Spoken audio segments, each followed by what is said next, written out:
Paris in the fall, the last months of the year and the end of the millennium. The city holds many memories for me, of cafes, of music, of love, and of death.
As I picked myself up, all I could hear was the ceaseless drone of traffic. Life went on around me. But the explosion was to change my life forever.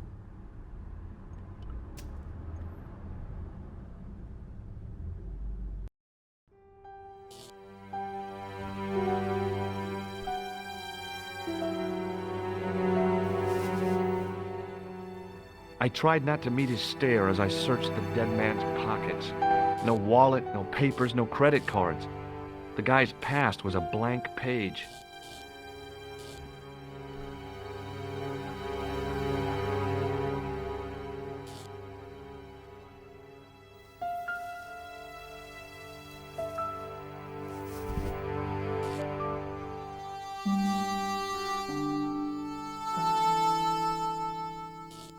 Oh, my head. Never again. How much vodka did I drink? Oh, no, don't tell me. What is your name, Sherry? George Stobart, ma'am. Oh, American. She asked the question quite innocently, but I could sense her reserve. It was something which seemed to afflict all Europeans. You look like you could use a little help. I could use a little drink. I feel sick, dizzy, and bruised. I don't even remember the party.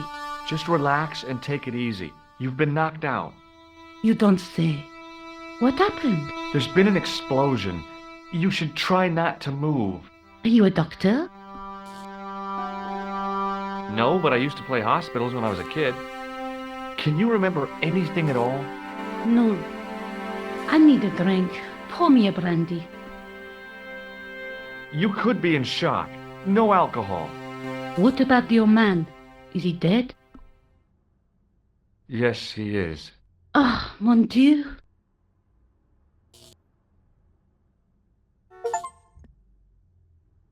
The pretty young waitress was unconscious.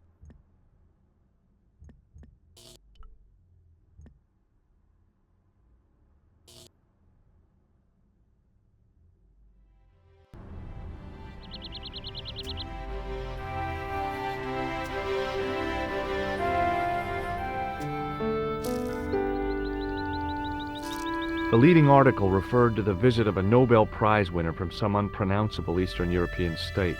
That was the only news story. The rest was rumor, gossip, and sensationalism. Then I noticed the writing at the foot of the page. It read Salah ad-Din, 1345.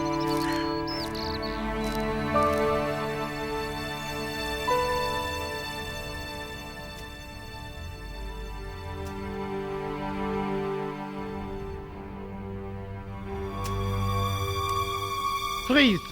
Hold it, right there. Oh, don't shoot. I'm innocent. I'm an American. Can't make up your mind, huh? I demand to see the American consul. Drop your weapons and get down on the ground. Put that thing away, Sergeant Mou. I apologize, monsieur, but I cannot permit you to leave. Am I under arrest? Ah, no, I would simply like to ask you some questions. En avant, to the café, marche.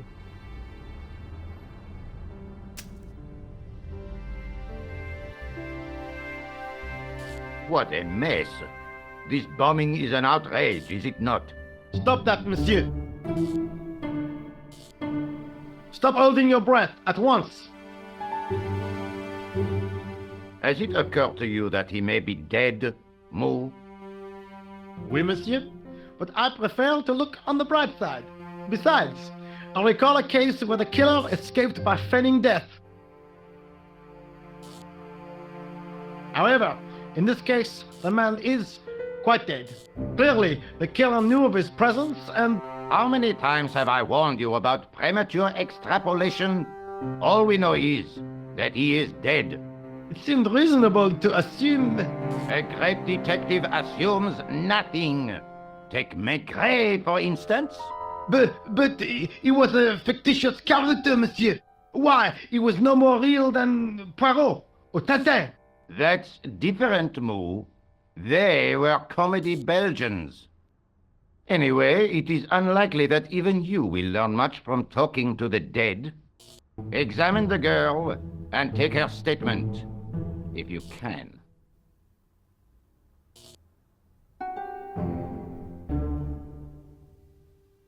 Et maintenant, to business.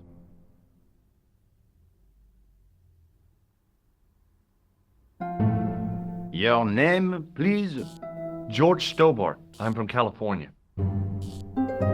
And what brings you to Paris, Monsieur Stobart?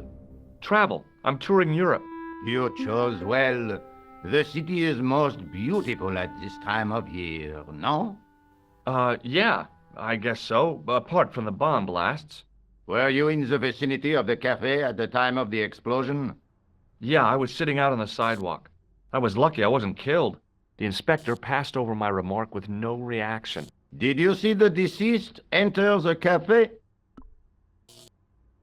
Yes, I did. Was he alone? Yeah. And did he say anything to you? No, he was more interested in the waitress. Did you see anyone else in the café? Yeah, there was a guy dressed as a clown. He was carrying an accordion. An accordion? Bon, the picture is forming in my mind, and it is not a pretty one. Is the girl all right, Mou? She'll live. She confirms the American statement. A clown with an accordion, no doubt an elaborate and eccentric disguise. Very well. Eh bien, I have heard enough. What do you mean? I am satisfied that you know nothing. You may leave. I hope this little incident does not spoil the rest of your vacation. What about my personal safety? Can't you at least give me some advice? What can I say? Stay alert and look out for suspicious characters. And don't cross the road until the little man shows green. Great advice. I honestly believe you are in no danger, monsieur. Should you remember anything of importance, please contact me. My card.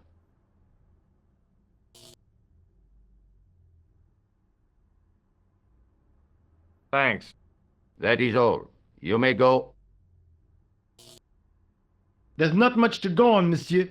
On the surface, no. But what lurks inside the subconscious? if the door can only be opened. Are you serious, monsieur? I thought your interest in psychic detection was purely academic. Academic? You are about to witness a scientific breakthrough.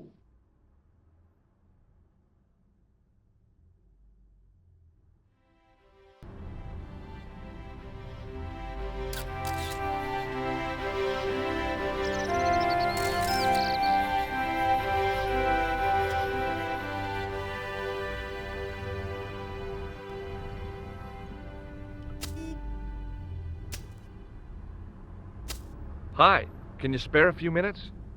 I thought you'd been arrested. No, it was a misunderstanding. When he pulled that gun, gah, I thought that was it. Those automatics pack quite a punch, you know? He made a mistake. He thought I was a terrorist. You? A terrorist? Ha! He was only doing his duty, I guess. Would you like to read my newspaper? I haven't got time to read that. Can't you see I'm busy? You could read it on your lunch break. 10 minutes is all I get. And if my boss had his way, I wouldn't get that. He'd have me on a drip, so I didn't have to stop to eat. Oh, take the newspaper and quit complaining.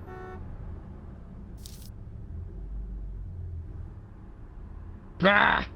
Look at this! Damn bleeding out liberals! Cha! Save the dolphins! Catch them and eat them, I say! All that fuss over a bunch of fish! Nah, that's more like it!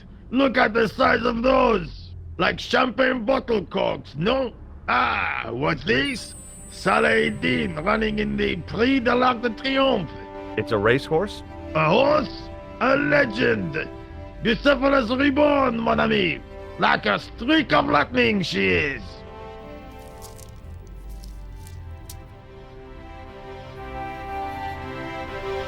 Do me a favor, won't you? Keep an eye on my hole. I'm off to put some money on that nag.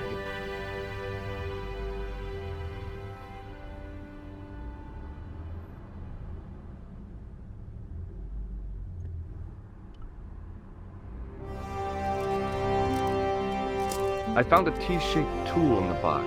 I didn't know what it was, but it looked useful.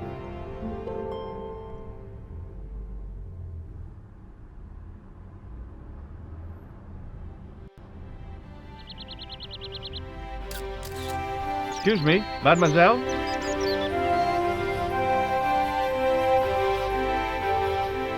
Hi, my name's George Stobart. Oh, an American by the sound of it. Yeah, that's right, on holiday in Paris. Some holiday, huh? You were here when the bomb went off? Sure was.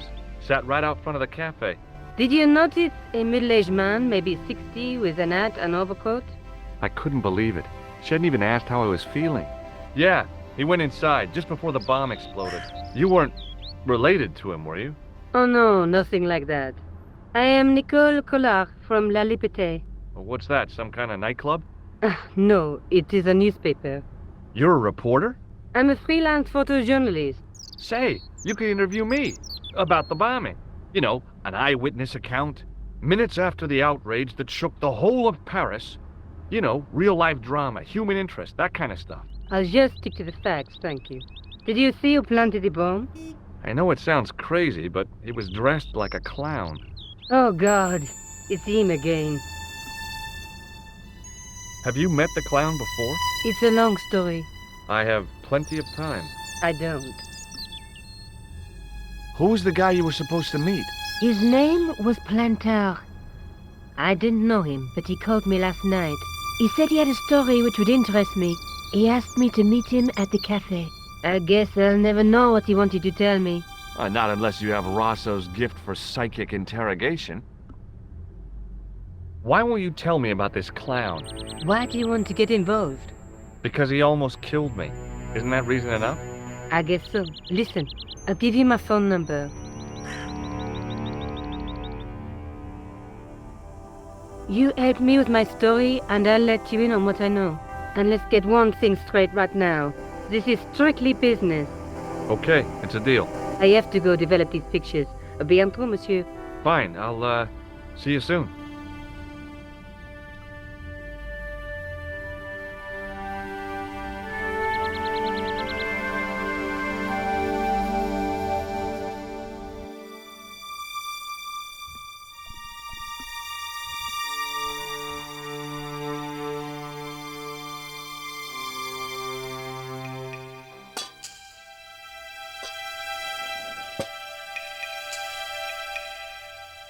I lifted the cover to reveal what smelt like the entrance to a sewer.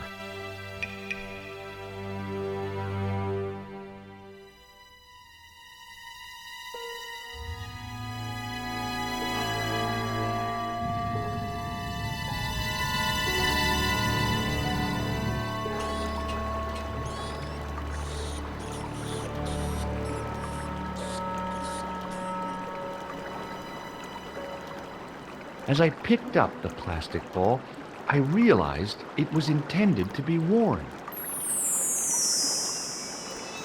It was the clown's red nose.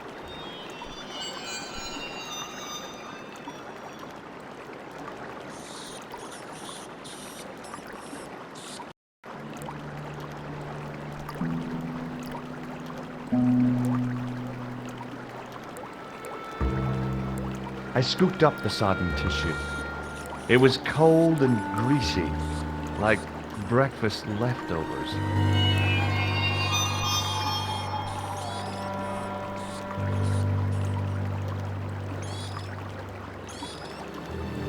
I took hold of the scrap of material and unsnagged it from the spike. The railing was put there for a simple reason, to stop people getting past. It worked.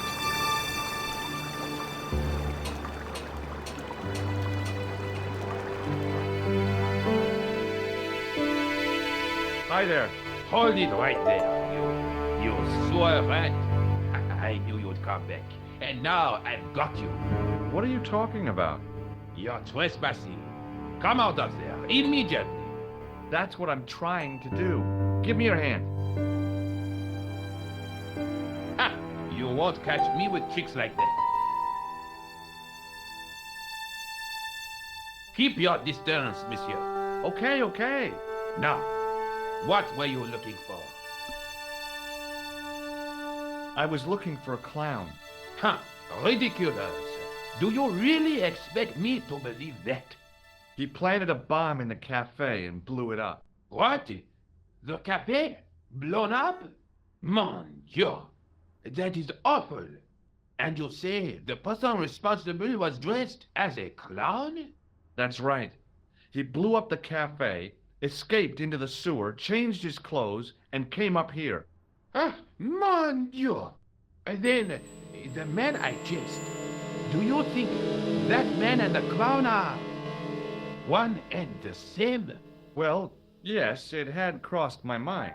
Ah, that still does not explain what you were doing down the sewer. For all I know, you are in league with him.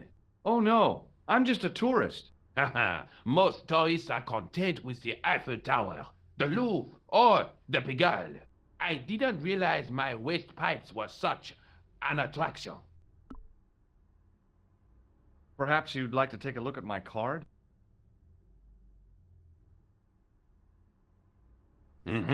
What is this? Inspector Augustin Rousseau? What does that say? Hominoid Division? A homicide. I think the ink's smudged. Then you are not a tourist. Okay, I'm not. I lied to you, and I'm sorry. Don't apologize, monsieur. You know, I had a feeling there was something different about you. It is your posture, your poise. Oh, yes. There is no mistaking the bearing of a disciplined man. And I should know. I was in the army, you know. When I was your age, I was fighting for my life in the African desert. How can I help you, Inspector? Let's start over from the beginning and tell it just like it was. Tell me about the man you apprehended. He was a mean one, monsieur. He grabbed me in an armlock. His face suddenly next to mine. His grip was like iron, but he did not know what he was up against. Oh no, he made a big mistake when he took on one of the desert hyenas. Yes, I get the picture. Does the name Plantar mean anything to you? No, it doesn't. Was the guy you saw carrying a briefcase? So you don't want to hear about my experiences in the desert? I fought to make this country what it is today. I'm sure you did, but I'm a little short of time. Was the guy you saw carrying a briefcase? Why, yes, he was, clutched in his arms like a baby. That belonged to his victim. Oh, what do you think was in it? Drugs, stolen jewels. I don't know, but the killer thought it was worth a man's life. Nothing is worth that, monsieur. Take a look at this false nose. Aha! That looks like a clown's nose to me. Precisely. He must have dropped it in his panic. Unless he wanted you to find it. Why would he want to do that? To put you off the scent. Does this piece of material mean anything to you? That is the same cloth as the jacket I found. I'd recognize that pattern anywhere. This is the material from the jacket you found, right? Yes, monsieur. Without a doubt. Now, about the jacket you found. Do you have it here? No, monsieur. One of the sleeves was badly torn, so I sent it for repair. Pity, because otherwise it was a fine piece of quality tailoring. It had the tailor's name inside on the label. Where did you send the jacket? I gave it to an itinerant Romany seamstress. Just my luck. Was there anything in the jacket pockets? Not a sou. You know what I think? Do tell me. He changed out of the clown suit and cunningly disguised himself as an ordinary person. Looks like I'm up against a mastermind. What does this tissue mean to you? Nothing, monsieur. It's disgusting. What on earth possessed you to show it to me? Someone had emptied their nostrils into it. What was the name on the label? It was a foreign name. Todrick, I think. Did you get the address? There wasn't one, monsieur. Only a telephone number. Well, I don't expect you to remember a phone number you've only seen once. 74 98 08 59. You're kidding. That's his phone number? Yes, that is a little secret number that I learned in the desert. I was taught the technique by a Tuareg shaman. That's incredible. It comes in handy at the supermarket checkout. Do I get a reward? Honesty, monsieur, is its own reward. Then I'm glad I do not rely on honesty to pay the bills. I have to be going. Thanks to your help, the citizens of Paris can sleep a little easier tonight. Raymond, I was only doing my duty, monsieur. Good luck, Inspector. I hope you catch that killer soon. I'll let you out.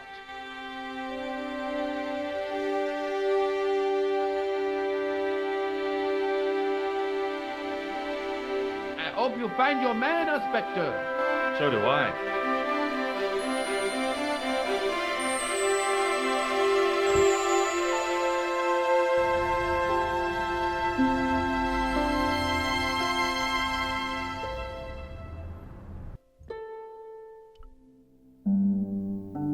Hello? Who is this? Hi, my name's George Stobart. You don't know me. Correct, Mr. Stobart. I don't. What can I do for you? Well, I'm trying to trace one of your customers. Could I maybe come over and talk to you? No, that's not possible. Oh, okay. Forget it. Listen, all I want is a name. What are you talking about? Who are you working for? I guess you might say I'm acting in the interests of truth and justice. Thank God. I thought you were the police. There are innocent lives at stake, Mr. Todrick. Lives that you could save. You're collecting for charity, yes? No, I'm not. All I want from you is information. Go on. I'm listening. Do you know a guy called Plantar? No, I never heard of him. What do you know about the clown who bombed the Café de la Chandelle verte? I don't have no idea what you're talking about. You're cool, Todrick. but I think you know more than you're saying. I don't know who you be, but sure I am you don't know what you're talking about. I don't know if you're saying that to make me think you don't know what I mean, but, oh, this is ridiculous. Quit playing games with me, Todrick. I tell you, I know nothing about no clown. Shall I tell you what happened to Plantar? How he was killed in cold blood? I told you, I never heard of Plantar. Did you know that one of your customers was a part-time clown? If a guy feels happy with a funny nose and custard down his pants, what's the problem? I expect Plantar's a family man, don't you? In their little apartment, Madame Plantar is cooking the supper, listening for the familiar sound of her husband's key in the door. Junior is waiting for his daddy to come home from work. He can't wait to show him the merit marks he earned in school today. Only tonight, Monsieur Plantar won't be coming home. You forgot the puppy. Huh? The faithful puppy dog, waiting for the sound of his master's voice. Well, maybe they don't have a dog. What do you think? I don't know, Plantar. I never heard of Plantar. None of this has anything to do with me. Thanks for nothing, Todrick.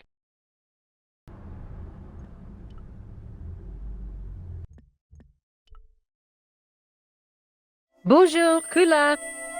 Oh, hi. It's George Stobart, the American at the cafe.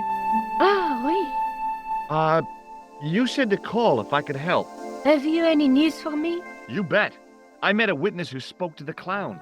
And I know where the killer gets his suits. No kidding. Hey, I'm impressed. You are? Well, it wasn't easy. Look, why don't you come here to my apartment? Fine. Where do you live? 361 Rue Jarry. Okay, I'll come right over.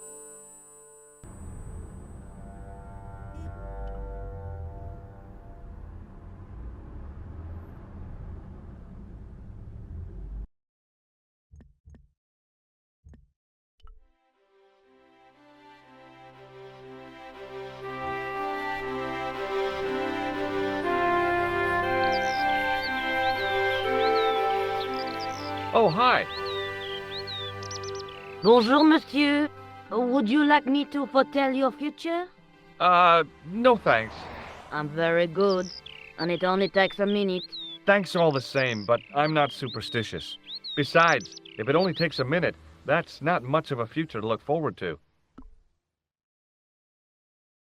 Do you know a young woman called Nicole Collard? Yes, I do. She lives upstairs from me, in the apartment block across the street. The door isn't locked, but you'll need to give it a gentle nudge. It sticks, you see, because of the damp. The landlord said he'd fixed it before winter sets in. He's been saying that for 3 years. Are the flowers for sale? Oui, monsieur. Okay. I'll take a bunch of those white ones. I wouldn't do that if I was you. No? They are lilies, monsieur. Some people associate them with death. Yikes. Well, thanks for telling me. How long has Mademoiselle Collard lived here? A few months. She's in for a shock when the cold weather comes. Drafty windows, insufficient heating. It's a struggle to keep warm. The only reason I stay is because the rent is cheap. You're a young lady. She deserves better. See you later. That's right, monsieur. You will.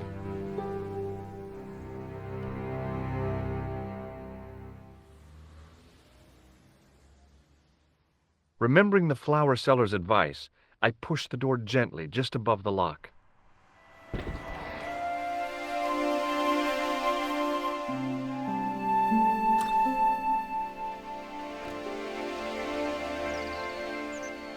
Bonjour. I'm glad you could make it, monsieur. Please, call me George. Fine. I'm Nicole. Take a seat, George.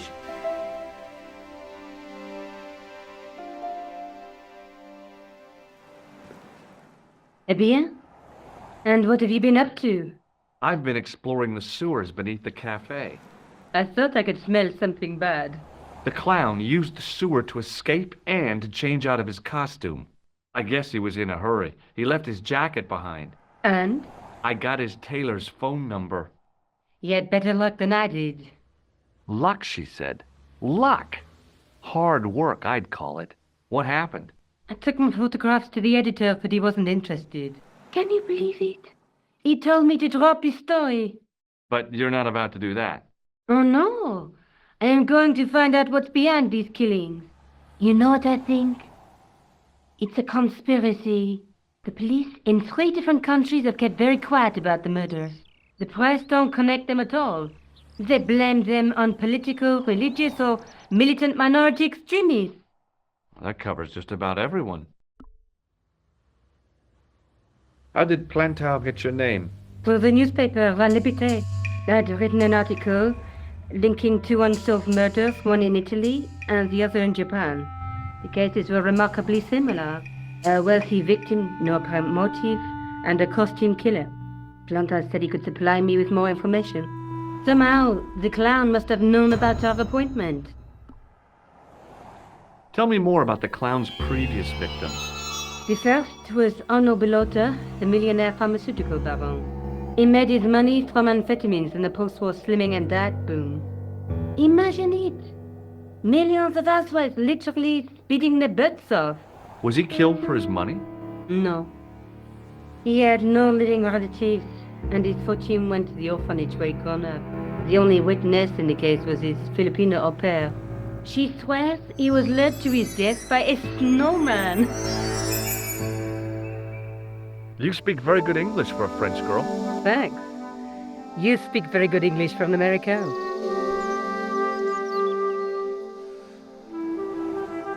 I found a piece of material near the cafe.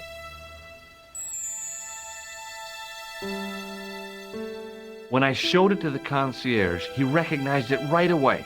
It's very distinctive, all right. Just wait until you see this. I developed the film I shot at the cafe. Here, George, it's an enlargement I made. Look what that guy's wearing. Checkered pants. The same material as I found in the sewer. That's right. This guy shouldn't be difficult to find. Oh, no? Take a close look at his left cheek. A scar. In the shape of a horseshoe. Oh, a crescent moon.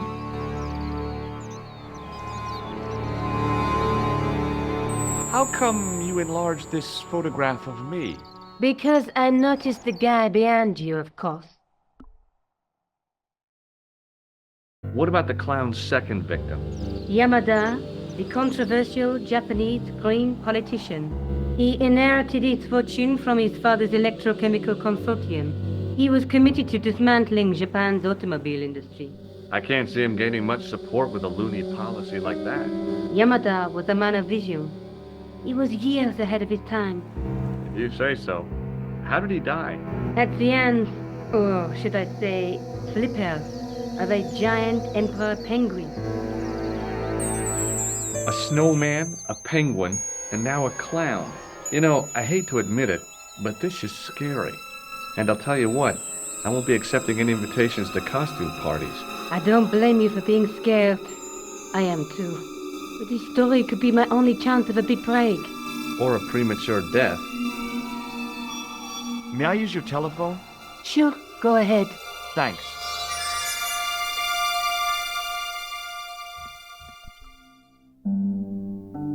Hello? Who is this? Mr. Todrick? Oh, it's you again. What now?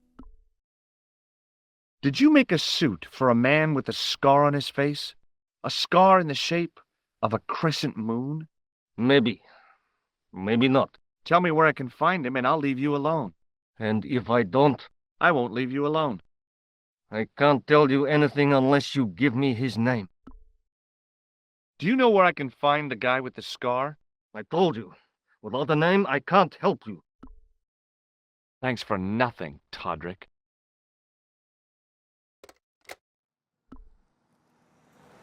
Tell me more about yourself. Oh, there is not much to tell. Well, how did you get into photography? I guess I owe that to my father. He bought my first camera. I was 8 and my parents had just split up. Did you live with your father? Yes, my mother went off with her new boyfriend. I don't mind. Papa was all I needed.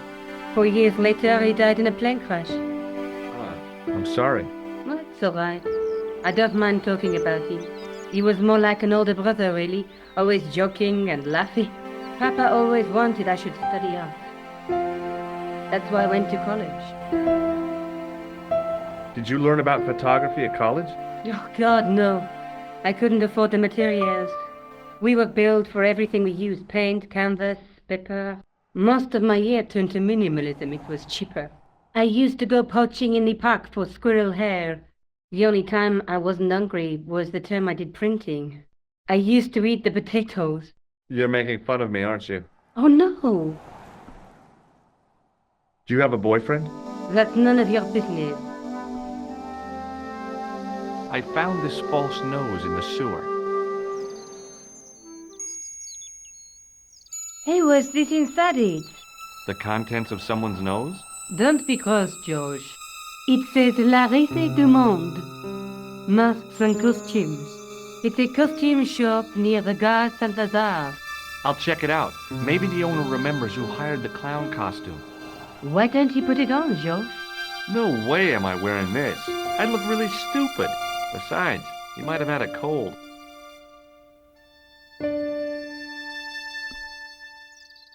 I'm going back out to search for that clown. Where? I guess I could visit the costume shop. Good idea.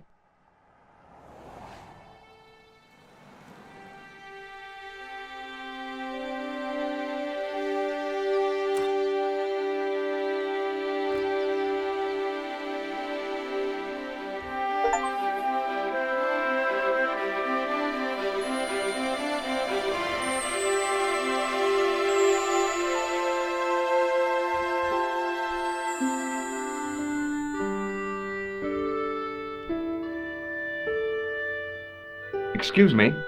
Bonjour, monsieur. Please, come in. Welcome. Leave the mundane world behind, for in these four walls, fantasy is king. I don't want a costume. Didn't you ever dress up when you were a child? Not that I remember. Incredible.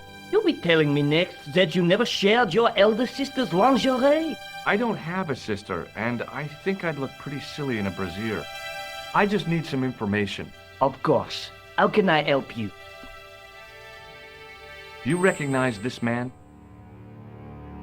Oui, monsieur. I sold him some grease paint.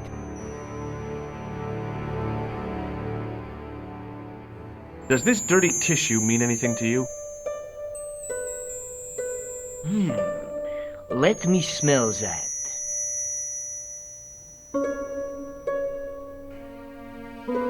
Bestheimer's number 7 white pancake. Theatrical grease paint, right? Oui, monsieur. La crème de la crème of Shakespeare accoutrement. Have you sold any of it recently? Yes, 2 cans. I'm looking for a man who hired a clown costume from you. The man whose photograph you showed me, he hired 2 costumes. 2? Yes, Bozo the clown and Seamus the pixie. What was his name? Khan, a Middle Eastern man, I would think. And did he have the scar on his face? That's right, in the shape of a crescent moon. Have you heard of a man named Plantile? I do not recall anyone of that name. How come clowns are so popular? I think it has something to do with their unpredictable nature. Personally, I think clowns should be banned, along with mimes. Oh, come now. Who doesn't love clowns? Me, for one. Do you want this red nose back? Not after it's been worn, thank you. Thanks for your help, buddy. My pleasure, monsieur. Allow me to shake you by the hand. Huh? Well, okay.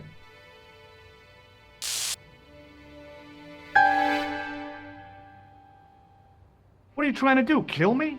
You did not find it amusing? I never saw the funny side of electroshock therapy. Eh bien, it is yours to keep. A gift? Do I need a license? No, but I give you a word of warning, monsieur. What? Remember to switch it off before you visit the toilet.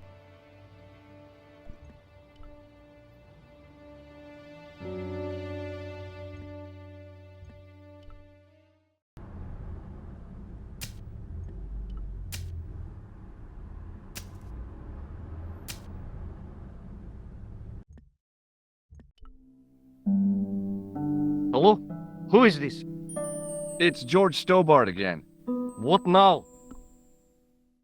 I found out the name of the guy I'm looking for. Is that so? Yeah, it's Khan. You know who I'm talking about, don't you? Yes, I delivered the suit to his hotel. The Hôtel Ubu. I don't remember the room number. It was upstairs. The second room on the right-hand side of the corridor. Thanks, Todrick. That's all I wanted to know. Now I've got you, Mr. Clown.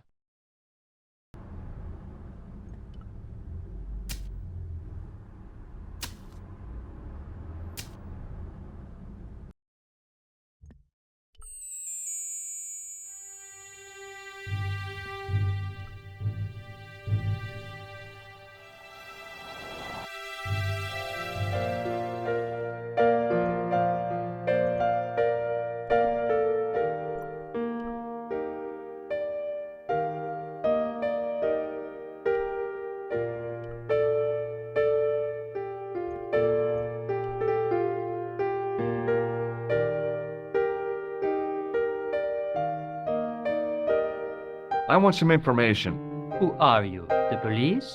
I'm conducting a private investigation. Ah, I know only too well what you mean. That is one of the drawbacks of the catering business. When people book into an hotel, they leave their morals at home, no? Do you have a guest by the name of Khan? No, monsieur. Perhaps you would care to check the register. Do you recognize the man in this photograph? Yes, monsieur. That man is one of our guests. What name? I cannot tell you that. The man who calls himself Khan has a scar on his left cheek. Vraiment? I tell you, I do not know a man named Khan. Maybe not, but I noticed a change in his expression when I mentioned the scar.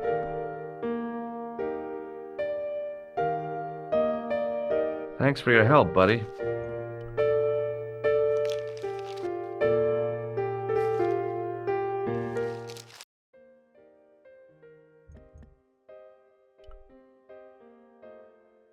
The door was locked.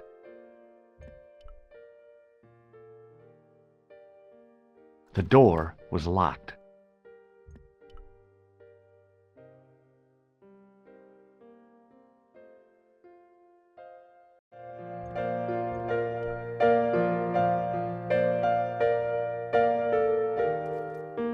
Excusez-moi, monsieur. What? You are trying to steal that key, no? No way. What now, monsieur? About the key hanging on the hook over there. Oui, monsieur. Which room is it for? Number 21. Is that room taken? No. The guests checked out this morning. I'd like to check into room 21. That is not possible. How come? You said it was vacant. It is reserved for another guest. Rats. No, monsieur. Dutch.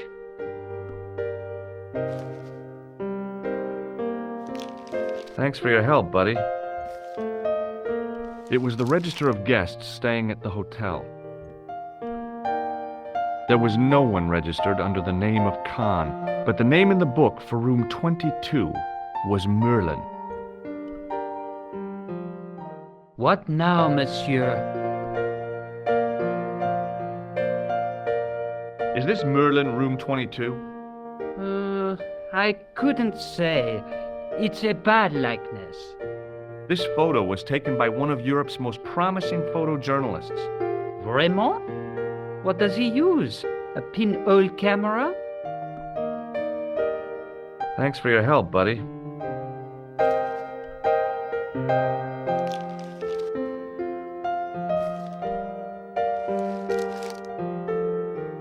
Hi there, ma'am. Well, hello. What can I do for you? I'm looking for a man. You disappoint me, my dear.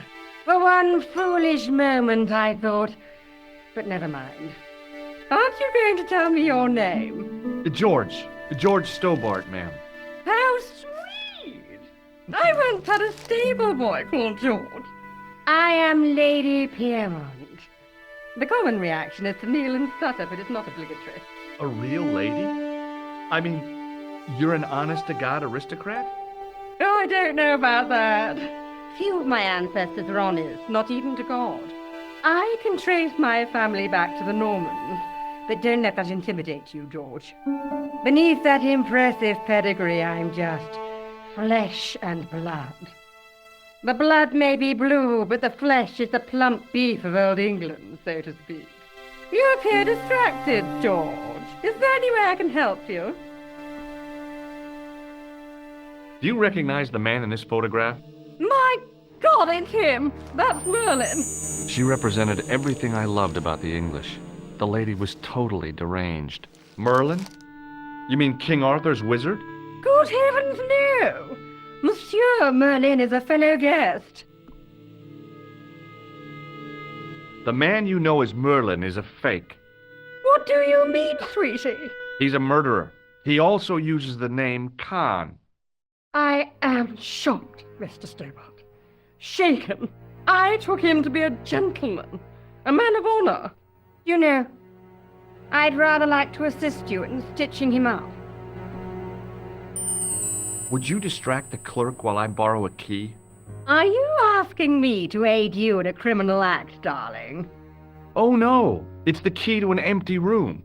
And why, may I ask, do you wish to gain access to an empty room? Do you plan to squat? No, ma'am. Scout's honor? I was never in the Boy Scouts, ma'am. Oh, you should have been. What were your parents thinking of? It's a fine way for a boy to get licked into shape. Now tell me, why do you want to get into that room? It's next to the room the killer is using. Ah, so you plan to eavesdrop on Merlin? I was hoping there might be a connecting door. I shouldn't think my feminine charms would be much use in this case, but a good dose of English arrogance might do the trick.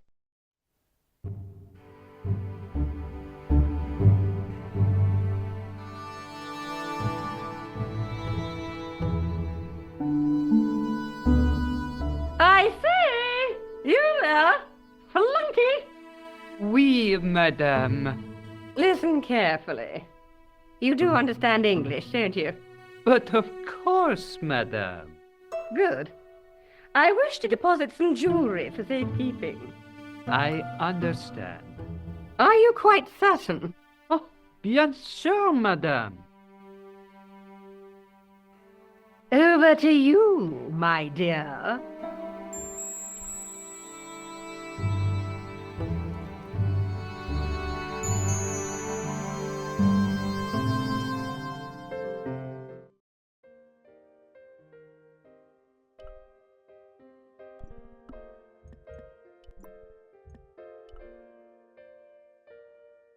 Maybe it wasn't the right room, but this was the right key.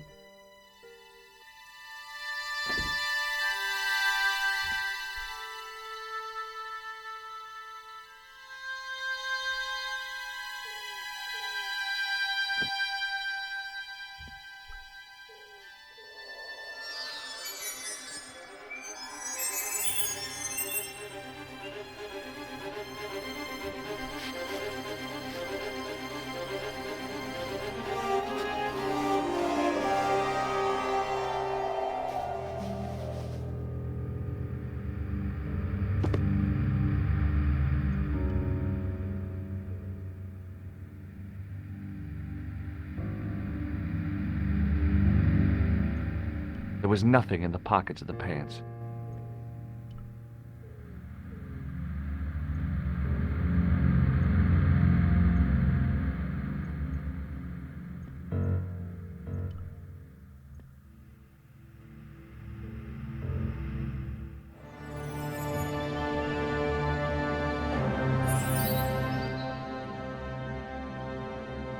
I had the kind of feeling in my stomach that would usually send me running to the bathroom.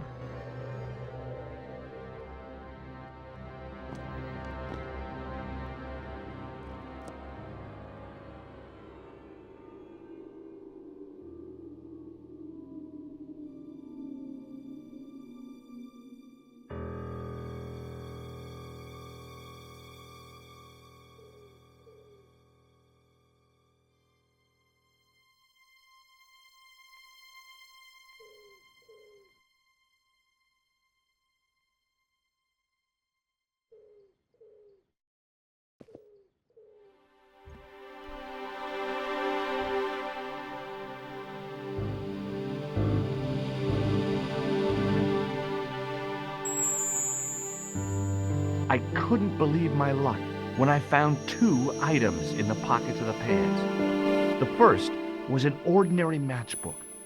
No matches, no clues. The second was a pass card which read, Thomas Merlin, Gruber Electronics Corporation.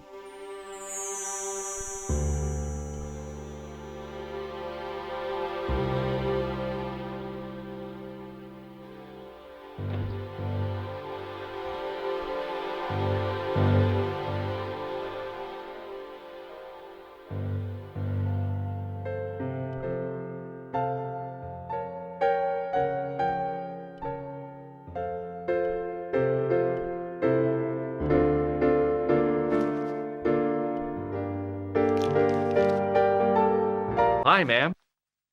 Hello, George. What can I do for you now? I found this pass in Merlin's room.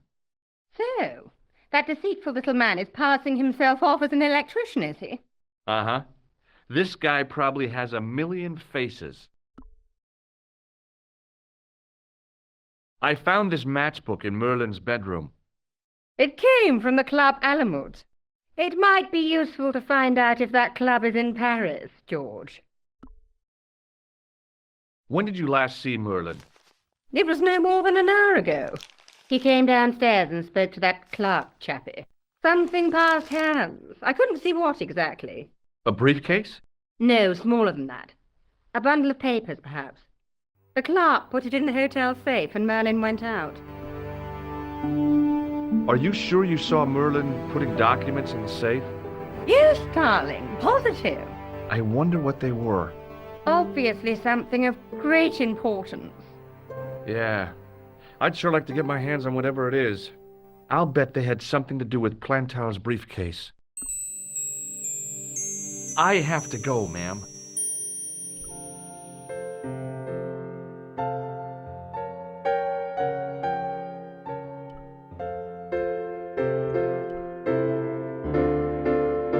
What now, monsieur? I'd like to retrieve something from your safe. Ah, oui, monsieur. May I see some form of identification? Like what? A driving license, perhaps? I don't drive. Your passport? I don't have it with me. I could show you my operation scar. I'm sorry, monsieur. I must have some form of unique ID. You won't find a more unique ID than my scar. I'm sorry. I must insist on a more traditional identification. Rats. Does this pass mean anything to you? That is Monsieur Merlin's property. That's right. Merlin the murderer. I want to see what he's left in your safe. Impossible. I cannot betray his confidence, no matter what you say he's done. You're making a big mistake. Maybe. I can live with that. Thanks for your help, buddy.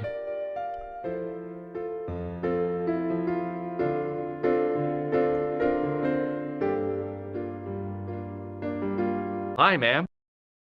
Hello, George. What can I do for you now? I got the key. Thanks for your help, ma'am. Are you here in Paris on vacation?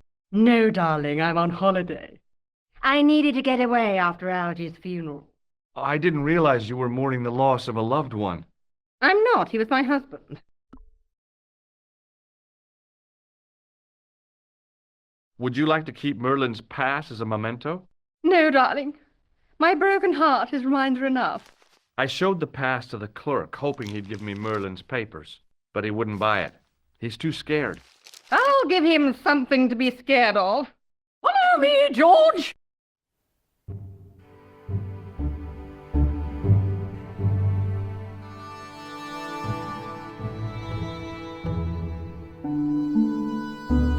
Did you place a package from Merlin in the hotel safe? I did, madame. And did my friend here show you Merlin's identification? Indeed he did, but What's the problem? he isn't Merlin. A mere academic detail. Give him the package. But that is against the law. I happen to be a justice of the peace, you silly man. I am the law. If he tries anything, shoot him, George. My pleasure, Lady Piermont. One moment, please.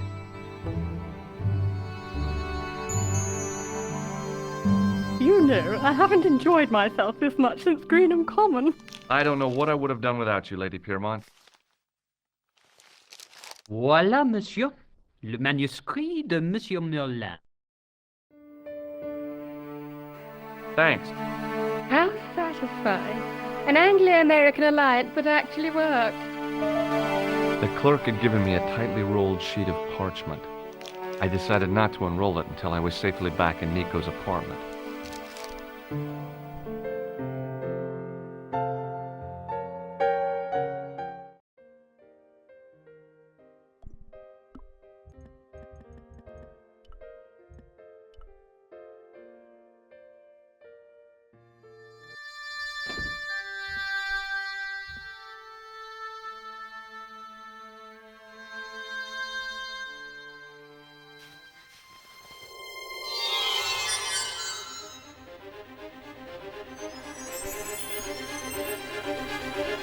I knew this was no way to treat an ancient manuscript, but I couldn't let it fall into the hands of the goons waiting outside.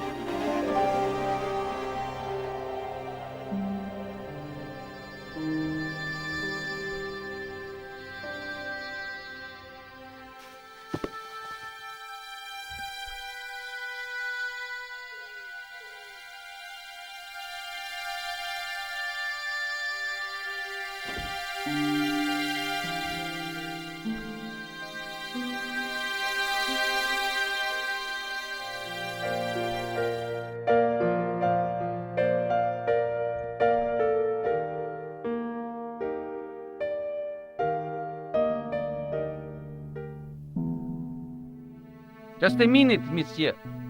What's your problem? No problem, if you cooperate. What do you want? Just a routine security check. Nothing to worry yourself about. Oh, well, all right. Search him, Flap. You bet. Hey, knock it off. Get off, you big ape. Nothing, Guido. Zilch. Our apologies, monsieur. What? I had to report you to the authorities. Round here, we are the authorities. You want I should break his arms? No. Let him go, Flap.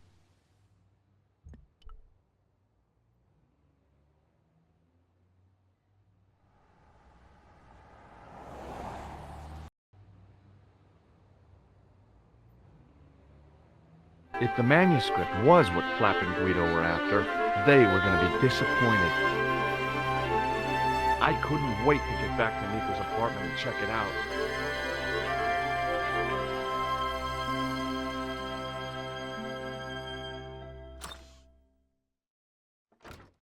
You're just not going to believe what I found. It's not another part of the clown's costume, is it?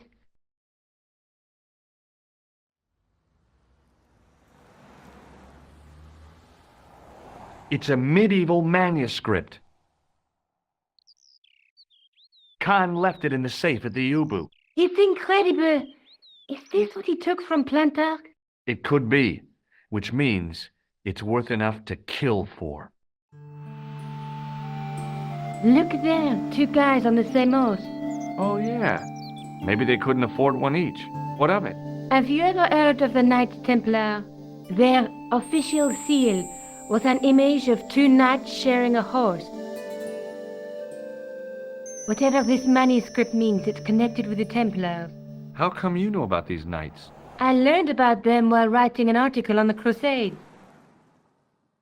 This guy, named Hughes the Pagan, arrived one day at the court of King of Jerusalem. He offered to protect the Christian pilgrims from the displaced Muslim armies. The king would be able to guarantee safe transit to Christians in the Holy Land. Safer journeys meant more pilgrims, and pilgrims meant trade and wealth.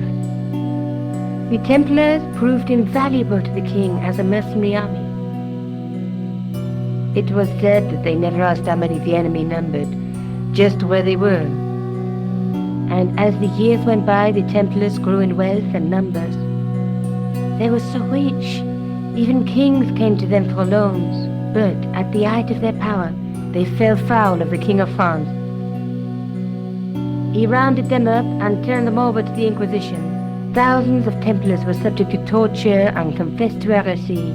Of course, at the hands of the Inquisition, there wasn't much they wouldn't confess to. The last Grand Master Jacques de Molay was burned alive. But the treasure of the Knights Templar was never found.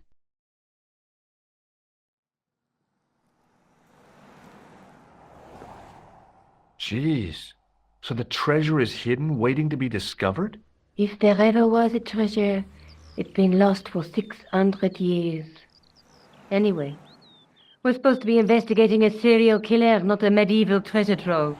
But maybe that's what the clown and his accomplices are after. Maybe this manuscript is the key. You'd better leave it here for safekeeping. Think about it, Josh.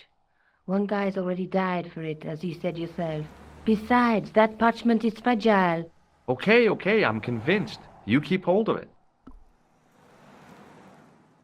What are you doing to help trace the killer clown? Research, Josh. Yeah? You have a copy of the clown's yearbook? I have a telephone and lots of contacts. Oh, well, did you find anything useful? Not yet. I'm employing my first and most useful weapon. What's that? Patience.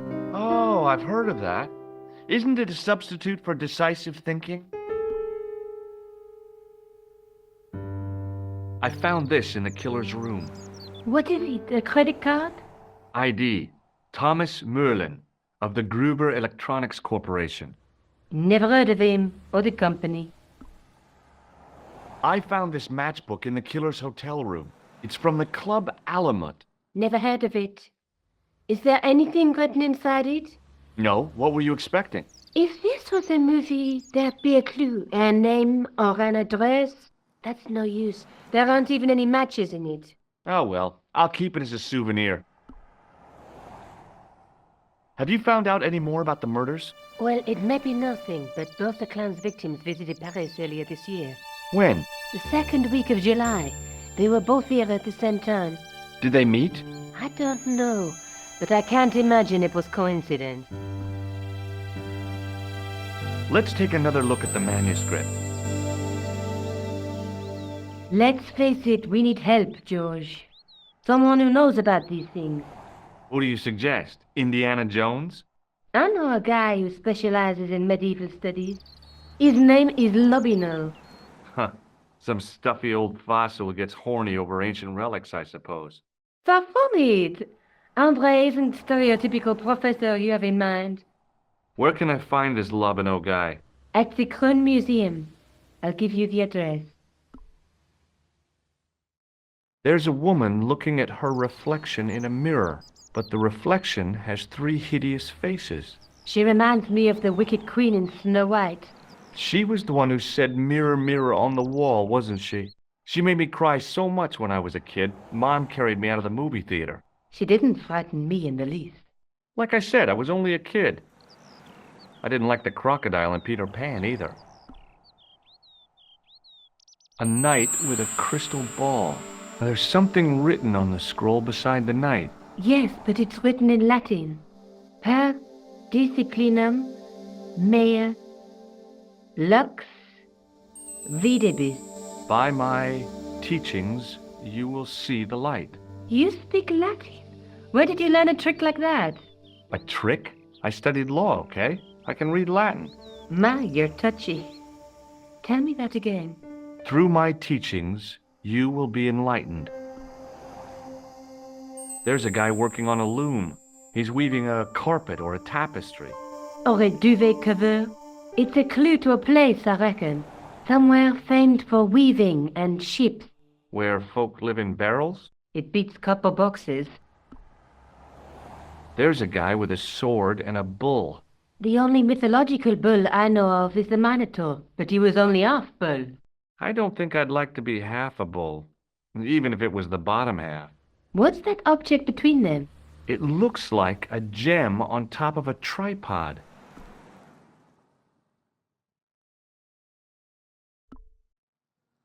Maybe I'll check out the Crune Museum. I'm sure you'll find it useful, George.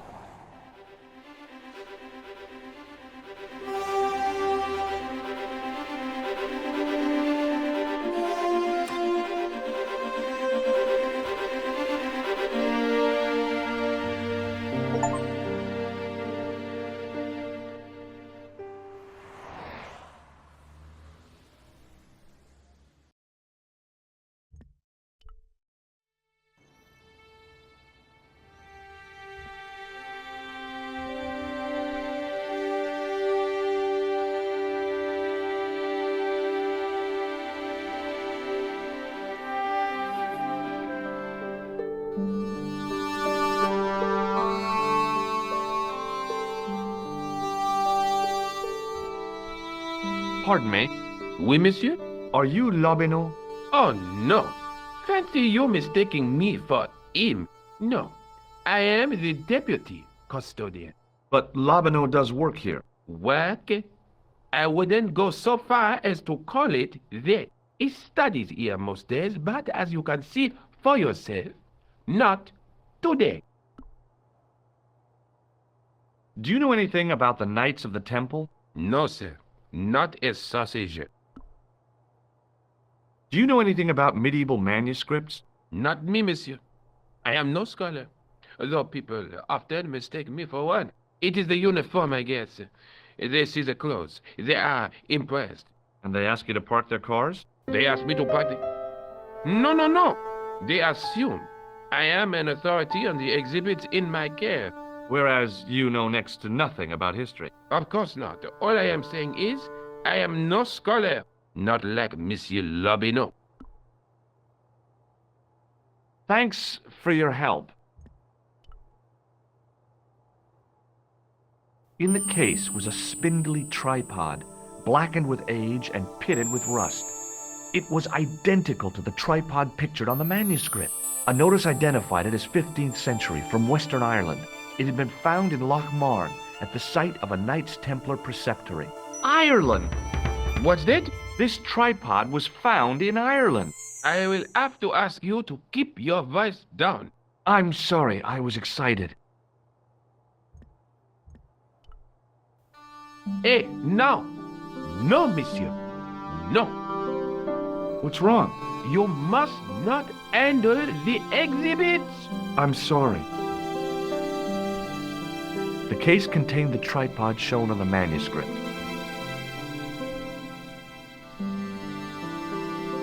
The case contained some fragments of pottery. They looked to me like broken flower pots. Above them, a sign read, L'Âge Paléolithique. The case contained 2 rows of silver coins. Each coin on the lower row showed a portrait of a guy with a huge nose. I looked down at a collection of tools with wooden handles and tarnished metal blades. There were knives, chisels, and spikes fanned out in a semicircle. I guess there's always been a need for home improvement. Pardon me. Oui, monsieur? Can you give me any further information about the tripod? Certainly, monsieur. It's infamous. That tripod, that belonged to John Dee. What's the importance of John Dee's tripod? Dee was the most famous escapologist of the 16th century. The Houdini of his time. Don't you mean alchemist? Escapologists use ropes, chains, and handcuffs, not tripods. But whatever he was, That is the tripod he used in his experiments. What kind of experiments did John Dee perform with his tripod? Oh, the usual. Didn't you study chemistry at school? Yeah, but we skipped over thaumatology. Can I take a closer look at the tripod? What? Get it out of the case? Ah, no! That tripod is protected by a sophisticated surveillance system. How sophisticated? A painfully loud alarm bell.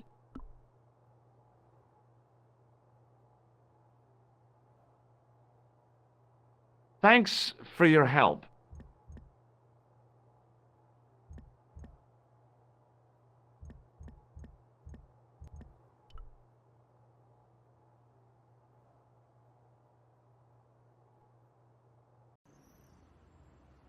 The tripod was definitely the one on the manuscript. The Templar connection confirmed it. I was tempted to go to Ireland to check it out.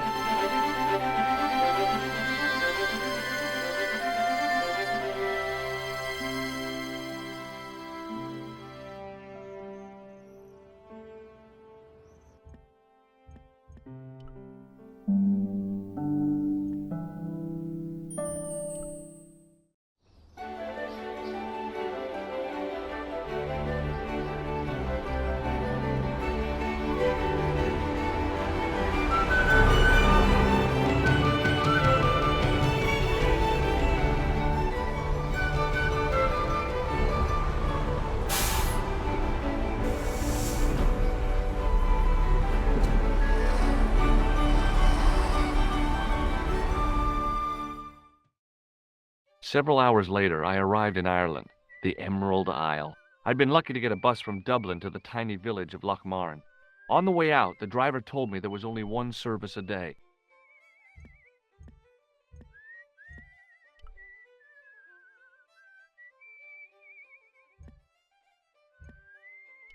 The lad was doing his best to express his adolescent aggression.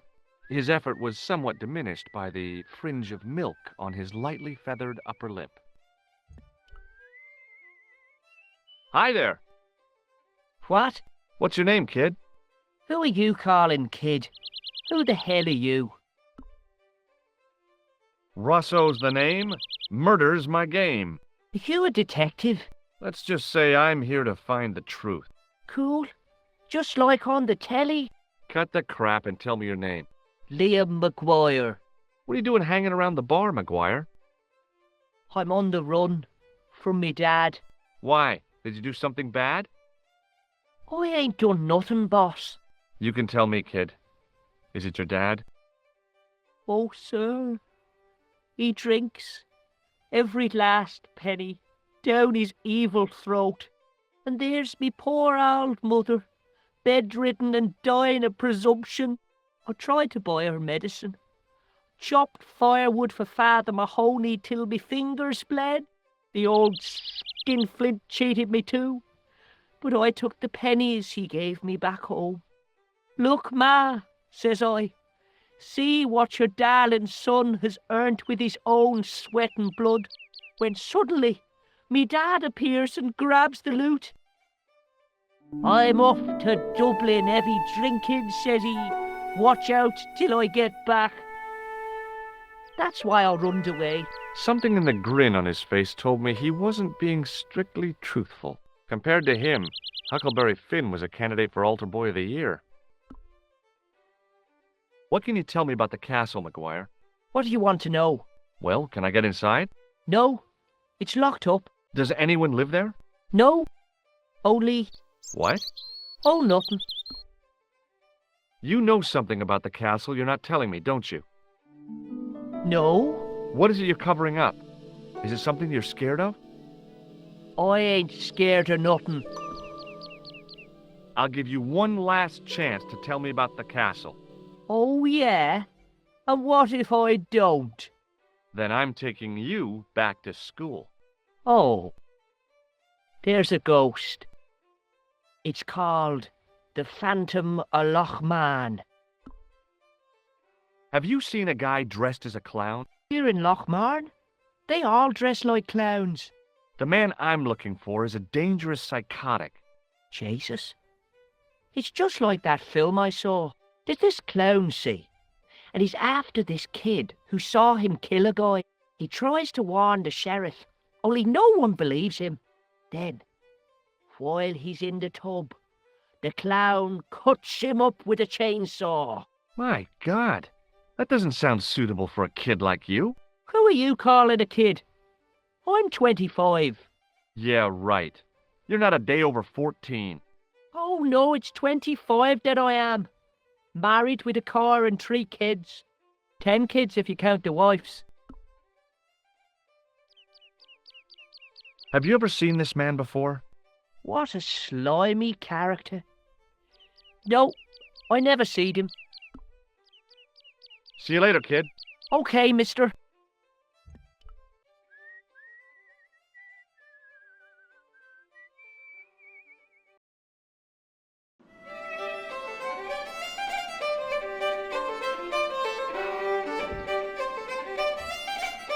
The young red-haired guy was plainly nervous about something. Perhaps he felt threatened by the presence of a handsome dude like me. My name's George. Pleased to meet you, mister. My name's Fitzgerald. Can I get you another drink?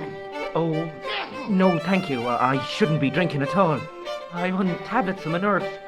More than a pint and I'll pass out. What can you tell me about the castle? There's nothing there. Just an old ruin. How old?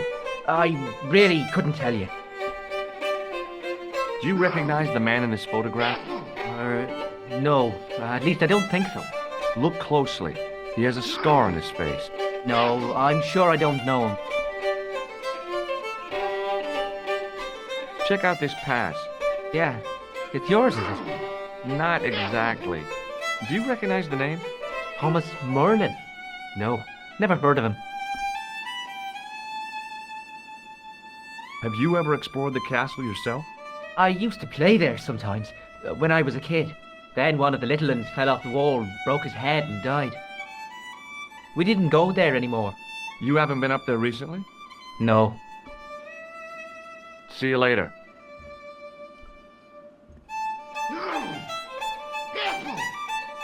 Top of the morning to you.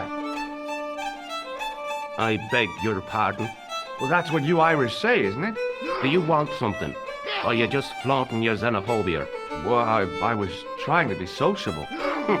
Is it a room you're after? That's not a bad idea. Do you have a vacancy? I could, if you don't mind waiting until the last guest checks out. No problem. When will that be? When the undertaker comes to collect him. Have you served any, clowns recently? No, you're the first today. Seriously, I'm looking for a man dressed in a clown costume. Would he be having a little white dog with a black patch over the eye? I shouldn't think so. What can you tell me about the castle? You're the second person to ask me that today. I don't know anything about the castle. It's only an old ruin anyway. Who else was asking about the castle? He said he was a reporter. He was asking about the little people. I could have told him a tale or two about the little people. He might have paid me to hear what he wanted me to say. Anyway, I chucked him out on his arse. Good for you, Meg. That's the way to deal with journalists. Do you recognize this man? No, I don't. What do you want with him? I've got a score to settle. I don't want any trouble in the bar, mister. If it's a fight you're looking for, see Father Mahoney. A priest? A man of the cloth? Sure. And he teaches the boys how to box at the youth club. According to Mahoney, it develops character. Isn't that right, Pat? Didn't he teach you the art of pugilism? Dial. Sorry, Michael. I was miles away. What did you say? Never mind.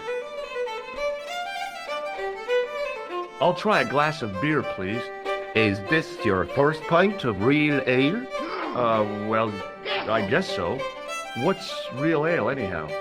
Beer that's brewed from natural ingredients to traditional methods. It shouldn't be kept under pressure or refrigerated.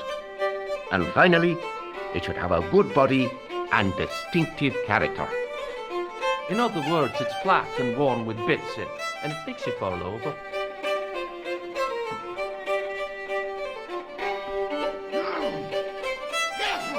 Thanks.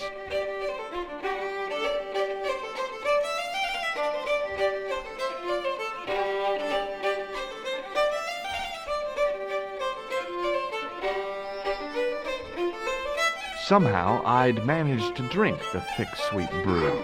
I felt strangely compelled to order another, even though my every instinct warned me against it.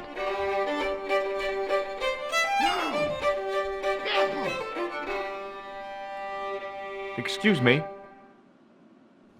Yes, sir? Do you recognize the name on this card? No. Should I? Nah, it was a long shot. Thanks.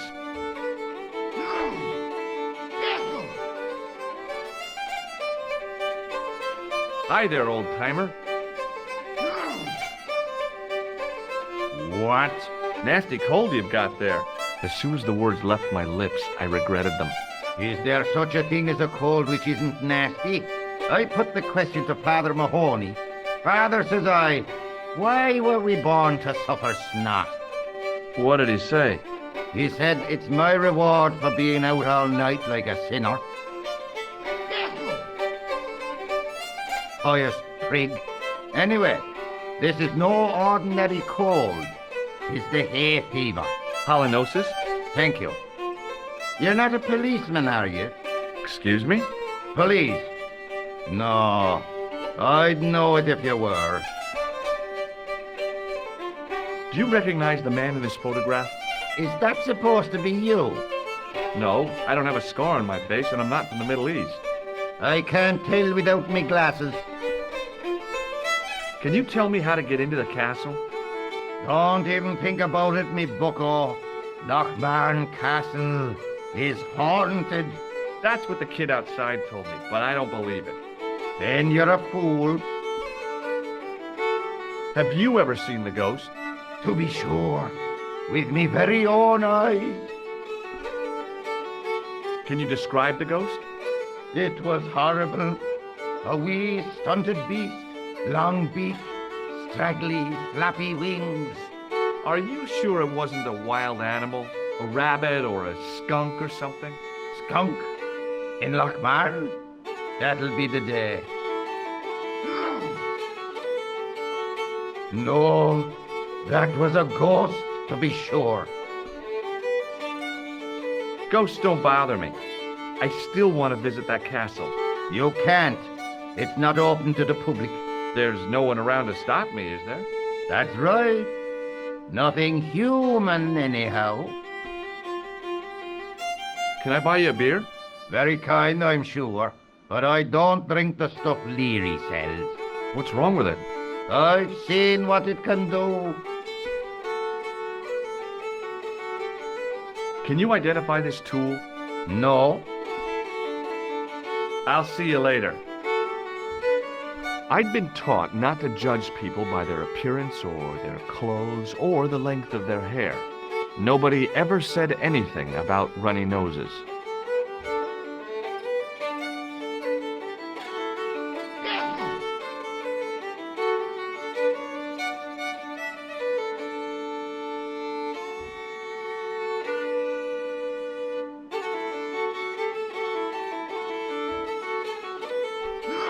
It was a short piece of wire twisted into a rough circle.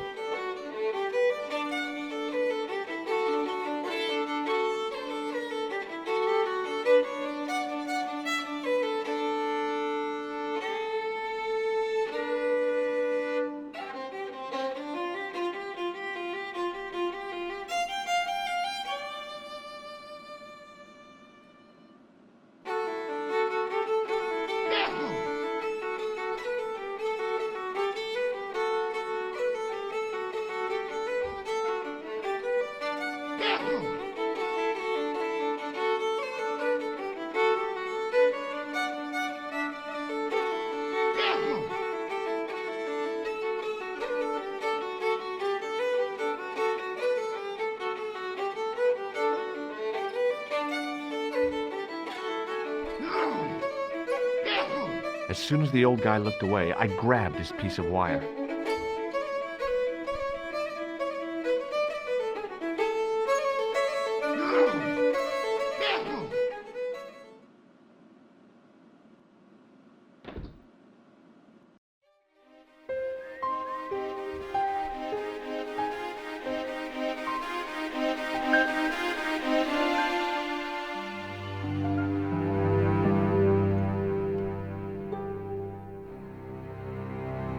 Hi, do you speak English? Well, now, what if I was to say no? An implication of cognizance shrouded in denial. A pretty poser of a paradox indeed. I gave him the look I'd perfected when I was 12 and was going to be the greatest hypnotist of all time. It was a killer. Are you attempting to hypnotize me, or is it the constipation you're suffering? I was a little out of practice. What can you tell me about the castle? Not much, I'm sorry to say. Most of its history is long forgotten. Ah, but if these old stones could only speak, what stories they'd tell. Stories to make your toes curl and your blood run cold. You know, this castle is said to be over 600 years old. Good book? A book? It's a passport to a world of fantasy and imagination. Yeah, what's the title? Creative Shelving for Beginners, the 1978 edition. Who built the castle? Mad Phelan, the first Lord of Lochmarne. Well, I say lord, but actually he was little more than a village chieftain. He built his castle from the remains of the Templar preceptory. Do you recognize the man in this photograph? No, but I wouldn't trust him. His eyes are too close together. He's not a friend of yours, is he? Oh, no. Far from it. In fact, I believe it's the face of a killer. I knew it! Piggy eyes. Can't trust him. I have to go now.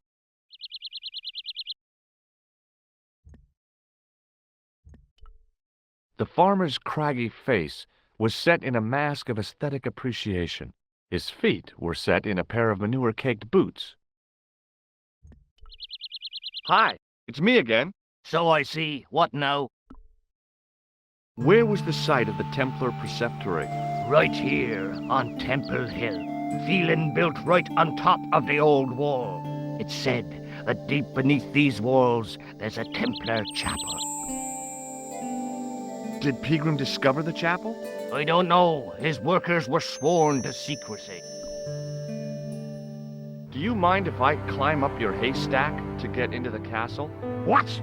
You'd break your stupid neck for sure. Do you think I'd stand by and see your brains dashed out? I'd be very careful, and I promise not to sue. You won't get the chance, not while I'm here to stop you. I have to go now.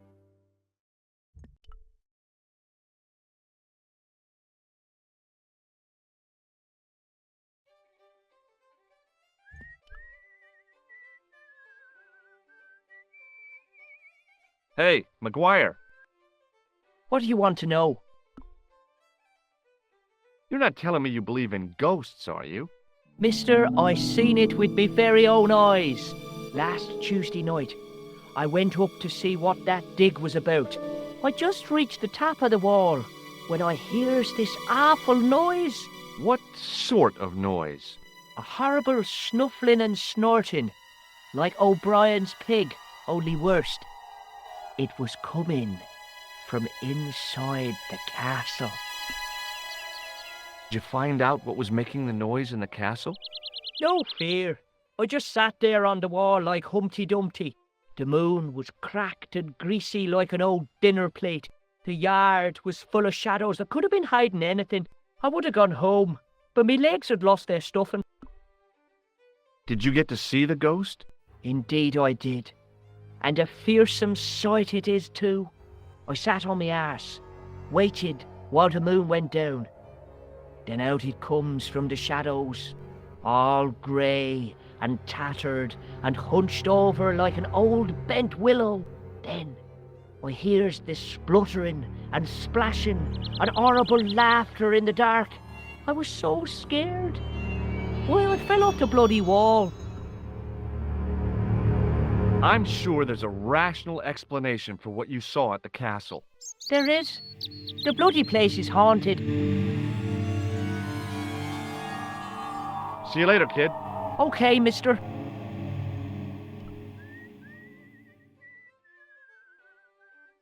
It was a featureless plastic box firmly attached to the wall of the building. It was a trap door in the sidewalk.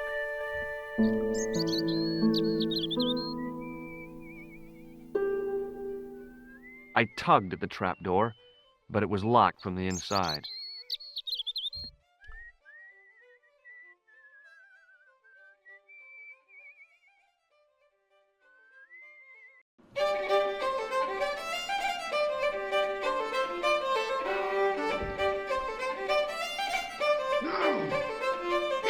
Hi, my name's Stobart, George Stobart. Hello there, mister. What can I do for you?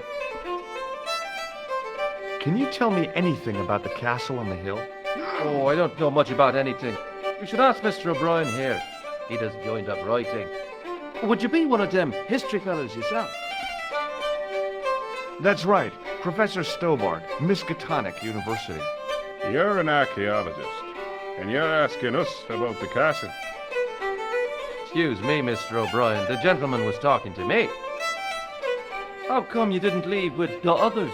I didn't know they'd gone. Oh, yes. Packed their spades and shovels, and away they went. Seems I missed all the excitement. What excitement? Do you know anything about Pegram's excavation? Only that he didn't have the right tools for the job. What he needed was shovels and a JCB. Pegram was digging for historical remains, not coal. Is that a fact? What the hell for? It's the science of archaeology, pal. Understanding how people used to live by what they've left behind. One day archaeologists might be digging up our remains. Imagine that, Mr. O'Brien. I wonder what they'll find. Well, it won't be arrowheads and beakers. Fast food cartons and favored condoms, more likely. Is it true that Pegram found a valuable gem? What? First I heard of it. Where have you been, Pat? For that gem is the talk of every town from Lochmarne to Ballydoon. Nobody told me. The lucky sod. So that's why he scampered. Did anyone from the village work at Pegram's dig?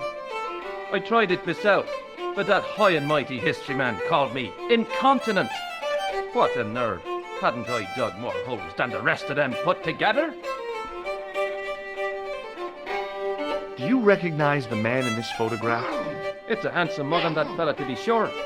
Is he a film star? Don't be fooled. This is the face of a psychopathic killer. No. Well, there's one in the eye for me and my men.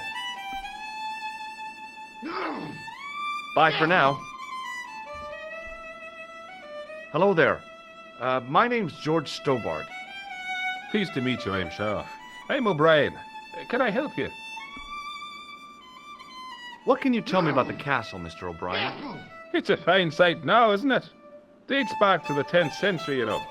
Most of the existing building was added much later, of course. Are the ruins open to the public? Oh no, it's much too dangerous. Anyway, there's nothing of interest remaining. Can you tell me about the tripod which was found at the castle? Now there's a bone of contention and controversy. It was dug up by an Englishman of the archaeological persuasion. Who was this Englishman? Professor Pegram, the same man who dug up the gem. Do you know where I can find Pegram? You're too late to meet that fella. Is he dead? Not that, but he's gone from the village. A sore point with our esteemed host, I might add. Why is Pegram's departure upset the landlord? He's lost a paying guest, that's why. More than that, there's the question of an unsettled bill. Poor Michael's seen red over the business, and I don't blame him. Can you tell me more about the landlord? Mick Leary? He's what you call a would-be sophisticate. The trouble is, his idea of sophistication extends as far as putting paper in the lavatory. I never worked out why he did that. It's much too dark in there to read. That's true. Have you ever run your hand over the back of the door? The graffiti is written in Braille. Do you know where Pegram has gone? I'm sorry, but I don't. He upped anchor in the dark and shipped out before the dawn. Why did he do that? Who knows? A guilty conscience or a secret assignation. Whatever the reason, he'll not be missed in Lochmarne. Maybe now the fuss about the gem has died down, we can get back to normal. What can you tell me about the gem which Pegram found? Now there's a gem which should never have been taken. A man would have to be full of greed to covet that stone. What's your interest in the jewel? You're not a reporter, are you? Oh no. Thank the Lord for that. Goodbye for now.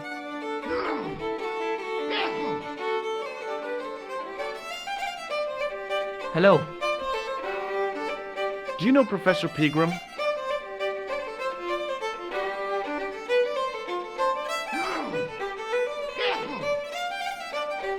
He's the archaeologist, isn't he? That's right. Did you work at Professor Pegram's dig? What gave you that idea? Have you heard about the gem which Pegram found? I've heard a rumor, but you can't believe everything you hear or see, can you? Where can I find Professor Pegram? I heard he's gone fishing. I don't know where. See you later.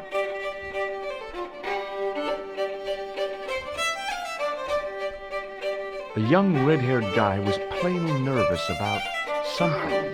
Perhaps he felt threatened by the presence of a handsome dude like me. Excuse me. Yes, sir? Do you know a man called Pegram? Indeed I do. Are you a friend of his, by any chance? Oh no, I'm just trying to track him down. Me too. That son of a bitch should be locked away. Did Pegram stay here? That's right. In the best room in the house. That's the one with the bed. Can I see Pegram's room? It's been taken by one of the brothers from the reformatory. They come every year for spiritual refreshment. That's a good one. Their idea of refreshment is a good full of stout.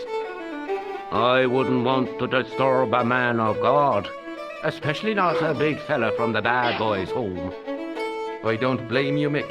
That brother's got muscles like a muscle man. May I have another beer, please? Certainly, sir. Same again? Yeah, please. How is this stuff made? That's the secret of the master brewer, sir.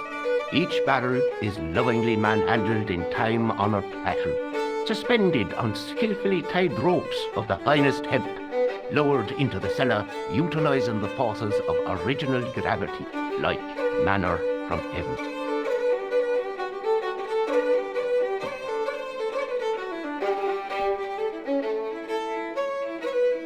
Thanks.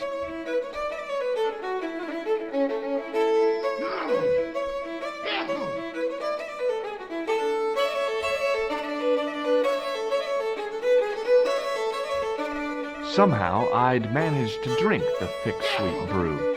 I felt strangely compelled to order another, even though my every instinct warned me against it. Excuse me. Yes, sir? Hey, how about another drink? Same again? Do you serve cocktails? I'll serve anyone with manners and money. No, I'm serious. Have you considered turning McDevitt's into a cocktail bar? Cocktails are chic, cool, and popular with younger drinkers. What? Kids in the bar? Can you imagine it? Pinball, pimples, and puke. Right, I get the picture. I'll settle for a glass of stout.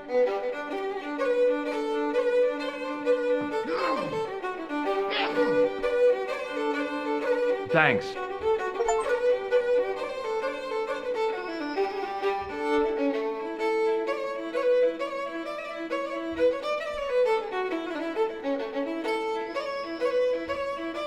Somehow, I'd managed to drink the thick, sweet brew. I felt strangely compelled to order another, even though my every instinct warned me against it. Excuse me. Yes, sir? More beer over here. Yes, sir.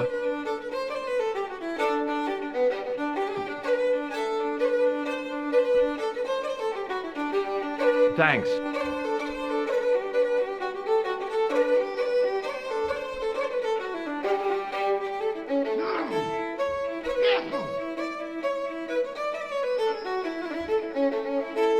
Excuse me.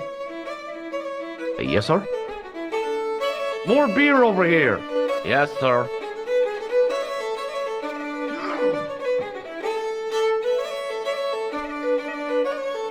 Thanks.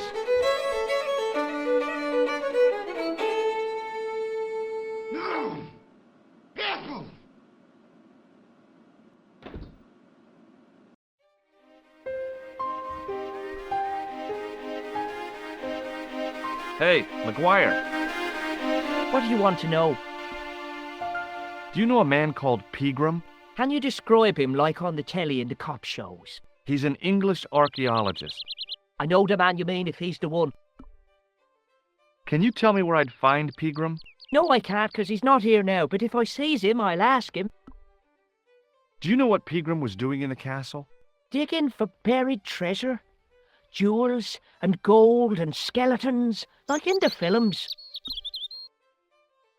Do you know anything about Pegram's dig? He wouldn't let me anywhere near it. I offered to help, but he chased me off. I didn't want to see his smelly old hole anyhow.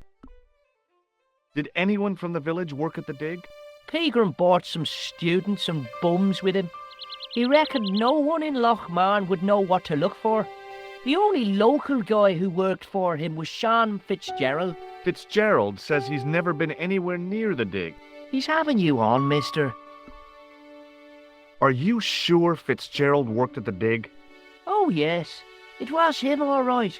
Would I tell a lie? Well, he denies it. I saw them together only last night. I wish you'd told me that sooner. What were they doing? Pegram gave Fitzy a box. He didn't look too happy about it. I knew it. But how am I going to persuade him to part with it? Break his fingers. Nah, I couldn't do that. I could. Thanks for the offer, kid, but I'll try a more subtle approach. Chinese burns? What's Fitzgerald scared of? Everything and everyone. So I shouldn't have any trouble getting him to talk. He's a pushover. But don't scare him too much. Try the soft touch. Butter him up a bit. I heard that Pegram had found a legendary gem. That's right. It's been the talk of Lochmarne all week. You haven't seen the gem, have you? Hell no. I reckon Pegram made off with it. If I was him, I'd go to Amsterdam, chop it up and sell it. He could be living the life of Riley instead of digging holes. See you later, kid. Okay, mister.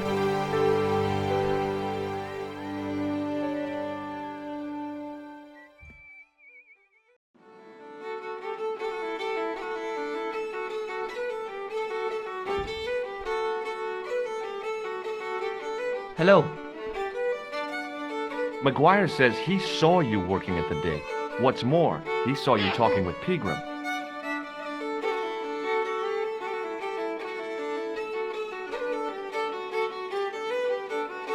He's a little liar. He'll say anything to get attention. Well, it's his word against yours, I guess. See you later.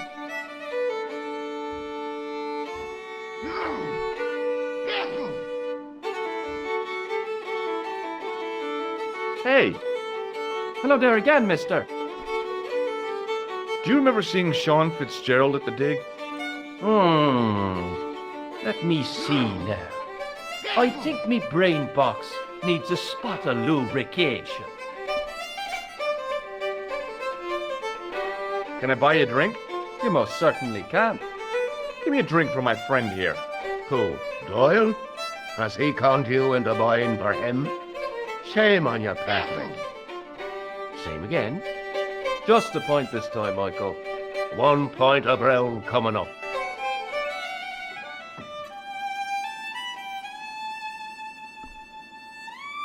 Do you remember Sean Fitzgerald now? I can picture the scene as if it was only last week. Come to think of it, it was only last week. Fitzgerald was there all right. Him and a bunch of students. He was speaking with the boss man. Bye for now.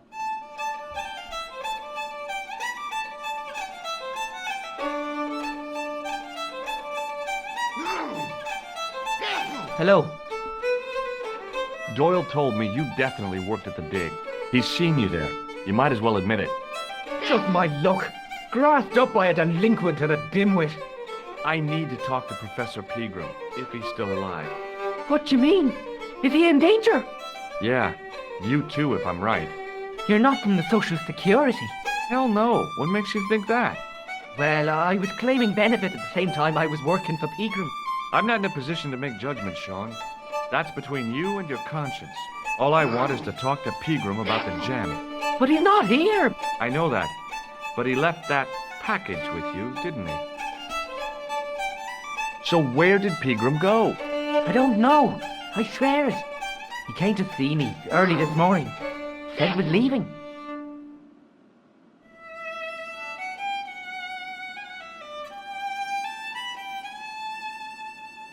He asked me to give this package to a guy called Marquet. Show me what's in the package, Sean. I can't do that. Why not? I promised the professor. So what? You didn't have any qualms about your benefit scam. So where's the harm in taking a peek inside Pegram's package? You don't know these people. I can't. I don't dare. This is your last chance to show me the package, Fitzgerald. I've been patient with you, but now it's time to kick ass. But he'll kill me. Who will? Man from Paris. Jack Marquet. Pegram told me if I gave him the package unopened, I'd hear no more about it. But if I double-crossed Marquet, I'd be dead. I'll deal with Jacques Marquet. Give the package to me. No. Why should I trust you? I don't know who to trust anymore. I wish I'd never even heard of the Lochmarne gem.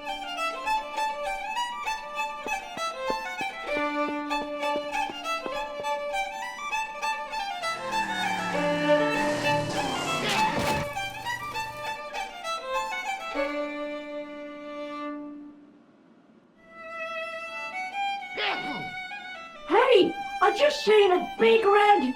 Get out of here, Maguire. Come back when you're old enough. What's the lad howling about? A big red sports car. Sure, Fitzgerald's been runned over. Get out! Noisy little tyke. Maybe you should send out some medicinal brandy, Michael.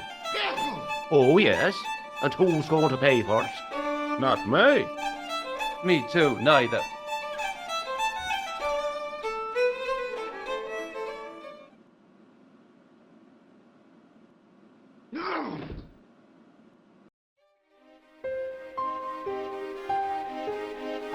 I was telling the truth about Fitzy, mister. Okay, calm down. Now tell me what happened. I was standing here, minding me own business, when I saw this beautiful red sports car coming up over the hill. Would you look at that, says I, and I going over to take a closer look. Next thing, Fitzy comes tearing out of the pub and nearly knocks me on my ass.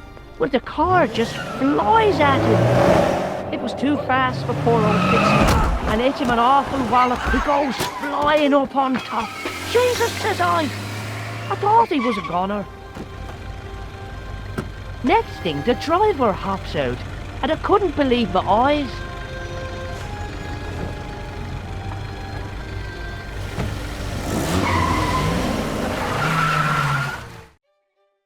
He was dressed like a bloody pixie. Did this pixie have a scar on his cheek? I couldn't see. He was wearing a stupid mask. Are you a special agent? Sorry to disappoint you, kid, but I'm not. I'm just an ordinary guy caught up in a whirlpool of intrigue. And you're drunk. Not so. Yeah, you've been drinking mucky beer in the boozer. Only a few glasses. Did Fitzgerald drop anything when he was hit? I didn't see.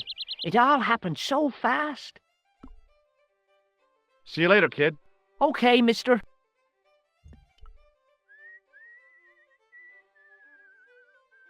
I pushed the switch down, but in doing so it snapped off in my hand.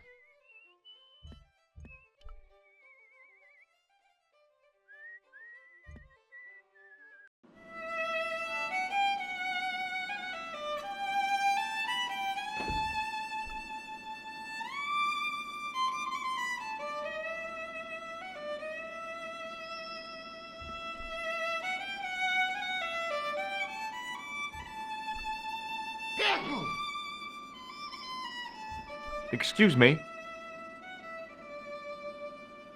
Yes, sir? Do you know Sean Fitzgerald very well? I know him enough not to sell him more than 2 pints. He's like a kid when he gets a few beers inside him. I'm not surprised. He's on medication. For his nerves. There's nothing wrong with his nerves. He's just screwy. Give me another beer, dude. Give everyone another beer. Let's party, guys. I think you've had enough, don't you? Hey, listen. Is it supposed to taste the way it does? Scopoline Stout is brewed from the finest chemicals in the world.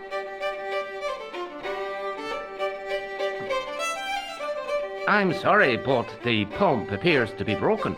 I could fix it for you. I don't think so. This is a job for a professional electrician. Oh, well, at least the glass washer is still working. It's not my idea, is it? It just so happens I'm an electrician. Check out my credentials. Well, no. Isn't that marvelous? Here's a house bedeviled with faulty wiring of a wayward nature. Here's you, an electric man, with a little plastic card to prove it. I still want to see what you can do before I let you touch me beer pumps. You can make a start on the glass washer.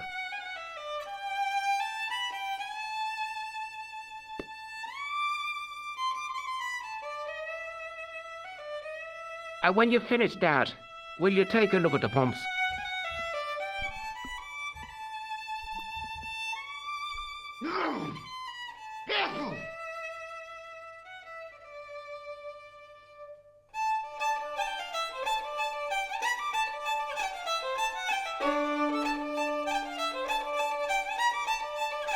I replaced the fuse with a piece of wire. I knew it was dangerous, but I was desperate enough to disregard everything I knew about standard safety precautions. Excuse me, Mr. Leary. I fixed your glass washer, no problem. Bingo! And a blessing to all the saints. A free half-pint to that man on the house. Now, could you take a look at the beer pumps? Well, I guess so, but I'm not making any promises. If you can't fix them, I'll have a riot on me hands. The pumps are in the cellar, right? That's right. You'll find a flashlight down there somewhere.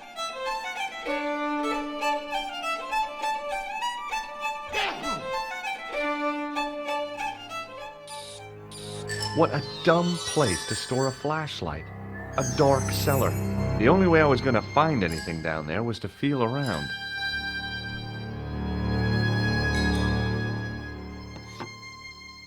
I pushed the lever and heard the grating of metal, but nothing appeared to happen.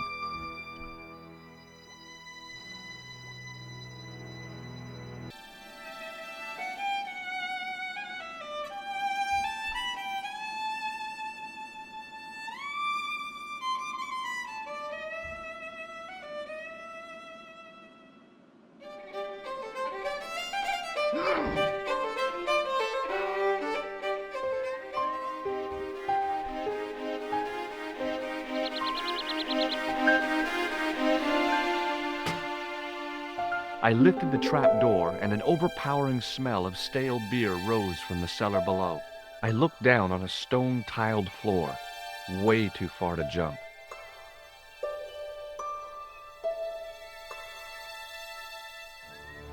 Excuse me. There was a nasty feeling in my guts I usually associated with light opera. It was Khan. What's the problem? Did you see what happened here a few minutes ago? What was that? A man was involved in an unfortunate accident. I didn't see anything. What about the boy? He doesn't know anything either. The kid, well, you know how it is in these rural communities. Not enough genes to go round. I prayed McGuire had the sense to keep his mouth shut. Was the guy hurt bad? He's been taken care of, but he thinks he dropped a small parcel. You didn't happen to find it, did you? If I had, I would have taken it to the police. Of course. Thank you.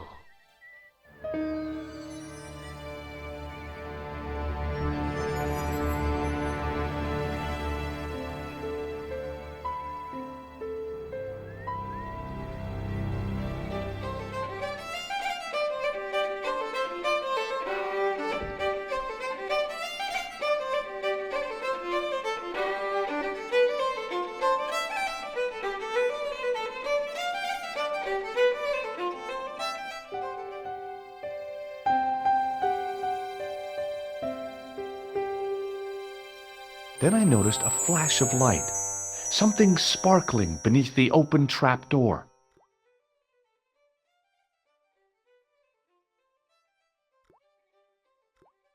It was Peagram's gem, all right. A large, uncut blue stone. As I held it aloft, I realized the fascination it could command. I guess I was already under its spell. Did you find it? What? Whatever you was looking for. Yeah. Listen, McGuire. I want you to keep this to yourself. No problemo. Just chuck us up a crate of lager. No way. You're not old enough. We can sell it and make some cash. Forget it, kid. I couldn't betray Mr. Leary's trust. I could, for sure. That old misery guts deserves it. If you want to do me a favor, keep a lookout for that guy in the suit. Okay. But it'll cost you a packet of chips. Oh, and shout if you see that Ferrari.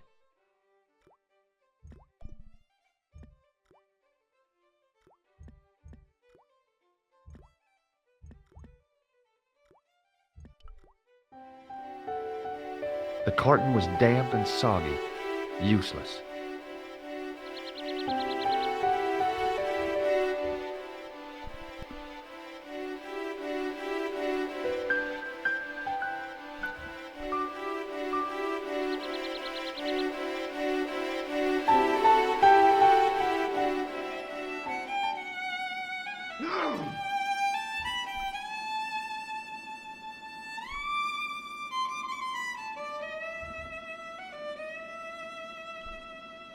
The man's arm lay across the towel, preventing me from moving it.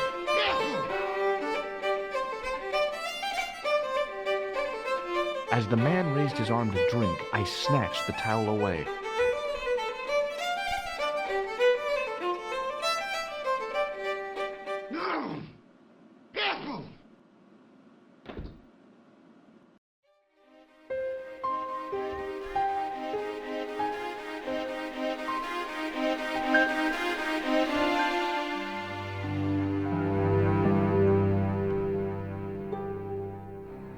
Hi, it's me again.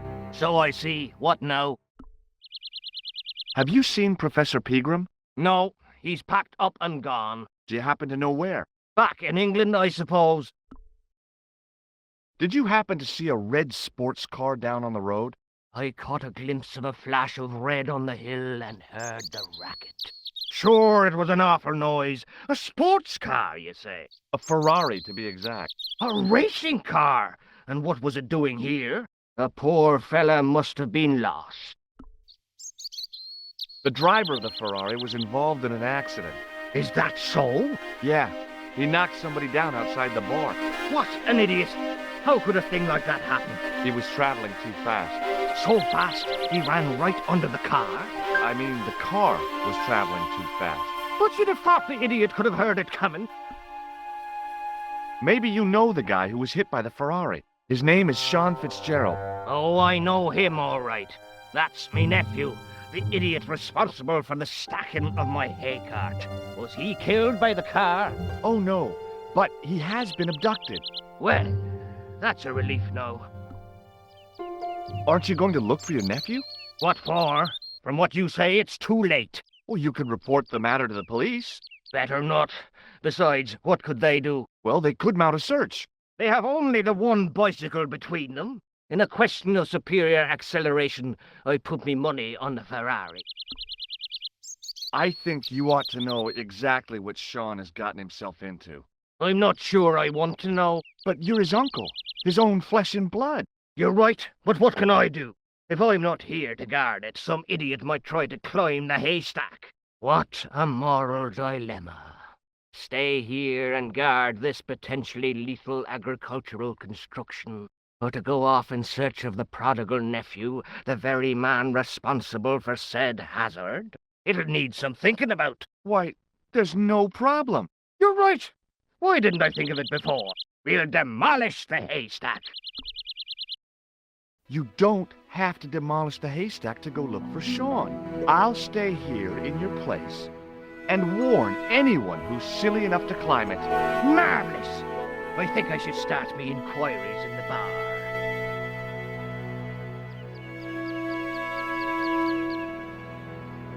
He strode off in the direction of McDevitt's bar, leaving me to contemplate the stack of hay.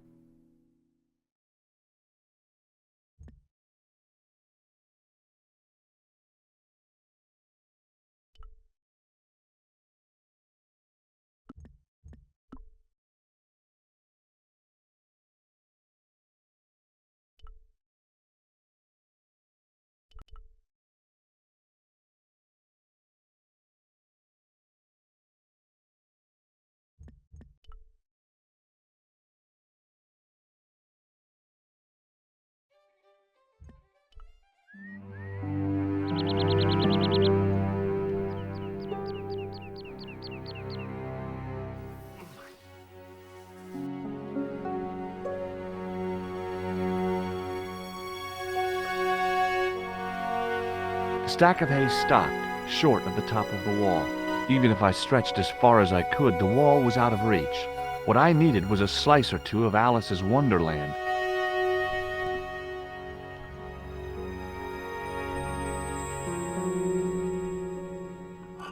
I inserted the end of the lifting key in the mortarless crack and gave it a firm shove.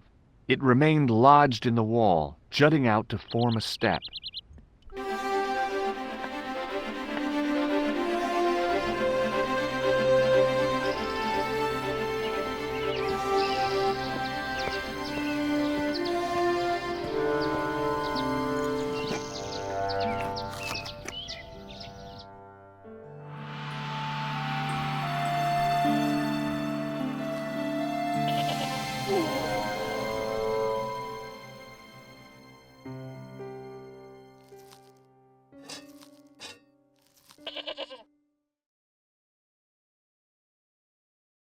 The rope by which the goat was tethered had become tangled on the old plowshare.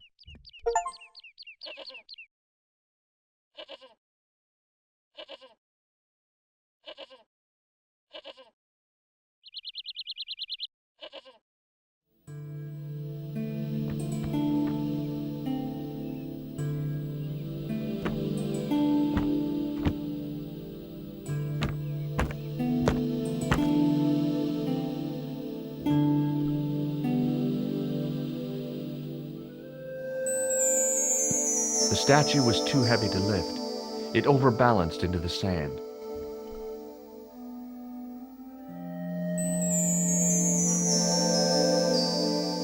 As I swung the stone upright, I noticed it had left a pattern of holes in the sand.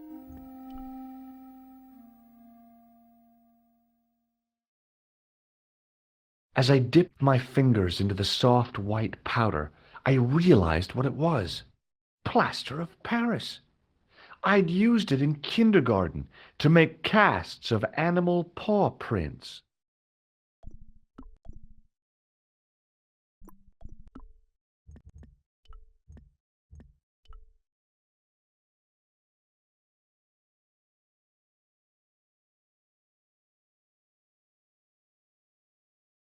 I sprinkled the plaster on the sand until the holes were filled.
The faucet creaked, coughed, and spewed out a stream of rusty-colored water.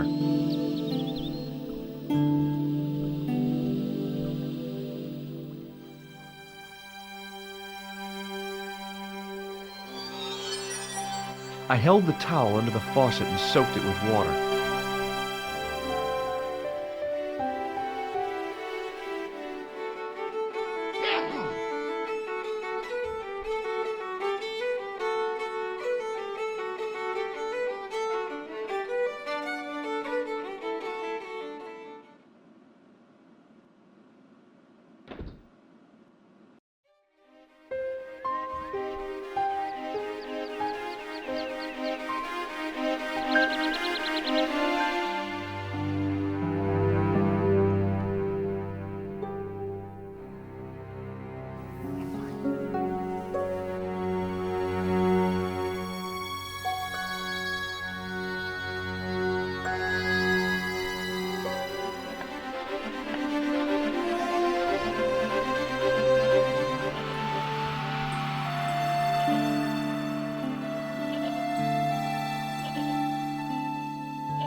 The trickle of water was quickly absorbed by the plaster. I eased the solid piece of plaster from the sand. Underneath, it had formed a perfect copy of the statue. The hardened plaster cast fitted snugly into the 5 matching sockets. There was a soft thud, then silence.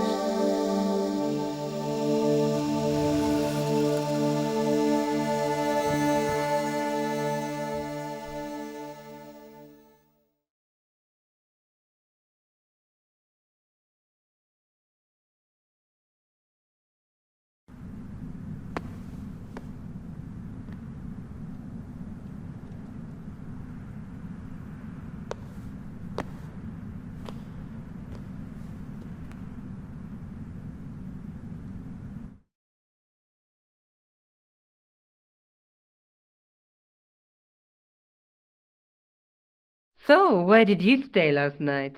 At McDevitt's. I got to drinking with Doyle and a couple of the guys. That explains why you look so ill today. Did you get any sleep at all? Not much. I had to share the room with another guy. Did he snore? Hardly. He was dead. Then Leary woke me in the middle of the night to help bail out the cellar. The cellar was flooded? Yeah, some idiot had left the faucet running. And you say Pegram has disappeared? Without a trace. But my visit wasn't a complete waste of time. Pegram's gem? The Templars gem. Whoever Jacques Marquet is, he's in for a disappointment.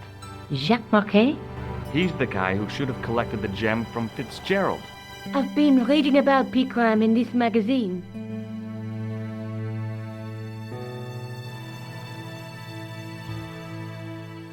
The media got its claws on him. Yeah, if I was his agent, I'd get him to lose the pipe.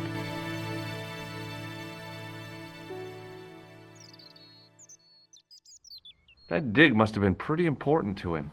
He resigned his chair at Durham University to go to Ireland. And now he's disappeared.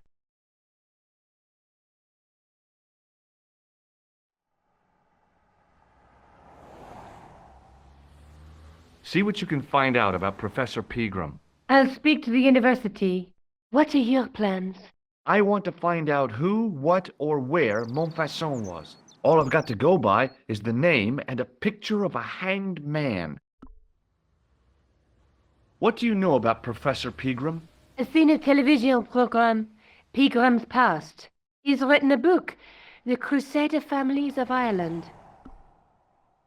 Let's take another look at the manuscript.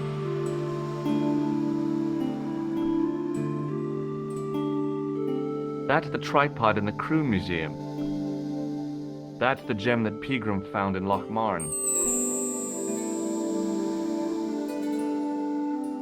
There's a guy with a sword and a bull. Between them is a gem supported by a tripod.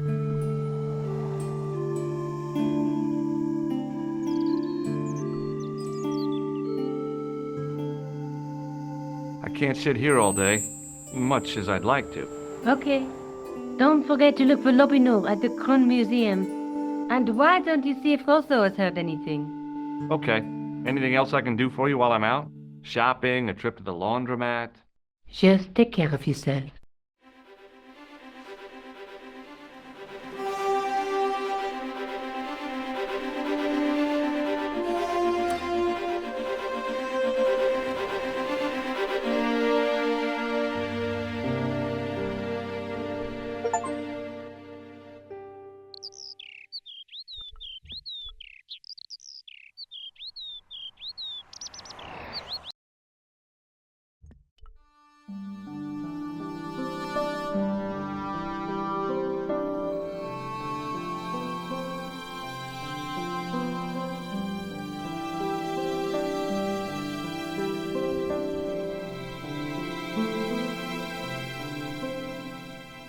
I beg your pardon.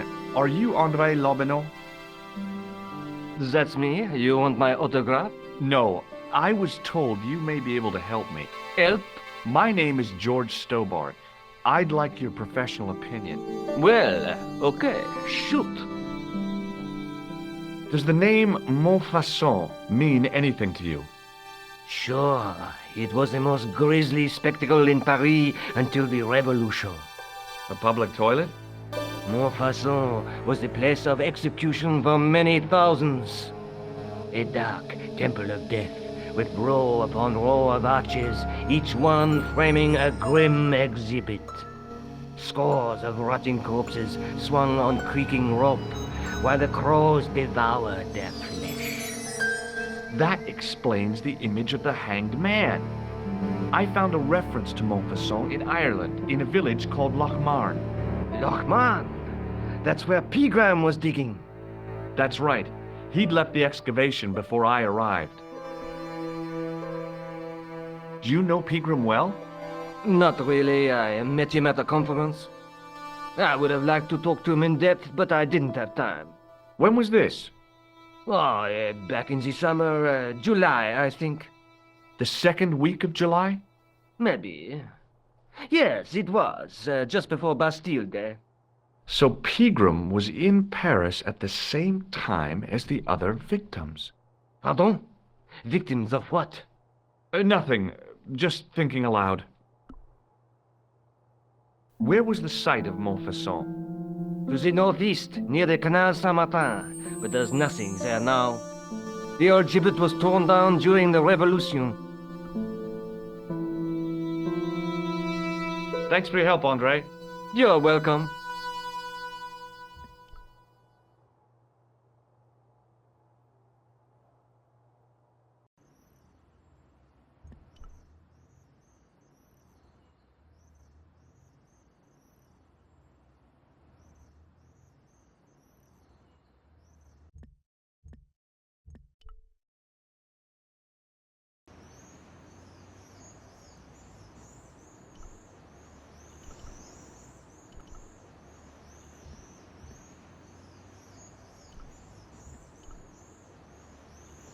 Excuse me, officer. And how may I help you? What do you know about the Knights Templar? Les Templiers.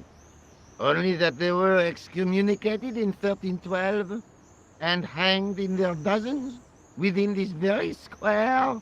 Boy, what they teach in the police academy these days. No, monsieur.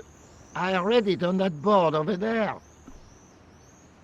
Shouldn't you be off directing traffic or something? You have seen the Parisian traffic, no? Yeah, so? I could direct the traffic, the most dangerous, the east side of Rome. Or I can sit here and enjoy the sun, the architecture, and the so-so Sauvignon. Which would you choose? Yeah, but I'm not a policeman. What happened to duty? An excellent question, monsieur.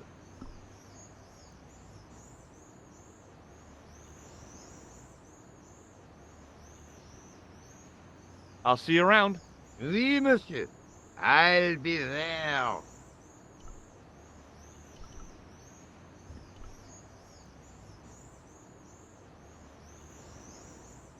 In French, English, and German it read, "In 1312, Pope Clement V dissolved the Knightly Order of the Templars and excommunicated its members on charges of heresy. In the following 2 years, many of the knights were hanged on this site. Their Grand Master, Jacques de Molay, was burnt at the stake on an island in the Seine. Fixed to the wall was a sign in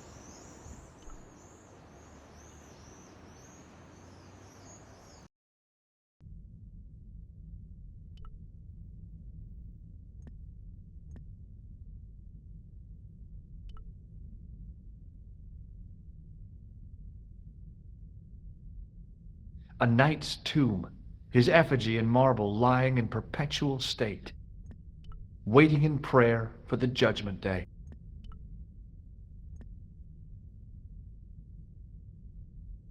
Biblical references engraved into the tomb edge to guide his way to the next world, I guess. A knight there in the company of his fellows.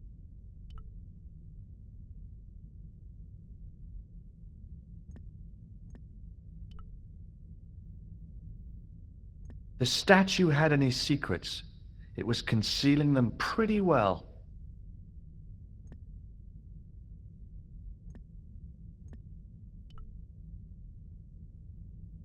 Carrying all that armor around must have been hard work. A statue of a knight holding a staff and a scroll. Per disciplinum meum lux videbis.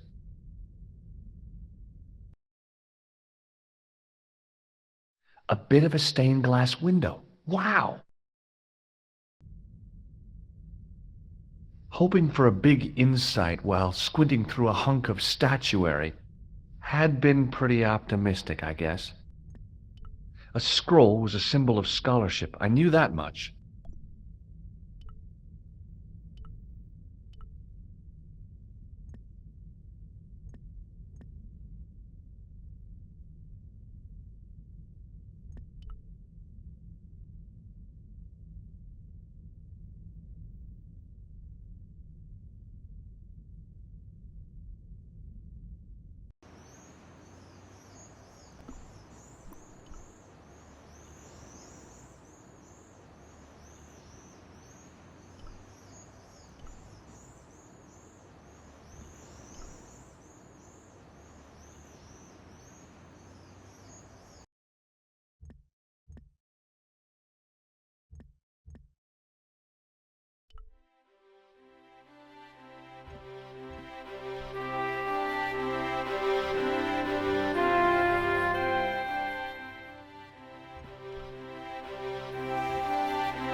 Excuse me.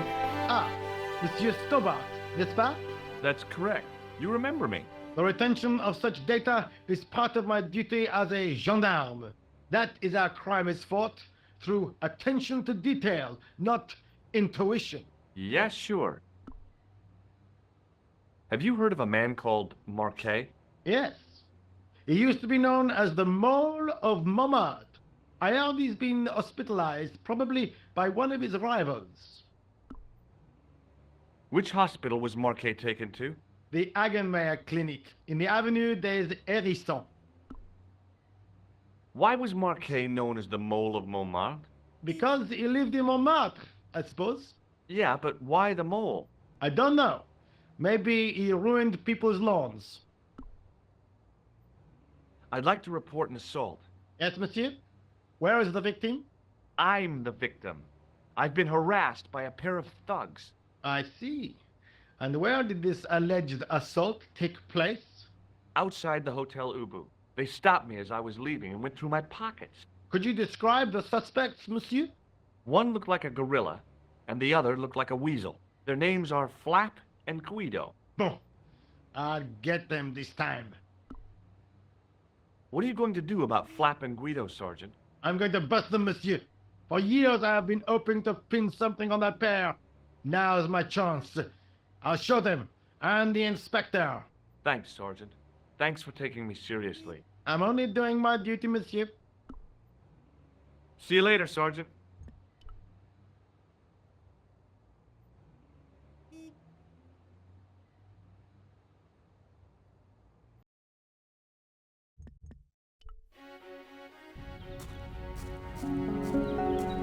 The old building managed to retain some of its original grandeur, but the modern additions look like a baseball cap on a statue of a medieval saint.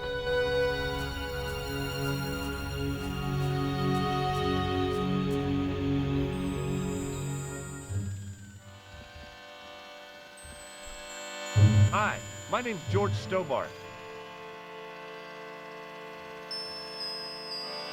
Pleased to meet you, sir. Call me George if you like. Are you sure? Yeah, that's my name. My name's Benoit, but everyone calls me Bunny. Bunny? That's right. I used to have this cute habit when I was a kid. Keep it to yourself, Benoit. Do you know anything about a patient named Marquet? No, sir, I don't know much about any of the patients. I've never met a doctor who admits that he's only human. I'm only a trainee, sir. I'm sure I'll get the hang of things. See you later. Right.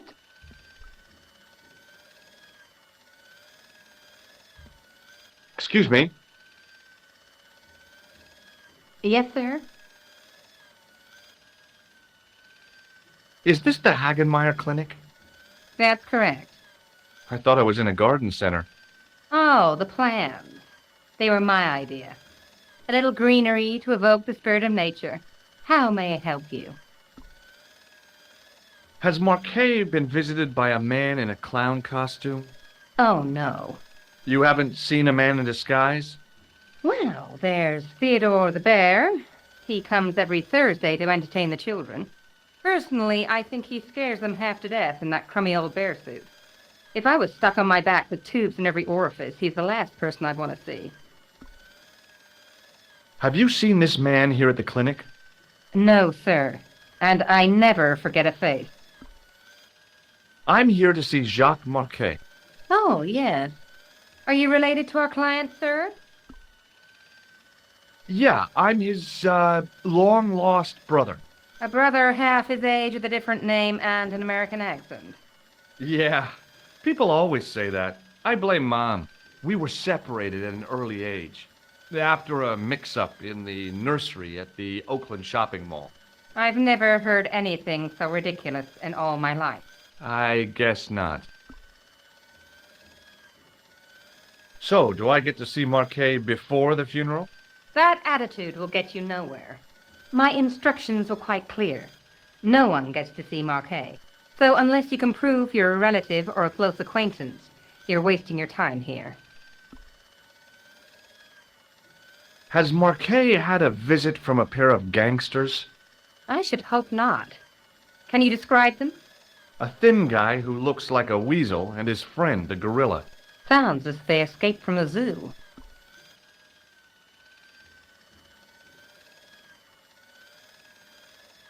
Look at this ID pass.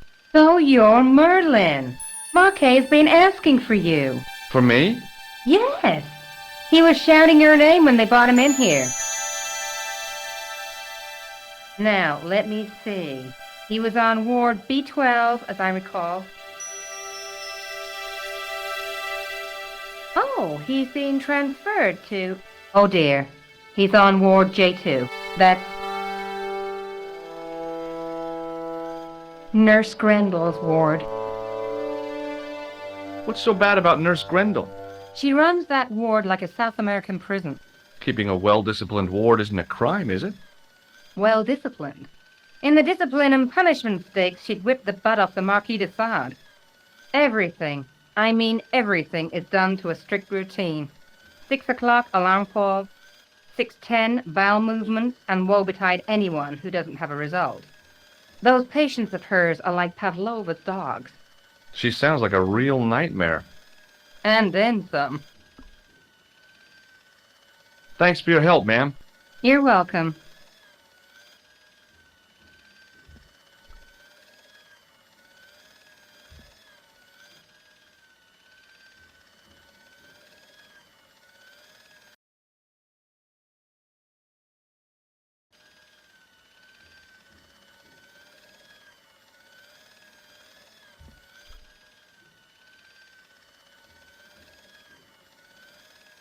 Excuse me.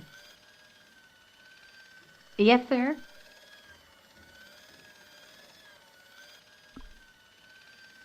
If Nurse Grendel is that bad, how come the authorities tolerate her? She's like part of the furniture. Oh, you mean she's been here a long time? No. I mean, there's not a man in this clinic who hasn't sprawled out on her. I was beginning to get the picture. This woman was jealous, with a big green capital J. How do I find Nurse Grendel's ward? Down the corridor on the left, turn right at the senior consultant's washroom. Right again at the executive coffee lounge. Bear left past the administrator's sauna. And turn left at the end. That's J2. And good luck. Thanks for your help, ma'am. You're welcome.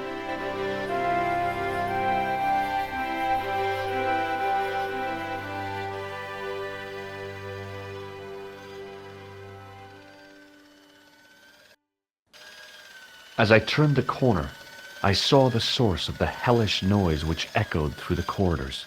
It was an industrial polishing machine with an odd-looking guy in tow.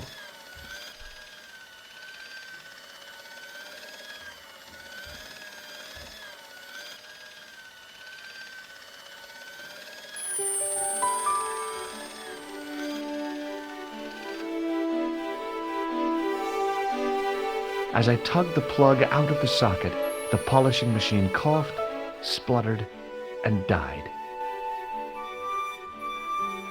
Mr. Shiny, what's wrong, pal?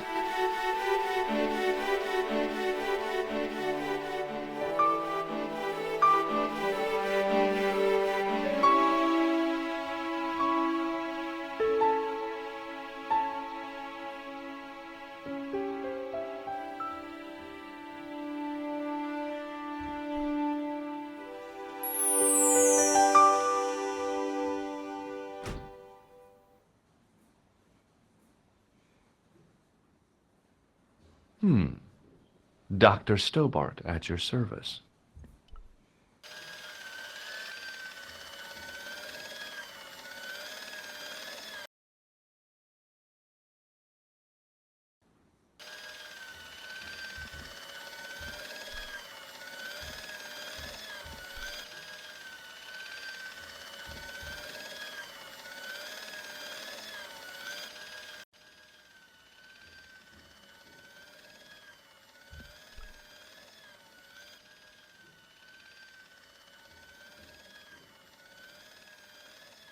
Hi, my name's George Stobart.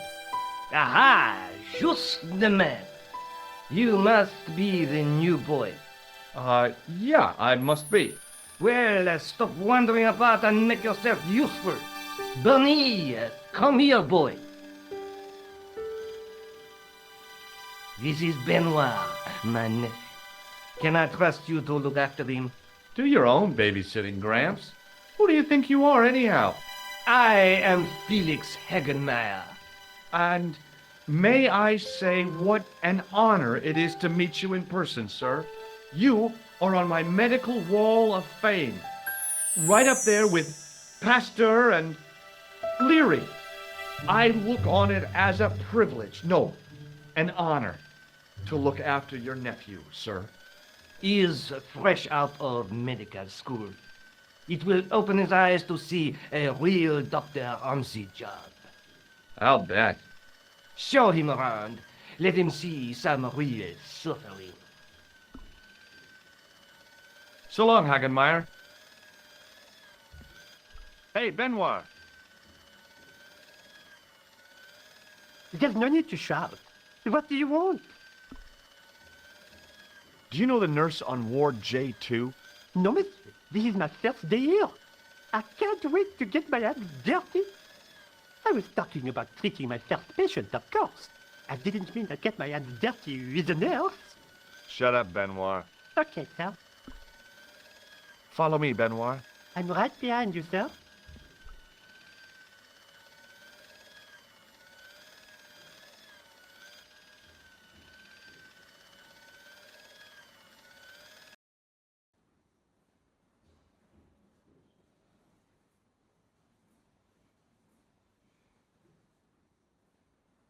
Good afternoon, doctor.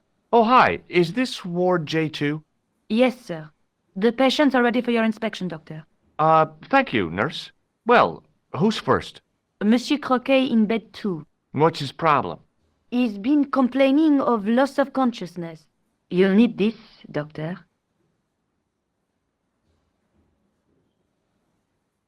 She gave me a long, narrow metal box and a stunning smile. Thanks.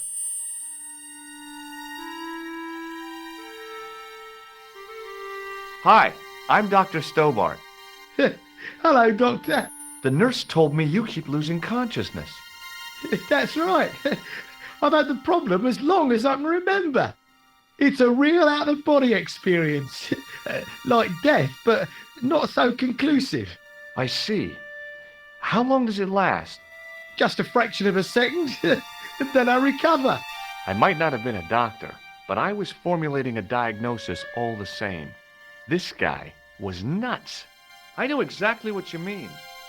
It's known in the medical field as blinking. Is it serious? Of course it isn't serious. It's perfectly natural. But just think, 2 seconds every minute. Why, that's almost half an hour every day. 2 weeks out of every year spent in total darkness. I don't have time to listen to this baloney. Which bed is Marquet in? He's round the corner, in solitary. What's the matter with him? I don't know, but the men who brought him in were wearing masks and rubber gloves. Hey, you're a doctor. How come you don't know? We doctors don't know everything. Then how come you act like you do? Do you know what this piece of equipment is called? No, I don't. Well, goodbye and good luck. Thanks, Doc.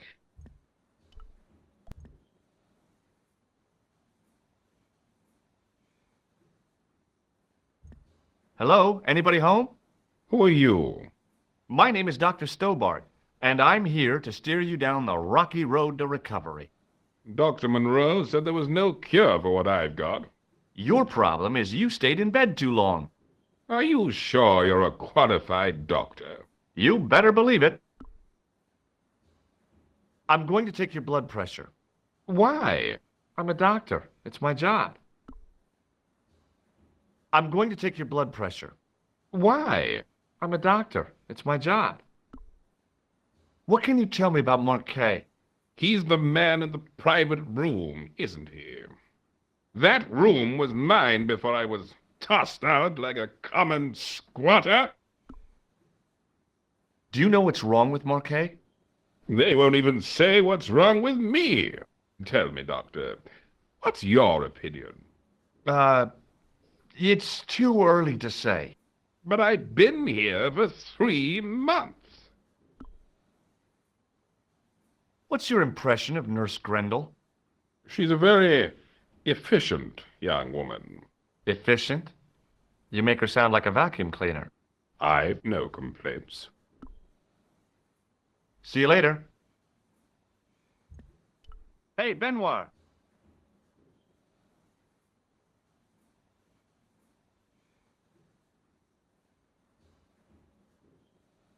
Yes, sir? Here, take this pressure gauge.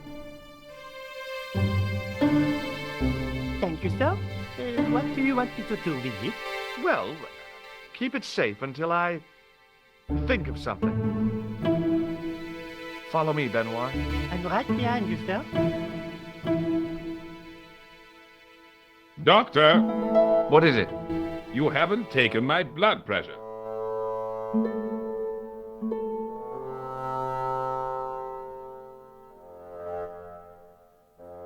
I can't take a satisfactory reading while you're excited like this. I'll come back later. Hey, Benoit.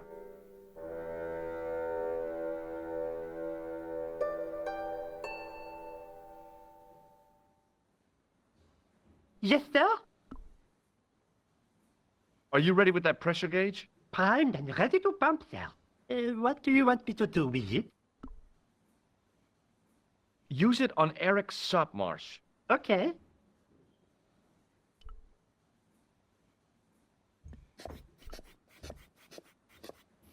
I'm Dr. Stobart. Bonjour, docteur. Have you heard of a guy called Marquet? He's in quarantine, doc, right behind this here door. Marquet is just the man I wanted to see. I wouldn't go in there if I was you. He has anthrax. I have to visit my patient. What for? Routine. I have to check he's still breathing. What if he's not? I'll sign the certificate and register his bed as vacant. That's a cold and distant attitude to death. Well, I've been institutionalized to the point of godlike aloofness. The white coat suits you. Thanks. Catch you later, officer. Au revoir, doc. Rather you than me, pal.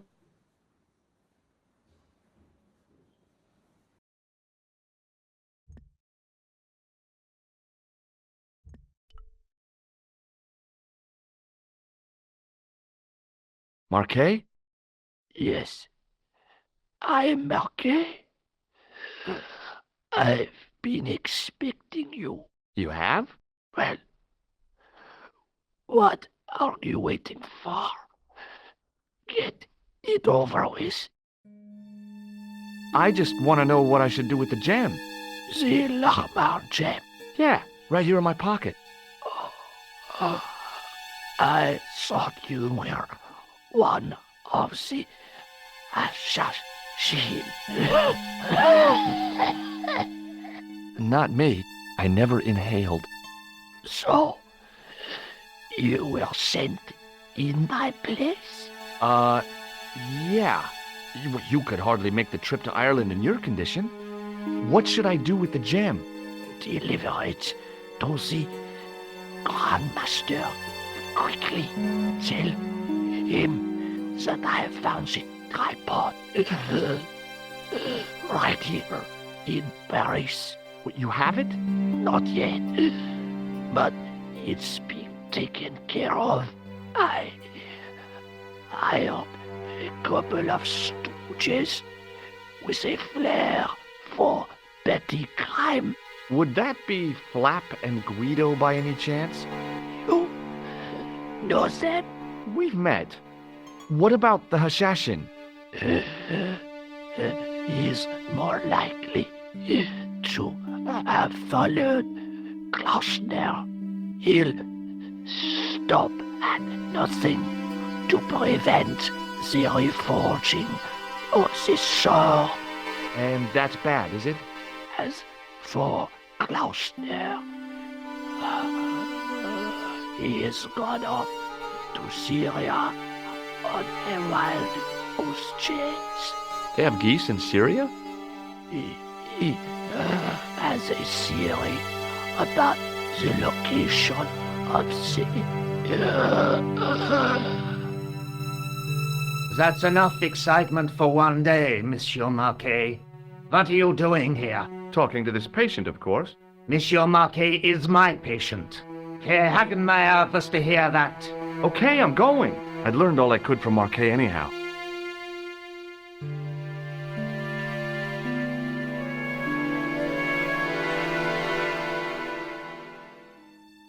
Ah, there you are, sir. I was just coming to look for you. I finished with your pressure gauge. Thanks, Bunny. What's that noise? It sounds as if someone's having a cardiac arrest. It's all right. The doctor's in there with him.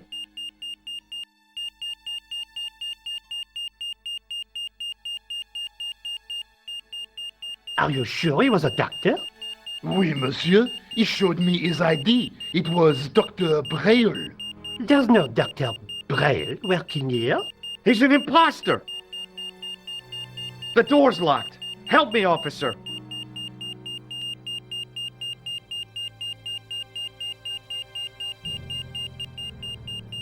Stand back, monsieur.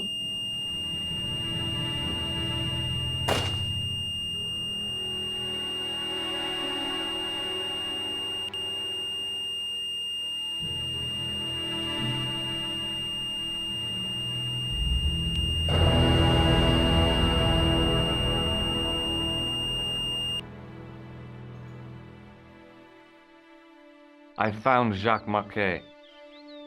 Did he talk? Yeah, he talked. For the very last time. He's dead. Yeah, killed in cold blood by a bogus doctor. That's despicable. What kind of guy would pass himself off as a doctor and take advantage of a dying man? Was it Khan? No, I don't know who he was, but it certainly wasn't Khan. He got away, out the window. Have you ever heard of the Hashi-Ashin? No. Marquet said that they were his biggest enemy. His biggest enemy was the bogus doctor. Don't remind me. That guy was evil. He had wild, staring eyes like a dead fish. I'll never trust a doctor again. Do you think the assassin was responsible for killing Marquet? I don't think so. He could have finished him off the first time. Besides, Marquet would have recognized him. He was pumped to the gills with sedatives. He wouldn't have recognized the 4 horsemen of the apocalypse unless they'd introduced themselves. Let's take another look at the manuscript.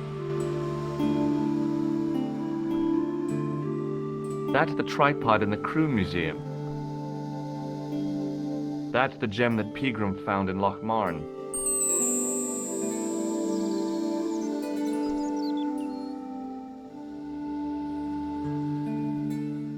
I guess I'd better go back and talk to that weirdo. Which one, Rousseau or Sergeant Mou? Oh, but you're referring to Andre. I'll let you work it out.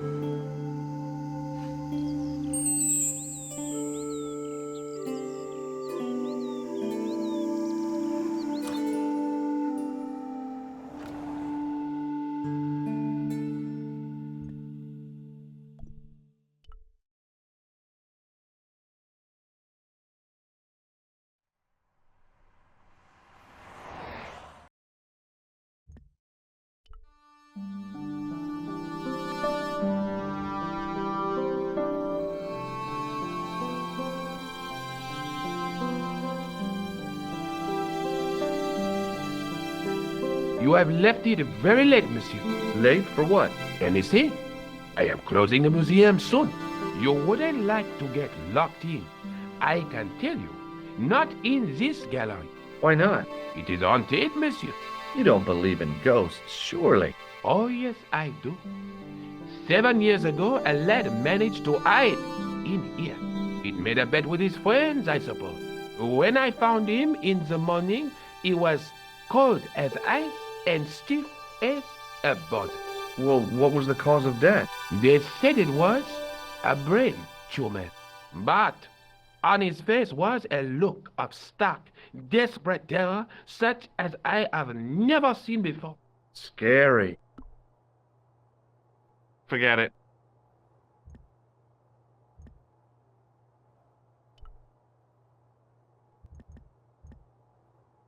Attention! Please do not open the window, monsieur. Don't you think it's kind of stuffy in here? Better stuffy than dead. What's the problem? Fumes from car exhausts? Not just that, monsieur. There's a new burger bar opened up across the street. The Laughing Buffalo. So what's the problem? They cook their burgers on a charcoal grill, and the fat falls on the open flame. The amount of organic compound and smoke particles released is astounding. Since they opened, local air pollution has doubled, and it stinks like a funeral pyre. That is why I keep the windows closed.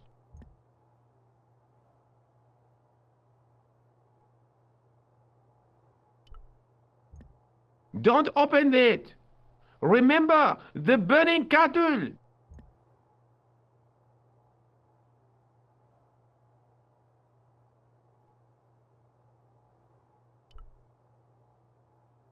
The rod turned smoothly, and the window above me opened.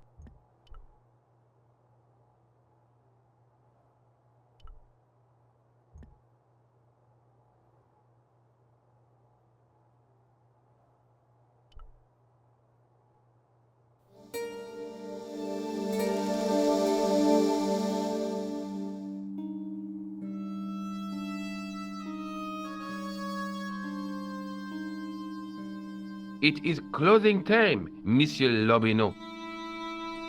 Already, there just aren't enough hours in the day. More than enough for me. I can't wait to get home and put my feet up. Eh bien, see you tomorrow. Good night, monsieur.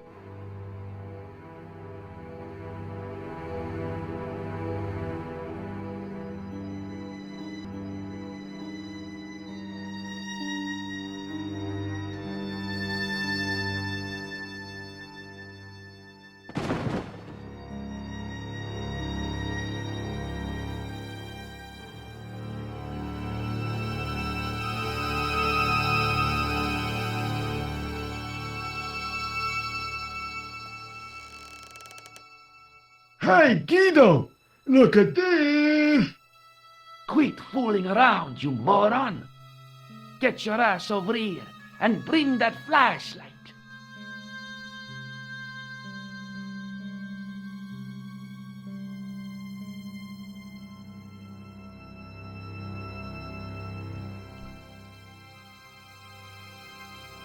What the... Who's there? Let's get out of here!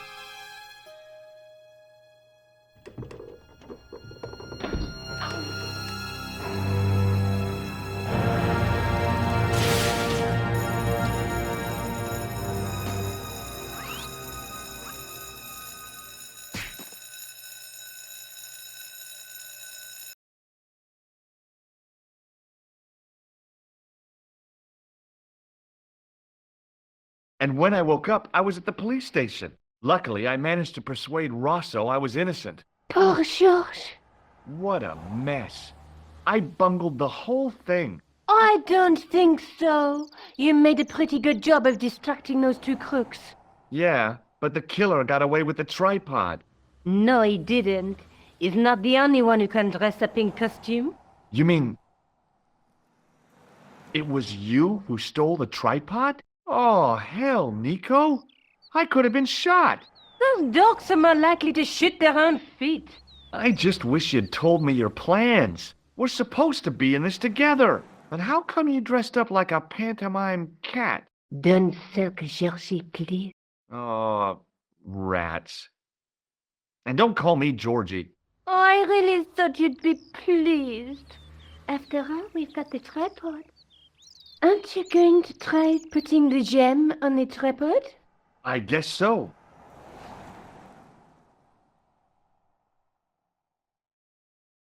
Nothing happened. Yeah. The gem fits perfectly, but what does that prove?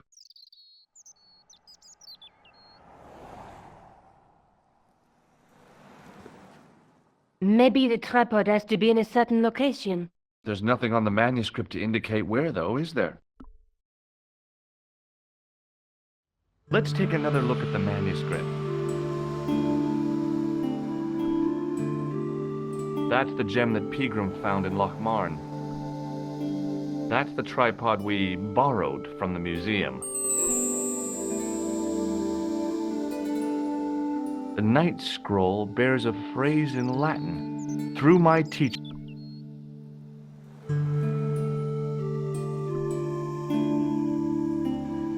What do you think the purpose of this tripod is? On the manuscript, the gem is shown mounted on top of it. So, we risked a criminal charge to steal a display stand? Don't ask me. Maybe it's intended to hold the gem in a specific position. Do you want to look after the gem? No, Georges. I'd be too tempted to sell it. I have to go. Already? You only just arrived. Time and tide wait for no man. Okay, I'll see you later.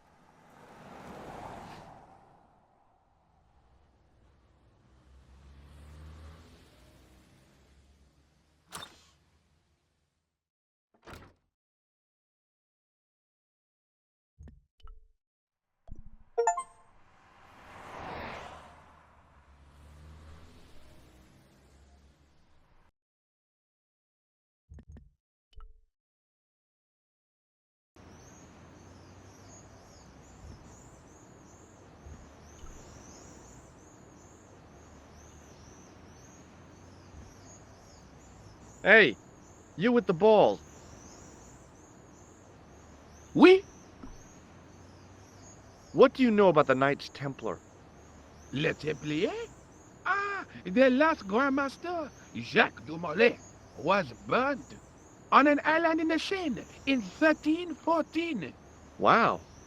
You're pretty well educated for a juggler. No, monsieur. I read it on that board over there. How did you learn to be a juggler? Juggler? What is this juggler? It's you. You juggle, that makes you a juggler. No, I am a jongleur. A jongler? What's that? Mon Dieu! A jongleur is an artist, a master of the contragravitic aeroballetic mysteries. In centuries past, the courts of the crowned heads of Europe had the jongleurs, witty, erudite men to whom the monarchs turned in their hours of need. Wait a minute, wait. Let me get this straight. Our enemies are at the borders, plague ravages the land, and the peasants are revolting. Thank God we've got Chuckles the Jongler to throw his balls around. I don't think so. That juggling doesn't look so difficult. Oh, it does not, does it not? Perhaps you feel you could do better, no? I'll give it a try. Be my guest. I had no idea what I was doing. But this guy was obviously an idiot, so how difficult could it be? A lot more difficult than I thought. That's how difficult. Still, it was my big chance to be derided by complete strangers.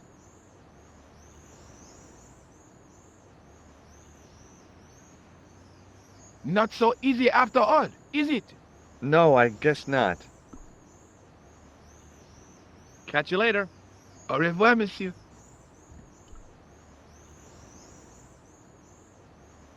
Hello again, officer. Hello again, monsieur. What do you think of the juggler? Ah, he is excellent, most watchable. But he's blocking the thoroughfare and obstructing traffic. So, he is amusing, the traffic isn't. If he wants to block it, who am I to say no? You're a cop. Ah, oui. So I am. Ah, well. So you're not going to do anything about this guy? No. He probably doesn't even have a license. Ah, a license. This I had not considered. So what are you going to do? The instant I return to the station, I shall check. Return to the station? Why not just ask him? And spoil his concentration.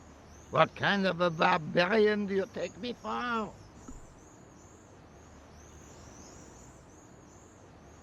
Does this red nose mean anything to you? Ah, you are a clown. Do I look like a clown? No, although you juggle like one. Now, if I'd known you were a clown, it would have been amusing. And not a humiliation for you. What do you mean? Who ever heard of a plainclothes clown? He had a point. So you're saying that if I juggle badly with a red nose, I'd be the king of comedy. But if I juggle badly without it... You look like a pathetic loon. Oui, monsieur, you have it. I'll see you around. Oui, monsieur. I'll be there. Hi again. Oui? What is it this time? I'd like to have another try at juggling, please. You have gone on a crash course, perhaps? No. I just had an insight into presentation. Huh? Allow me to demonstrate. The balls, please.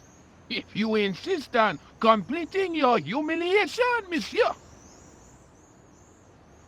Okay, now for my secret weapon.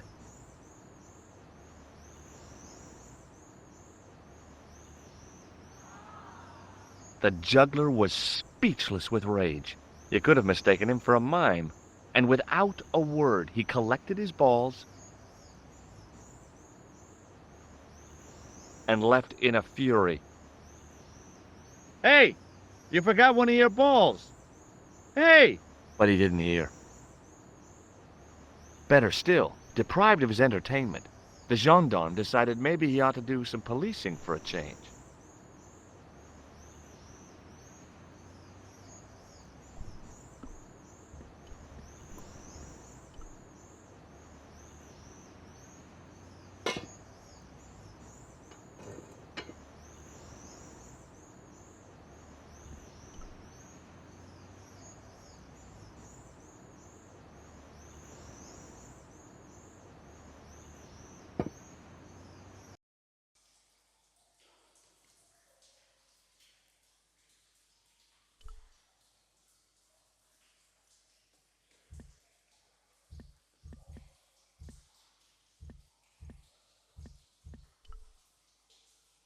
The wall had flaked, and anything once written on it had long since gone.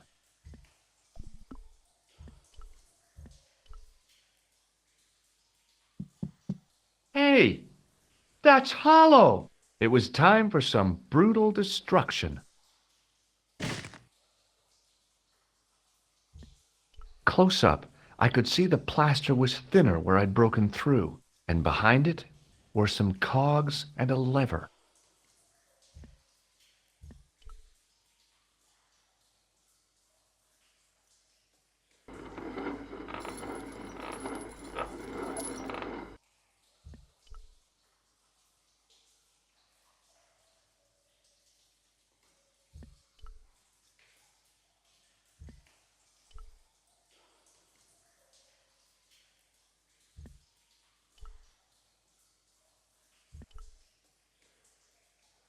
Here goes. Hey, cool. Inside the hole, I could see one of the cogs had come loose and jammed the mechanism solid.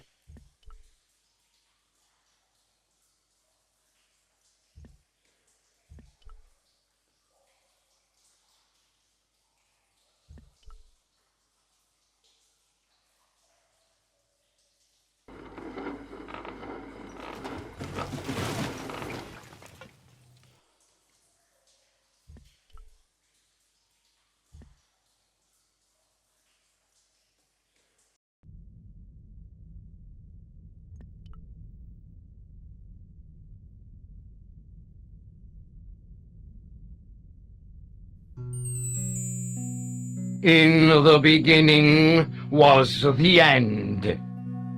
An end wrought by our enemies began our darkness. In the end will be a beginning. An end to our enemies heralds our new day. Report. The military establishments are in flux. The end of the Cold War has left them with no clear goal and as obvious targets for budgetary cuts. We have successfully promoted a sense of betrayal in the upper echelons. They feel that the politicians have cast them adrift. The pattern is emerging. Our time is now. Good. Mademoiselle? Governments are giving the corporations more respect than their own citizens. A groundswell of dissatisfaction and dissidence is growing. The corporations are becoming too large and complex for their own executives to control them. A blind belief in market forces is accelerating this trend the world over. The pattern is emerging. Our time is now. The global population's belief in those that govern it has never been lower. We have inculcated a sense of immediacy and action over forethought and planning in all the major governments. They are acting on hasty decisions that cannot be completed or revoked without appearing foolish. The pattern is emerging. Our time is now. Excellent.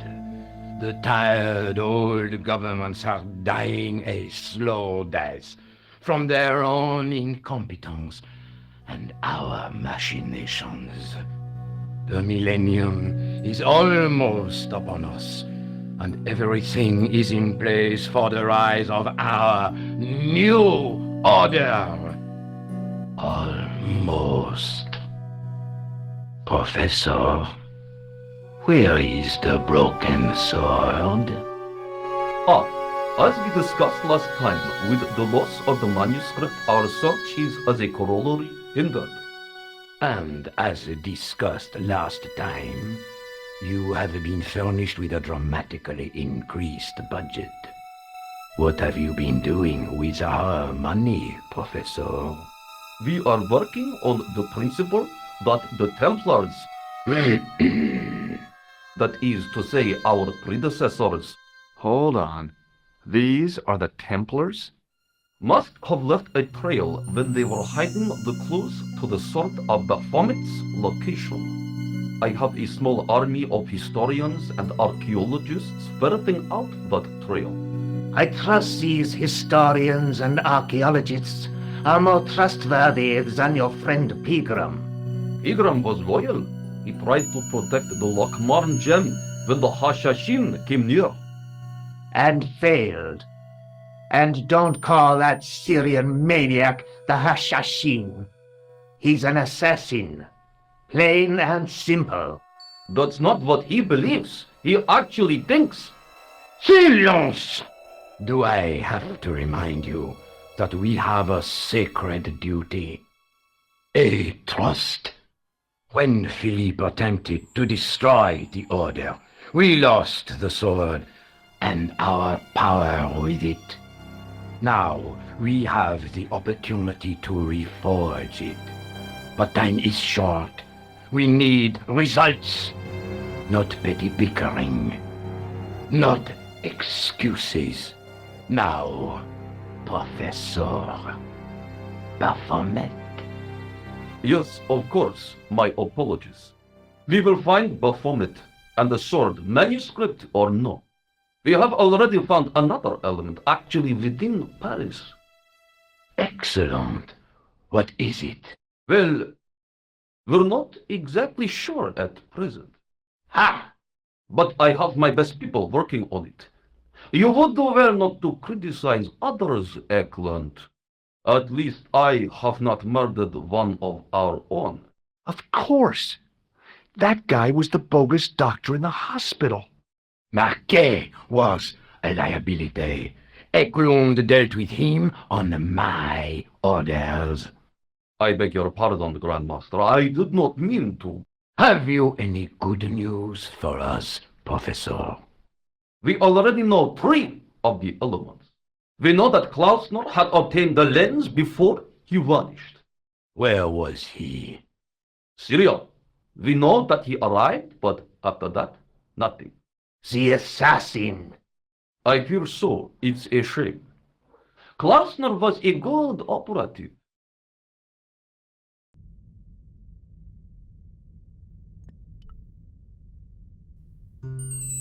This will be our last meeting in person until we locate the sword of Baphomet. I hope that I don't need to emphasize the importance of finding it.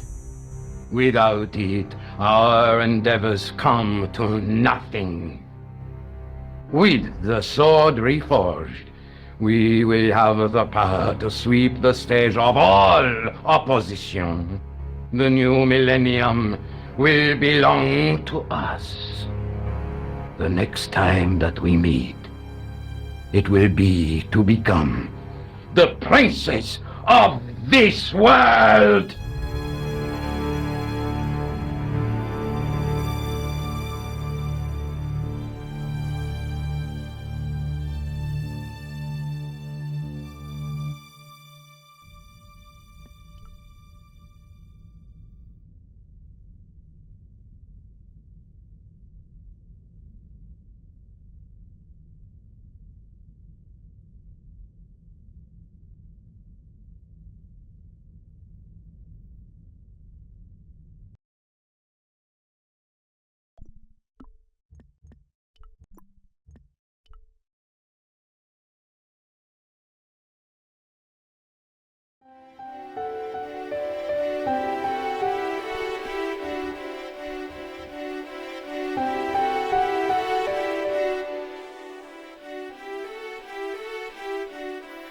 The light, falling from above, struck the gem and scattered in 5 neat rays, and each ray picked out a letter.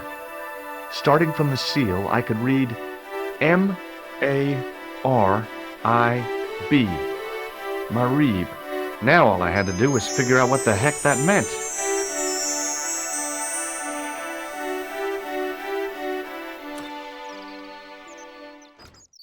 Nico, I've seen them. Who? The Templars. I spied on their meeting in the catacombs. And you saw the Knight Templar? I saw a bunch of guys masquerading as Templars.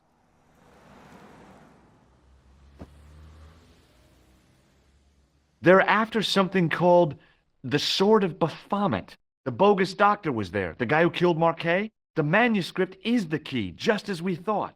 It shows the way to the broken sword, whatever that is. And how does the assassin fit into all this? He's out to stop them. These Neo-Templars, they're men and women in influential positions. Don't you see? Plantar was one of them. The assassin killed him for the manuscript, to stop them finding the sword. But now we have got the manuscript. Yes. So, how do they hope to find the sword? I don't know. They said something about a lens and a guy called Klausner who's gone to Syria, but they didn't seem to realize the significance of the very site of their meeting. You see, after they'd gone, I discovered a stone pedestal and a carved inscription. I set up the gem on the tripod, directly below a beam of light. The gem split the beam and lit the letters M-A-R-I-B.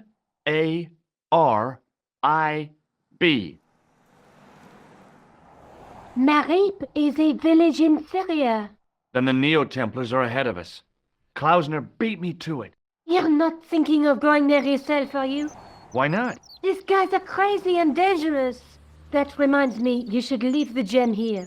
Okay. What about the tripod? I'll send it back to Andre, anonymously.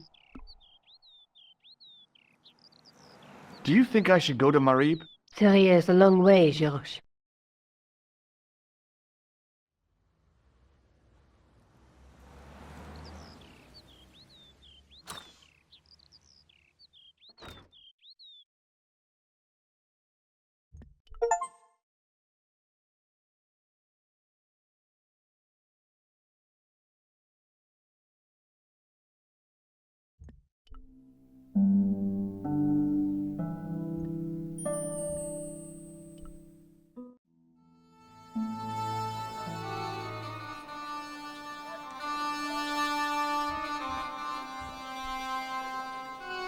Hey there, young fella.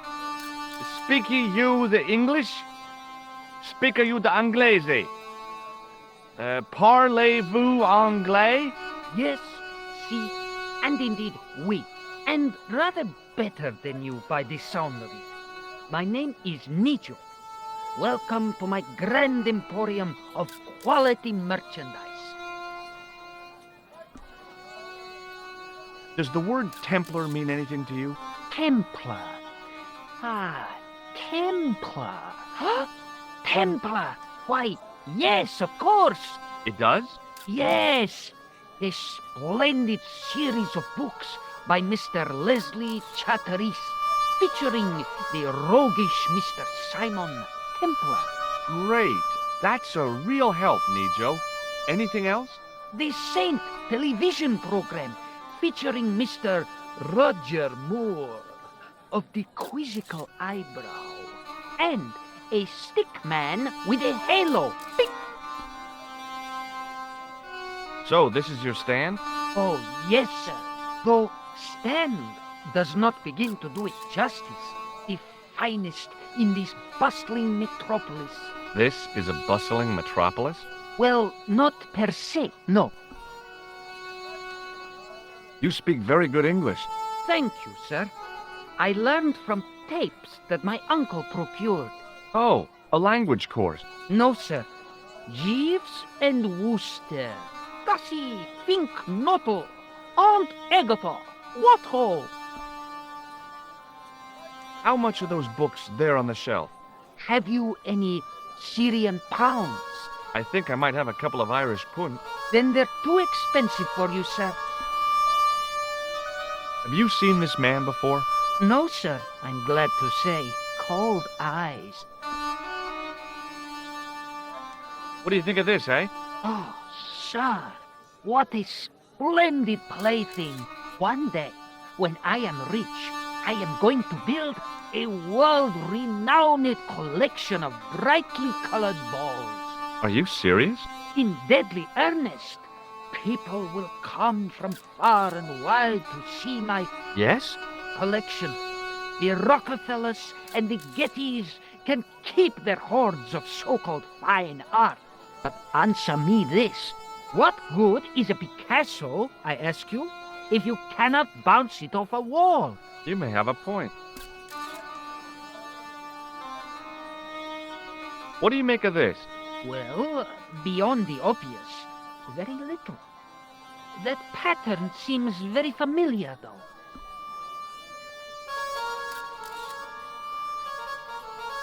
So long, Nijo. Poodle pip, sir.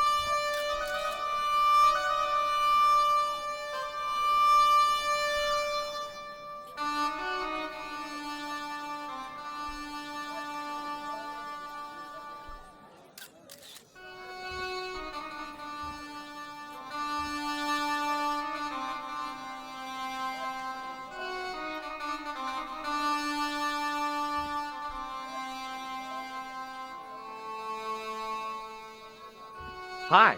Hello, sir. Lovely carpet. Does this matchbook mean anything to you? Ah! Give to me! Give to me! Allah mut!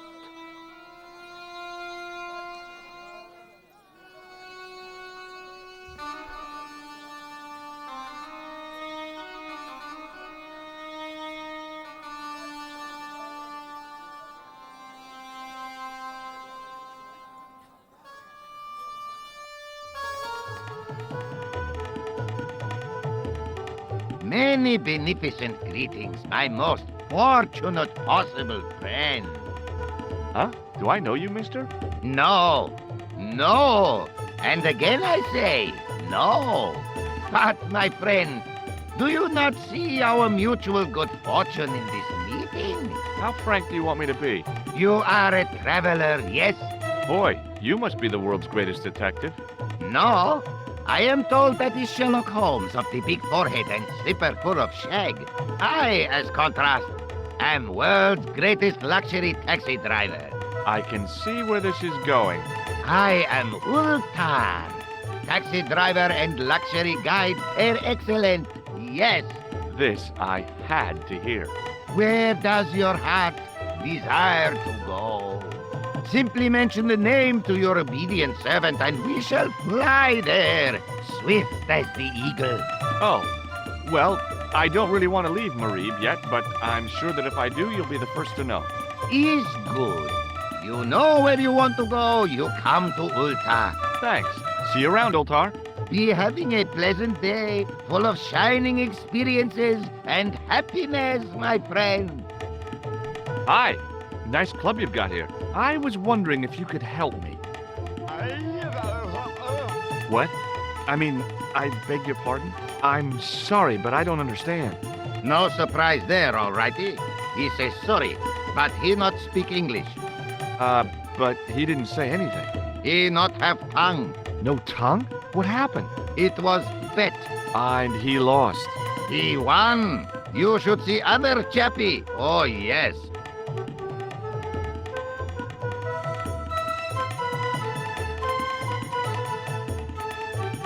Damn, the door's locked.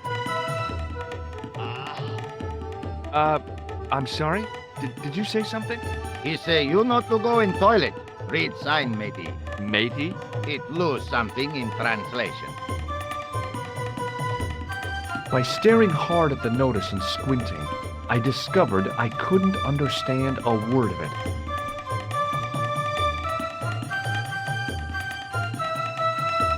Hello again, Ultar.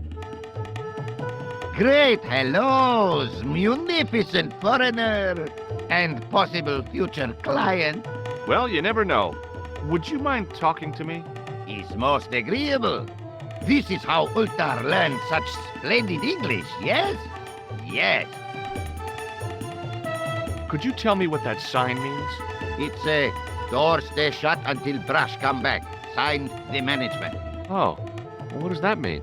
Manager buy lovely new toilet brush, leaves it by wash basin for 10 minutes, come back, it been stolen. Not even out of wrapper. He damn cross. Lock up toilet and say, nobody use fine pristine toilet until brush given back. We say, what we do till then, eh? He say, cross legs and use superior willpower. And that's what you've been doing? No, Ultar use bucket. What do you make of that boy in the market, Nejo? Nejo? Ha, Ayub's boy. He's too big for sandals. I speak splendid English and he laugh. He say, Ultar, you big ox, you split infinitive. I say, I split your head if you stay still long enough. Ha ha ha ha ha ha. Ho ho ho ho ho ho. Pretty funny, yes? Hilarious. You should be on cable. See you around, Ultar. Fare you most splendid, good sir.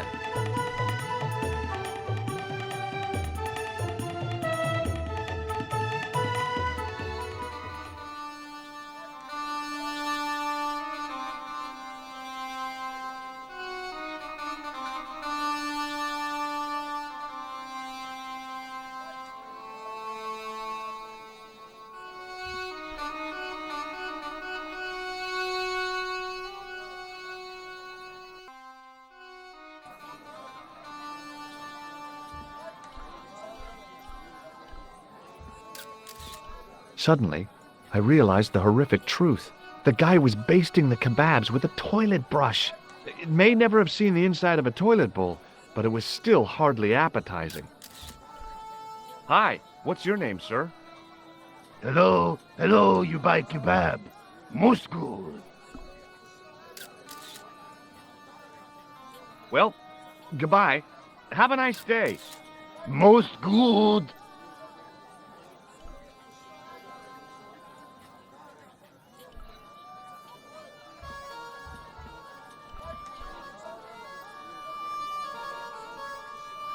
Hi, Nejo. Hello again, sir. And how may I help you this time? I met an interesting guy earlier, a cab driver. Ah, that would have to be Ultar, a barbaric sort of chap. Oh, he's not that bad. You know how he speaks in pidgin English? That's how he speaks in Arabic too. Who's the guy selling the kebabs? Oh, that's Arto. A miserable blighter, to be sure, sir. He doesn't seem very happy. He never is. Day in, day out, a face like a wet Wednesday. Whatever one of those is. Does he speak any English? Not cogently, no. Look, this is going to sound a bit strange, but I need Arto's brush. What? The brush he bastes the kebabs with? Yes. Let me find some dirty postcards for you instead. Nejo, this is serious. Arto stole that brush he's using from a friend, and I want to get it back. Perhaps I could help you, old chap. Maybe? Perhaps? Maybe what? Perhaps what? I do not wish to seem mercenary, sir, but I am a merchant, and merchants trade. Merchant? This isn't Sears and Roebuck here. Well, if you're going to be disagreeable... No, you're right. What would you like? I seem to recall that you have something that might alleviate my boredom. A globe of delight. A Rubicon spheroid of heavenly pleasure. You mean the ball, don't you? A tiny spherule of form that barely spans my hand, yet promises hours of amusement. If you mean the ball, why don't you just say so? Can I have the ball back, mister? All right, here you go. People say bad things about Americans, but you're okay in my book. What people? What bad things? Never mind that now. Remember the brush? Right, yes, the brush. All you have to do with Arto is be polite. It lightens his day, makes it all worthwhile for him again. How can I be polite to the guy when I can't speak a word of Syrian? Arabic. That's what I meant. Simply memorize this phrase. Il-ach il-kalb. Il-akal kalb. Close enough. Now, go over to Arto and deliver those honeyed words even unto his delicate ear. He won't be able to do enough for you. Really? Really. What exactly does il-akal kalb mean? A polite but subtly complimentary greeting. He won't be able to do enough for you. See you around, Nijo. Ta-ta for now, sir.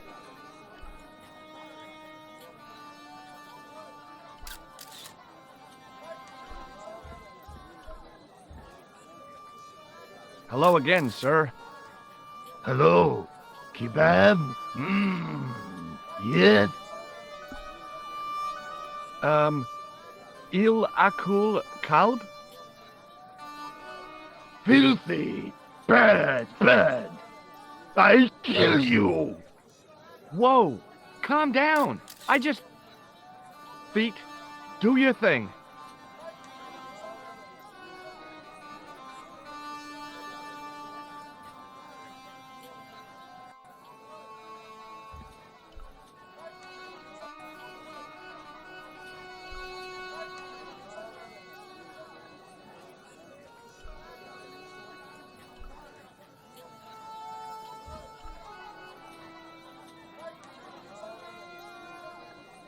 Hi, Nijo.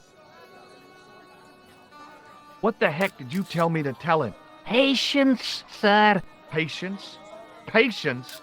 I've been chased by a homicidal kebab seller, and you expect me to be patient? But consider, sir, while you were running from the irate Arto wasn't using the brush. Hold on. Are you telling me that I've been used as a diversionary tactic? Your brush, sir. I can't believe that you put me on that kebab seller's death list for a toilet brush. The ends justify the means, sir. Yeah, but I noticed it wasn't your butt that was on the line, though. They also serve who only stand and wait, sir. Oh, spare me. Oh, it's okay. Nothing.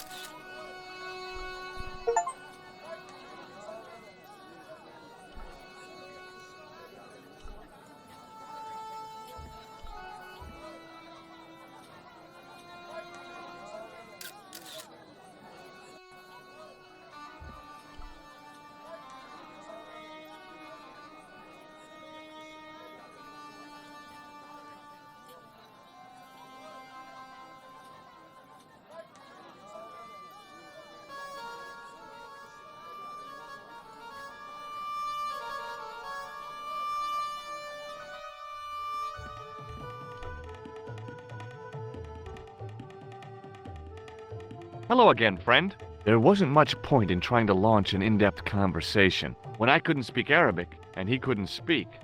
Period. Well, I did know a few words of Arabic, but doubted the wisdom of using them.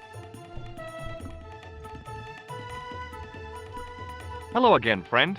There wasn't much point in trying to launch an in-depth conversation when I couldn't well, I did know a but Here's your brush, sir. It wasn't easy getting it back.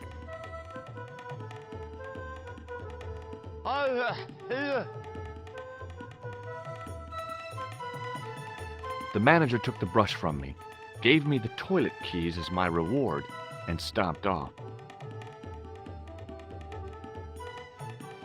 What was all that about? Manager, he say, bah, look at state of this. Need much cleaning and detergent before go around my, you bend. He said all that? Body language account for much, you know. Oh, yes, indeedy.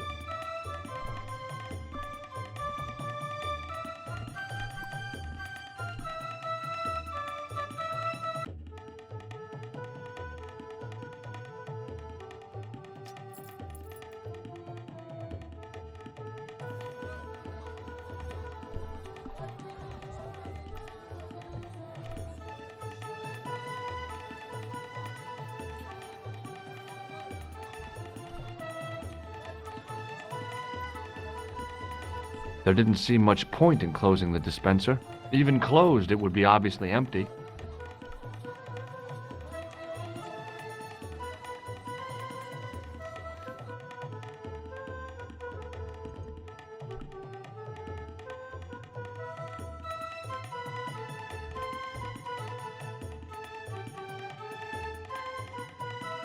Hello again, Ultar. Praise be to Allah. I am blessed with your bountiful presence once more. This place is certainly hard to find. Oh, yes, it is most exclusive. The membership can be no more than... Kind sir, what would you guess the population of the village to be? Gee, I don't know, a couple of thousand? Then I would estimate the membership to be no more than a couple of thousand. What does Il Akal Kalb mean? Who teach you that? Nejo told me to say it to Arto. And Arto come after you with big knife, yes? Yeah, how did you know? I know Arto.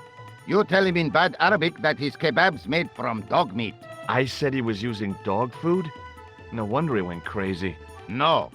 Ultar not mean meat for dog. Ultar mean meat of dog. Oh. Ugh. Do you know anything about the Templars? Of course. Yes? What can you tell me? Great she-bop band of the 60s. No, that's not really... Who put the bop in the bop, bop, bop, bop, bop? Yeah, eternal questions. Have you seen this man before? Oh, most certainly. Was here only yesterday. Here? Yesterday? My God, he's close. Yes, he was asking a lot of questions, just like you. What did he ask about? He asked about American called Stoby. Stobart? Yes, Stobart. You know him. The killer knew my name. What else did he ask about? He asked about German man called Klobner. I tried to remember the name of the man the conspiracy had lost in Syria. Was his name Klausner? Sure, that is what Ultar said. Klausner. I told this man in the picture, Klausner wanted to go up to Bull's Head. Hold on, he wanted to go where? Bull's Head. Big hill, 10 miles out of town. Maybe 60. When was that? Oh, maybe a week ago. What can you tell me about this Bull's Head Hill? It's most magnificent. Lovely views. Worth visiting. Yes, by indeedity. How do I get there? No. Let me guess. You need fine luxury guide to take you there in air-conditioned taxi. Woe is me. Where can I find such a guide? And Ultar is most luxurious guide for most literally some way, in any direction. Gee willikers, lucky old me. Are you desirous of my pleasant and luxuriant service? All right, let's go. First, I regret the formalities. A trip to the Bull's Head? 50 Yankee dollars, please. $50? I don't have $50.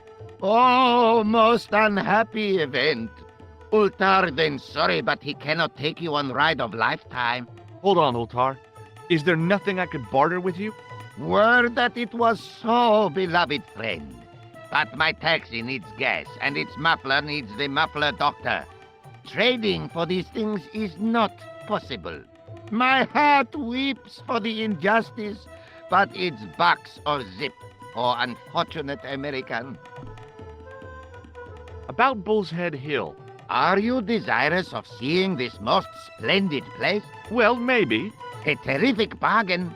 Only 50 of your Yankee bucks. 50, huh? Well, I still don't have any cash on me, American or otherwise. Oh, unfortunate, most extreme. The delights of the Bull's Head Hill then must wait, I fear. Bye for now, Ultar. May good fortune follow you, mister.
The plaster seemed to soak up the grease paint until it began to look like stone.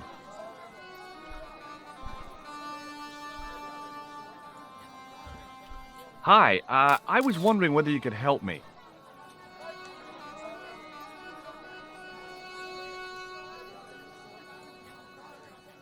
Why, sure, son. Always got time for a fellow American. The name's Henderson. Dwayne Henderson. Pleased to meet you, Mr. Henderson. Hell, boy, I'm not in the office. Call me Dwayne. Oh, okay. Dwayne? My name's George Stobart. What do you think of this? Good gravy. Looks old. Yeah, I had to turn this town upside down. Boy, your luck's better than ours. Looks Roman. I wouldn't know. What'll they say back home? How much do you want, George? Oh, I couldn't. It's the find of a lifetime. I mean... $50. Take it or leave it. I'll take it. Here you go.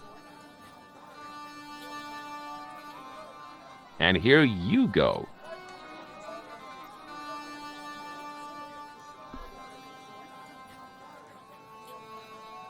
Have you ever heard of a hill called the Bull's Head?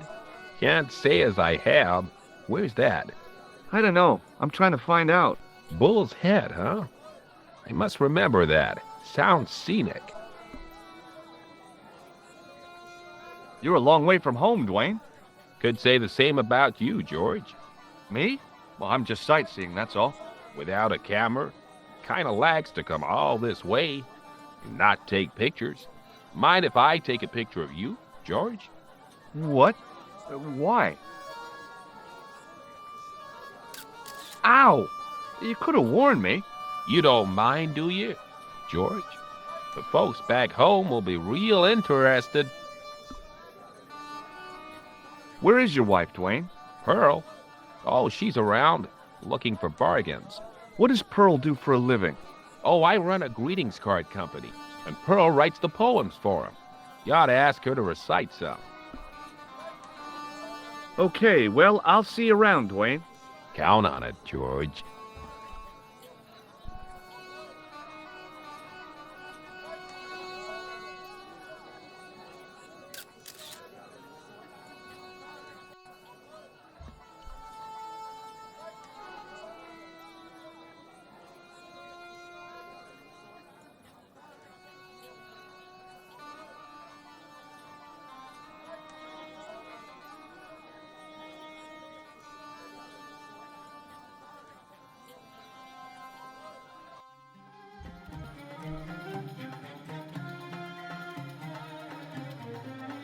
Hello again, Ultar. Praise be to Allah. I am blessed with your bountiful presence once more. About Bull's Head Hill. Are you desirous of seeing this most splendid place? Well, maybe. A terrific bargain. Only 50 of your Yankee bucks. 50, huh? Okay, it's a deal. Here's the cash. Ah, most splendid. As you say, the cash price mullah is correct. Mister, we make with haste. Where exactly is your taxi? Because the only vehicle I can see around here is an aging army surplus truck. Yes? Ah, okay. I'll be along in a minute.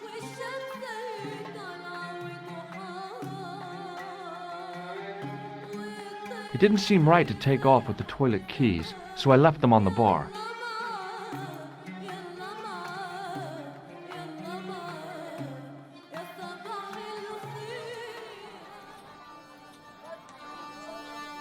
Hello again, Ultar. His most splendid and adventurous client. That's your taxi? Oh, yes, most assuredly. Most entirely splendid taxi in all Marib. It looks like an old army truck to me. Bah! You Americans with your checkerboard caps and your Judd Hirsches.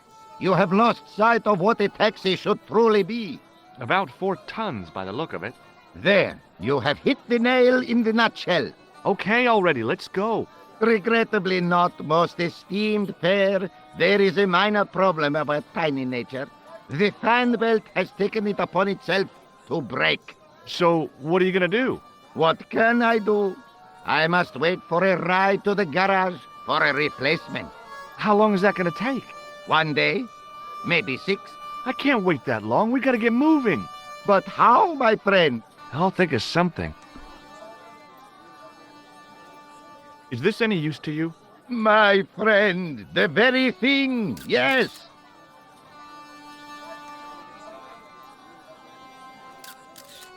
Ultar took the towel from me, cut it in 2 lengthways, and gave me half back. With his half, he did the kind of fan belt replacement that's normally done with stockings. Now, if I knot the ends together, so... Serviceable, yes? Very serviceable indeed. Stockings might work on a Bentley, but on a truck, the coarse toweling did the job nicely. Come along, my friend. You want to see the bull's head? Yes?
With a flourish, I tied the end of the towel to the stick with a textbook reef knot.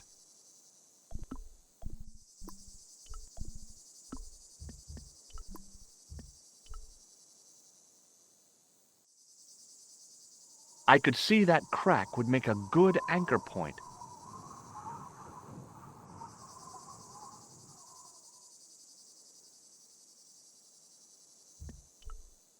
Well, that looked really safe. But I had no choice. I hadn't anticipated going mountaineering when I'd come to Syria.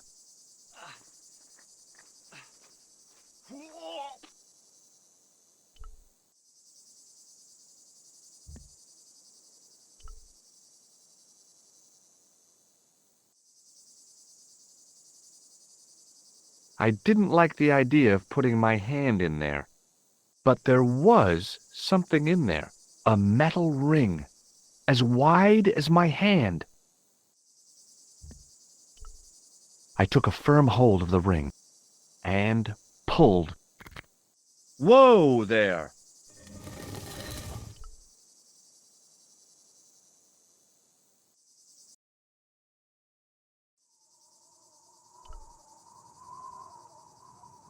Around the corner, I found the corpse. Oh my God. Klausner? Large as life and twice as dead. I'd hardly had time to accept the fact when I heard the door mechanism start up again. Oh man, no! The door had slammed shut, trapping me. I had a bad feeling about how Klausner had died. Okay, all right. Hey, what's this? I'd found some kind of lens, a very old lens made from a very hard glass. That settled it. The knight on the manuscript had been holding a lens the whole time, not a crystal ball.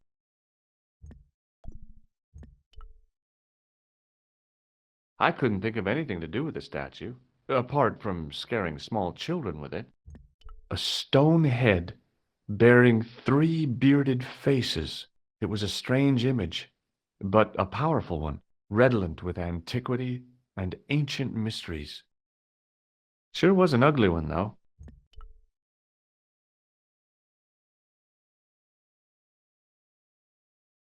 I couldn't take the inscription with me, and I didn't have a notebook or a camera to record it. All I could do was stare at it and try to memorize it. In accidenta sita est, in ora mundi. Okay. That would have to do. The mount's opening. It must be Ultar. My God. If he comes in, we'll both be trapped. Ultar! Don't come in! It's a trap! Stay where you are! You! Hello, Mr. Stobart. We meet in the most unusual places. Please, do not make any sudden moves. I have no desire to maim you. Did you say maim? I did. Dead men tell no tales, as you say. And I want to hear everything that you have to tell me. And what if I don't want to talk? Then I shall, most regrettably, have to kill you. Rest assured, however, that I am an excellent shot you would not suffer. Oh, that's good. Believe me, I'm really assured. It is rather dark in here. I think we should conduct our business outside. Why should I make myself an easier target? If I fire at you, Mr. Stobart, I shall hit you even in here. But, unfortunately, my marksmanship will suffer. It could be the difference between hitting you in the leg or the groin. Boy, it sure is hot in here. No sudden moves, Mr. Stobart.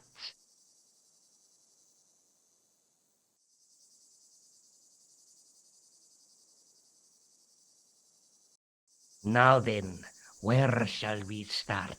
How about being bosom buddies and you putting that gun away? Klausner, do you know where he is?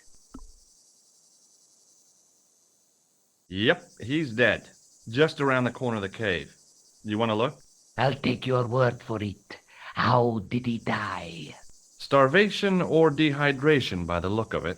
He was caught in this trap you were shouting about. Yes, I suspected as much.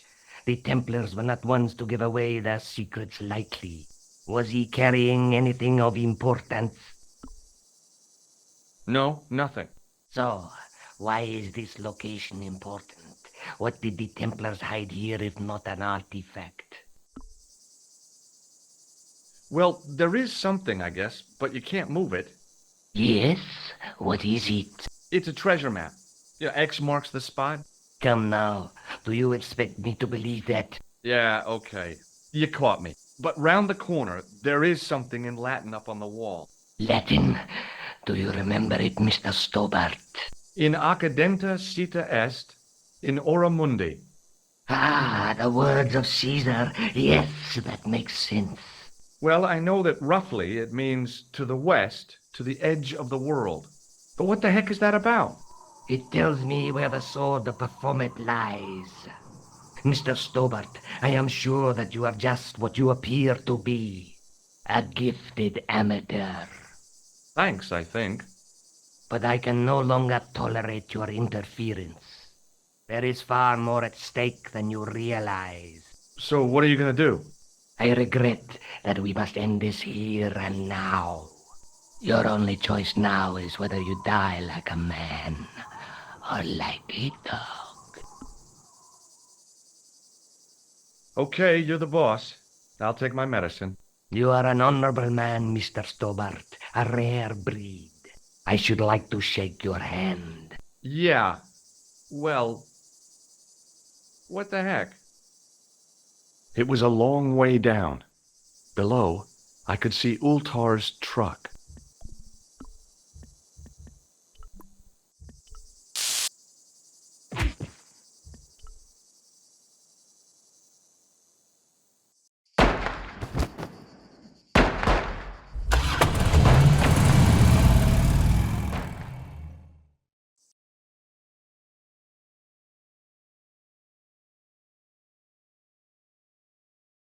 Luckily, the canopy on Ultar's truck broke my fall. Thank goodness for that. The worst part of the experience was Ultar's driving. What about the lens? Is it still in one piece? Oh, yeah. Well, it's good to see you again, Josh. Really? Well, I have to say, I'd have enjoyed Syria a lot more if you'd been there. I wouldn't have been much help. Anyway, you did just fine on your own. Have you any idea what this lens might be used for? As a magnifying glass, obviously. I'm sure you'll find it very useful. I'll be back as soon as I can. Okay.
The lens fitted into the end of the scroll like a hand into a glove. Hey!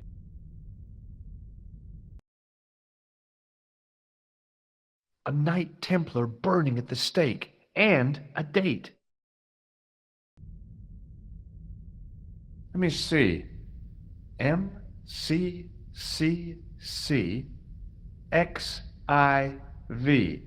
That's 1314.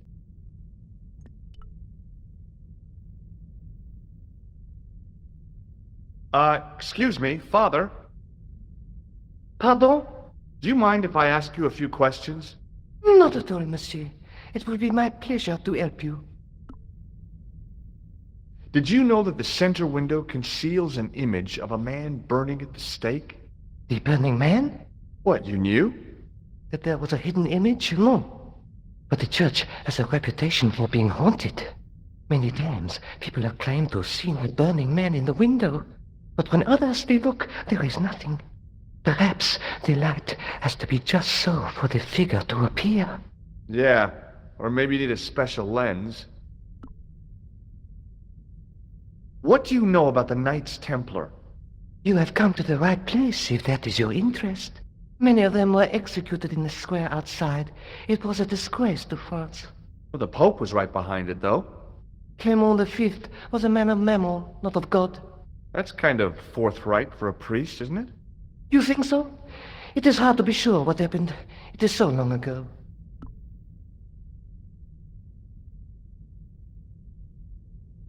How long have you worked here? Hardly work, monsieur. This is a calling. I have been helping Father Flambert for nearly 6 months now. Catch you later. Au revoir, monsieur.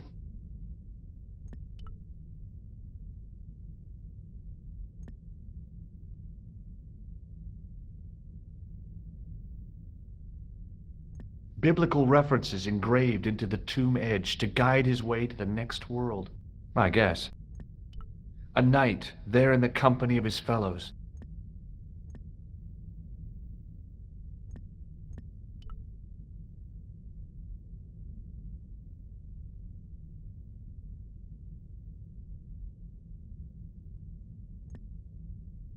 Hello again, Father. Bonjour, monsieur. How pleasant to speak to you again. I guess you don't know much about the history of this church, then. Just a little. You've got quite a shine on that candlestick. Ah, oui. Anything less than best would be an insult to the Almighty. I guess so. I never thought of it like that. Catch you later. Au revoir, monsieur.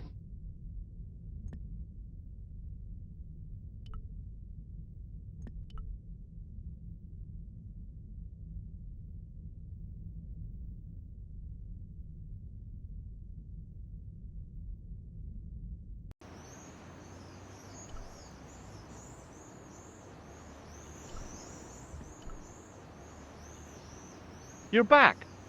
Oui, I have returned. Hello again. Hello again, monsieur.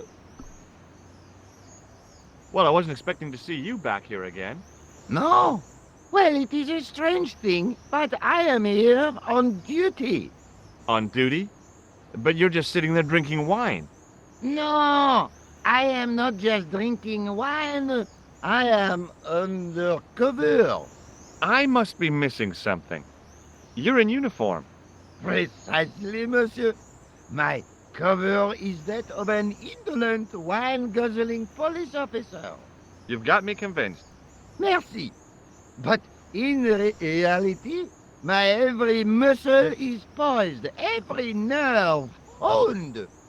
I am drawn tight, ready to pounce. Dang! Who or what were you planning to pizzang on? You must have heard, monsieur, of the terror that is gripping Paris. You mean the killings? Oh, at last, someone's taken action. People die every day. No, I am on the trail of Sieur Jacques. Who? Sieur Jacques, the terror of the subterranean city. He pops up here, he pops up there. The cops, they seek him everywhere. Is he so hush or beneath the neck? That damned elusive Sieur Jacques. Bravo, that's very good. Merci. I was up half the night writing that. Who is this Sieur Jacques character anyway? Ah, if we but knew that, we could have him in custody in an hour. But he is cunning. To despoil the sewers of our fair city, he has committed many deceptions. He has pretended to be a police officer and deluded a poor war veteran. Uh-oh. He has pretended to be a jongleur. Wow, is that the time? And an American tourist. What nationality are you, monsieur? Canadian. Well, gotta go now. See ya. Well, it's not everyone who can say they started an urban myth.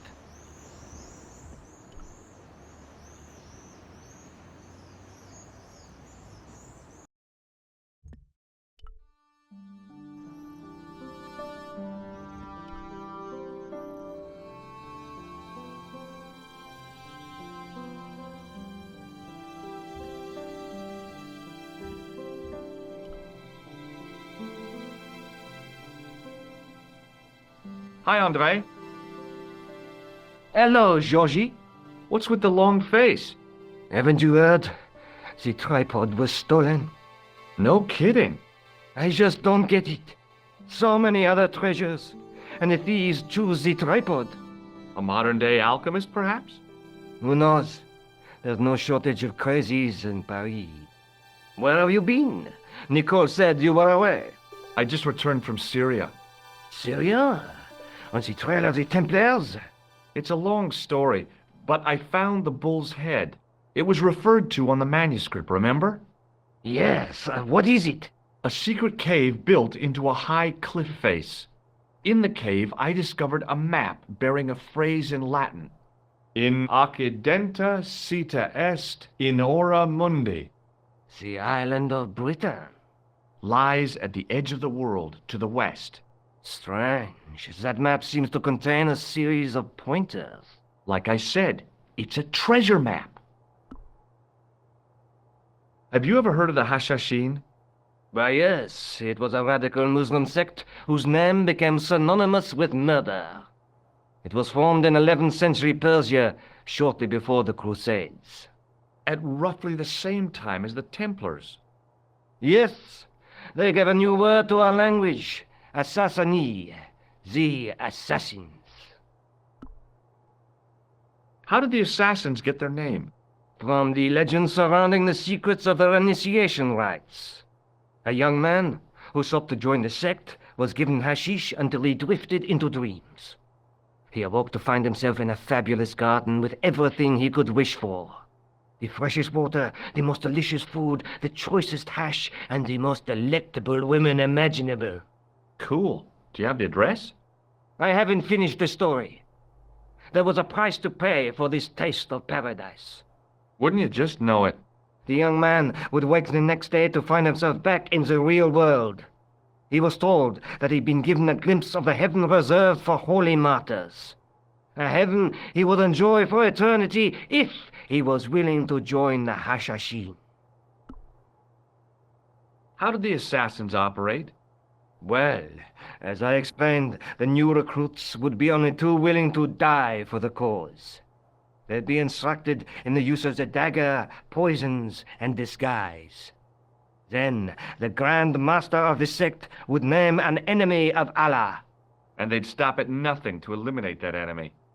You got it. They were fearless and deadly.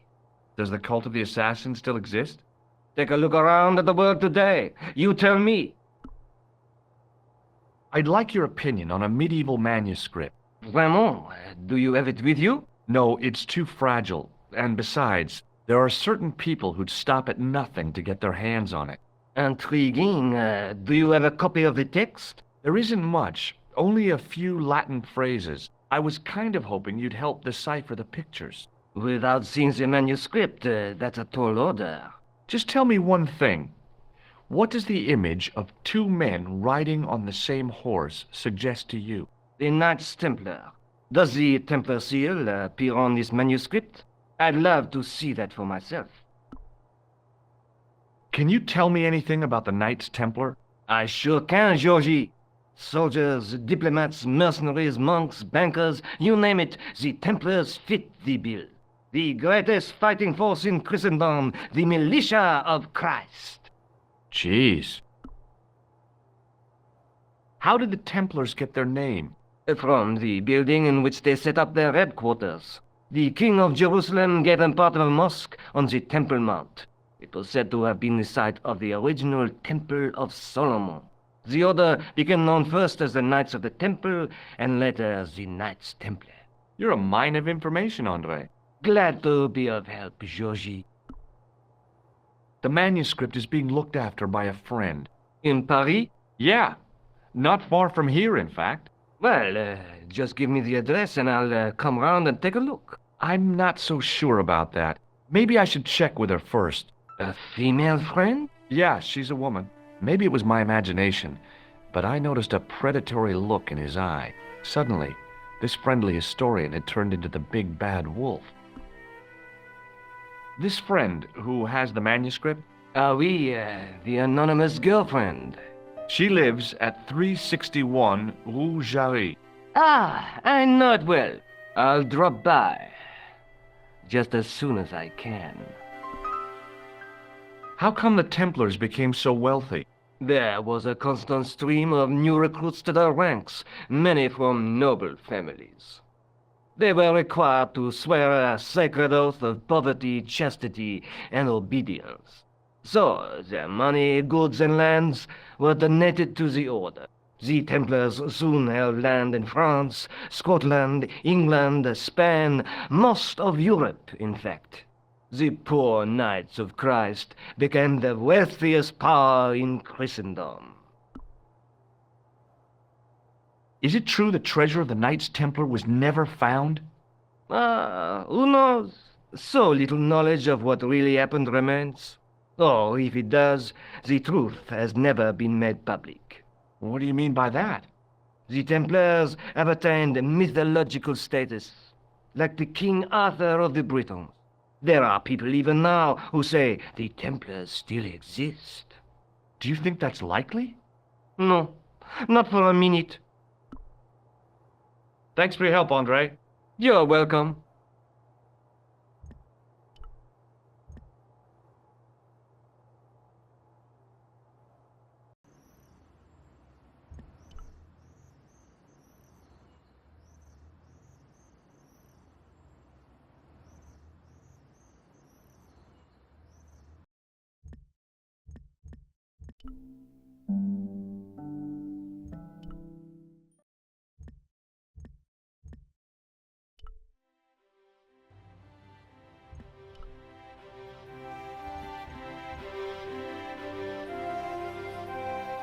Excuse me.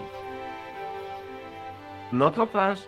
I'd like your personal details, please. Huh? What for? In the event of an accident, it would help us to know where to send the body. Look, is this really necessary? I came in here to talk to Rosso. Why did you not say? May I see Inspector Rosso? I'm sorry, but he gave me orders not to disturb him, monsieur. Where's Sergeant Moo? Sergeant Moo? You haven't heard? Heard what? Has something happened to him? Moo is dead. You're kidding. No, monsieur. That's... How? Why? The death of a policeman never comes as a surprise, but always as a shock. But Sergeant Moo? He was so... I know. He was as flexible as a riot baton. Yet his heart was as warm as a freshly extracted urine sample. Do you know anything about Rosso's psychic techniques? I cannot comment on my superior's methods. All I will say is that Inspector Rosso has an impressive record. He's a good detective? One of the best. He's a man of honor, with a fine sense of duty. You wouldn't say he was... a screwball? Not to his face, monsieur. Thanks for your help, officer.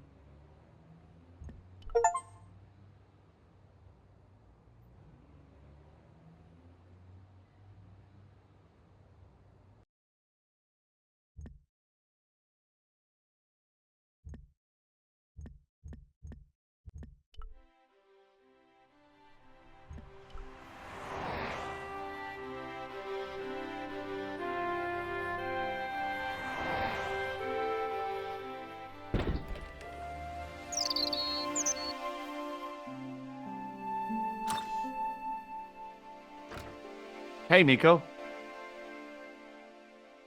Oh, hi. Come in. Oh, by the way, I had a visit from Andre Lobineau. Oh, yeah. I hope you didn't mind me giving him your address. Not at all. It was lovely to see him again. He was over the moon when I showed him the manuscript. It's not often he gets that excited. He made a sketch of the knight's crest to take back to the museum. I believe he's identified the family who bear that crest. I sure hope so. Let's take another look at the manuscript.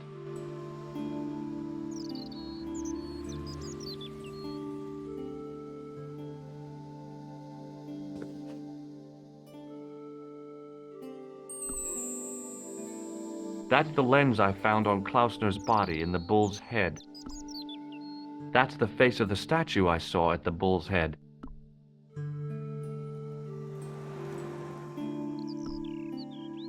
Have you found out any more about the Knights Templar?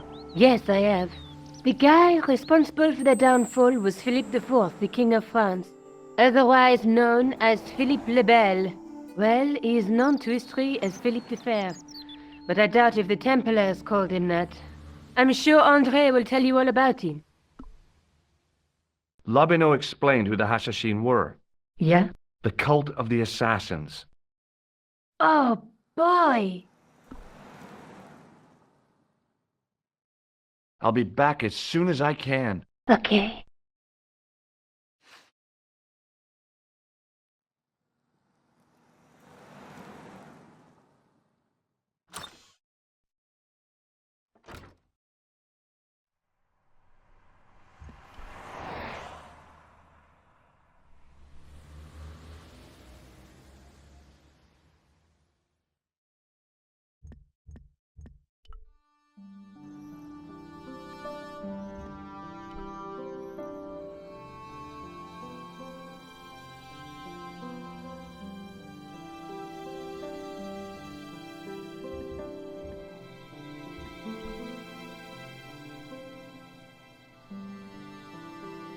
Hi, Andre. Hello, Georgie. Hey, I visited Nicole's apartment. Yeah, she told me you came by. Ooh, quite a fine Georgie boy. I didn't expect anything quite so sexy. I hope you're referring to the manuscript. Oui, of course. What can you tell me about Philippe le Bel? He was responsible for the extermination of the Knights Templar. I know that, but why was Philip so hot to get rid of them? Mostly because he wanted to get his hands on their treasure. He had an enormous debt and a lifelong war with England to fund. The trouble was, the Templars were a highly respected holy order. If the Templars were so powerful, how did this Philippe dude wipe them out? By underhanded, dishonorable means, of course. The Pope was Clement V, a Frenchman. French, huh? Handy for Philippe. Fate had nothing to do with it. He was Philippe's puppet, planted to further his political ambitions. Philippe wanted the wealth of the Templars and used Clement to get it. So what was Philippe's plan? What happened? Sealed orders were sent out all over France, not to be opened until the appointed day. That day was Friday, July 13th. That's the origin of our superstition regarding that date. At dawn, throughout the whole of France, the Templars were arrested. It was the biggest bust in the history of the world. What happened to the Templars after their arrest? Philippe was out for blood, so he handed the Templars over to the Inquisition. Not surprisingly, they confessed to a sensational and sordid list of blasphemies. Like what? Oh, the sort of things you read about in the gutter press. Devil worship, lewd sexual practices, spitting on the Holy Cross, that kind of thing. Well, that must have given their lawyers some headaches. Whether or not the accusations were true, this was not good publicity. Most of the charges were probably cooked up, but so were the Templars, literally. Hundreds of them were found guilty of heresy and flame-grilled at the stake. They died protesting their innocence. But surely Philippe had no proof of his charges against the Templars. A man will admit anything under torture. The Inquisition fabricated some nonsensical demon called Baphomet, and then suggested to their victims that this was what they worshipped. But they didn't have to agree. The records show a Templar coming to trial with both feet burnt off. Fragments of flesh and charred bone falling from the stumps. What would you not admit to stop such torment? So there was no truth at all in the Baphomet accusations? Not a shred. Almost every victim described the idol differently. No, Baphomet never existed outside the sick minds of the Inquisitors. So Philippe stole the Templars' riches, huh? Oh no, they weren't stupid. The king's troops marched first on the temple in Paris, then to the Templar home port at La Rochelle.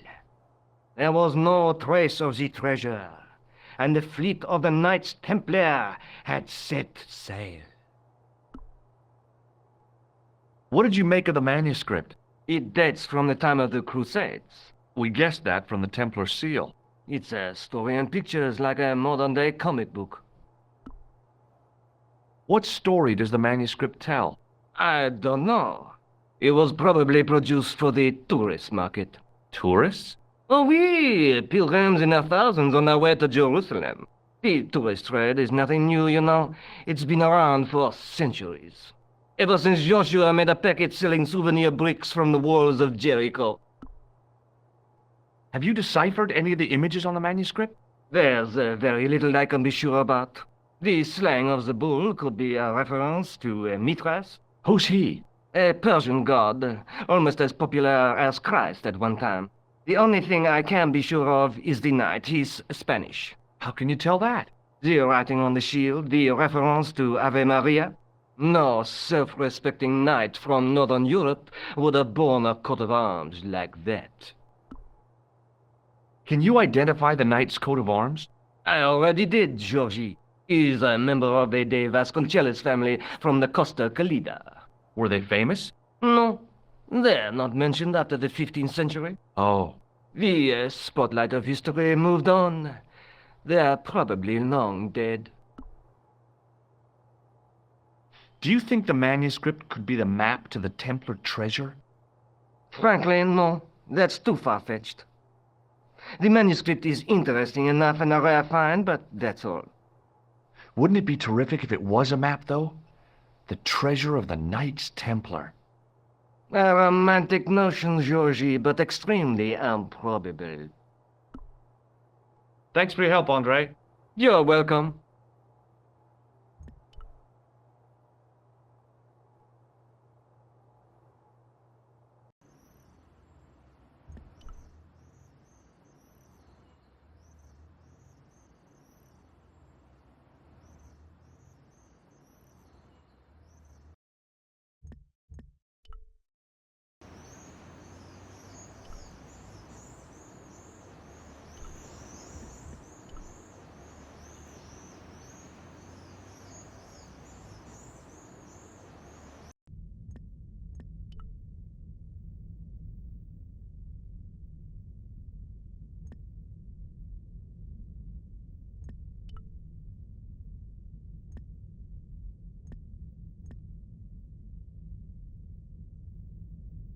A knight, there in the company of his fellows.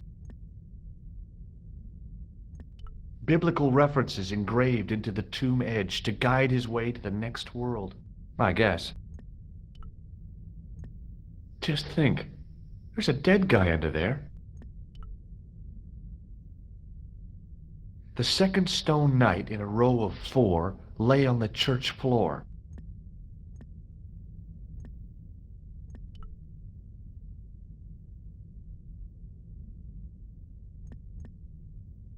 A stone knight lay in full stone armor, blank eyes looking at the ceiling. Carrying all that armor around must have been hard work. I wondered if this guy had died in combat. A stone knight lay at the end of a row of 4.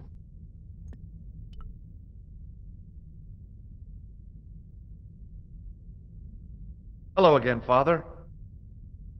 Bonjour, monsieur. How pleasant to speak to you again. Catch you later. Au revoir, monsieur.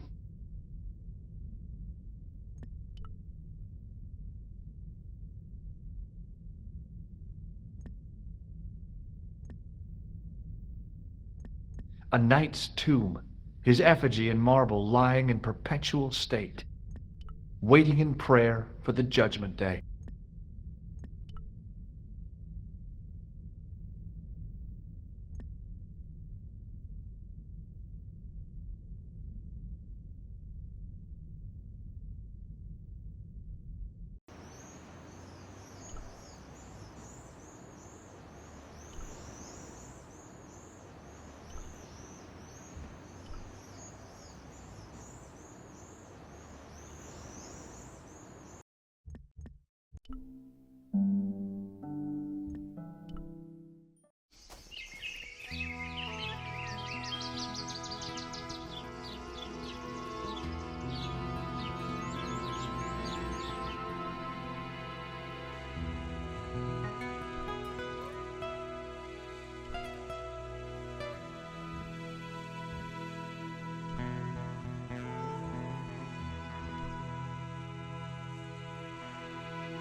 Hi, is this the de Vasconcellos house? Who wants to know? I could tell the old coot was going to be trouble. My name's George Stobart. I was wondering whether... The house is not open to the public. This is the de Vasconcellos house. And what business is that of yours, senor? Look, all I want is to speak to the head of the household. There is no household. Only the Countess and myself. Tell me about the Countess de Vasconcellos. She doesn't receive guests. That's all you need to know. You don't even know what I have to talk to her about. She hasn't won the lottery, has she? Yeah, that's it. The Countess has won the lottery, and I'm here to give her the check. Marvelous. May I see it? No. No, I have to deliver it to her in person. The Countess doesn't do the lottery. Oh, for crying out loud, why'd you lead me on then? To amuse myself. To make you look a fool. To make you go away. Okay. Well, I'll see you around. Adios.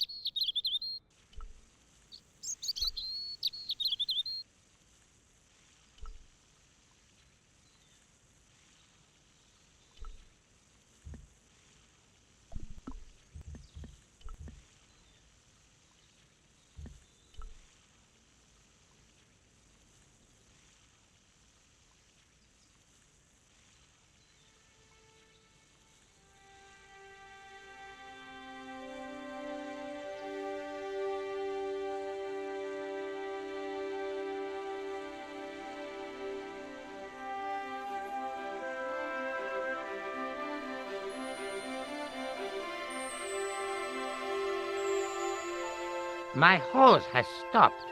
Yeah? See, my hose never stops. Well, I'm sorry to hear it. It's always sad when an old tradition comes to an end. Did you have anything to do with it? See, you. Well, I'm shocked. I'm mortified. How could you think such a thing? Very easily, senor. Very easily. I'm going to find out why my hose has stopped. And that means going into the house. You are not, absolutely not, to go in the house. If you do go in the house, I will set the dogs on you.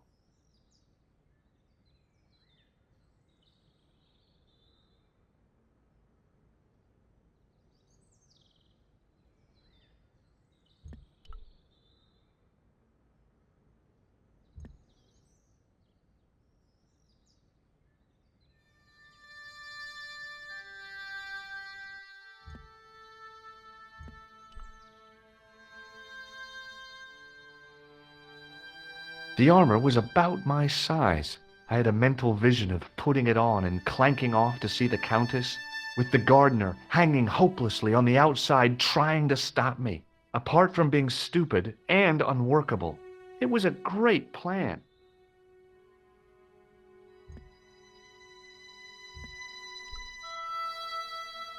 The armor was about my size. I had a mental vision of putting with the guard apart from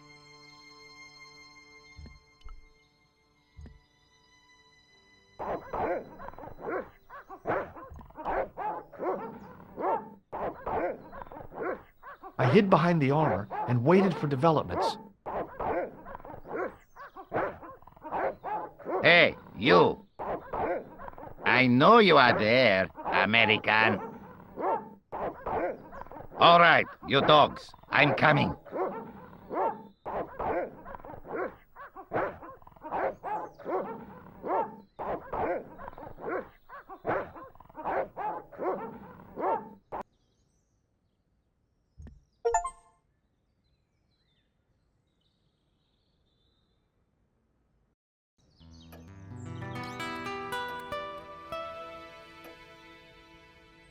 Madre Dios, who are you? My name's George Stobart. I'm sorry to burst in like this. You must leave at once. You're not wanted here. Please, if you'd just listen a minute. Very well. State your business, Senor Stobart. There's been a series of murders, part of some conspiracy. Anyway, the trail led me here. Here? There is nothing for the outside world here. Over 600 years ago there was. What do you mean? This whole thing ties in somehow with the Knights Templar. The Knights Templar are dust. They had a secret that was so important, they went to a lot of trouble to hide it.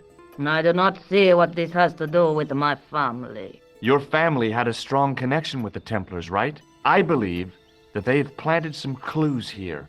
Why should I believe a complete stranger who barges into my home? Just let me have a look around. If I find nothing... You'll be spending the night at the police station. Very well. Please, sit down. Thank you.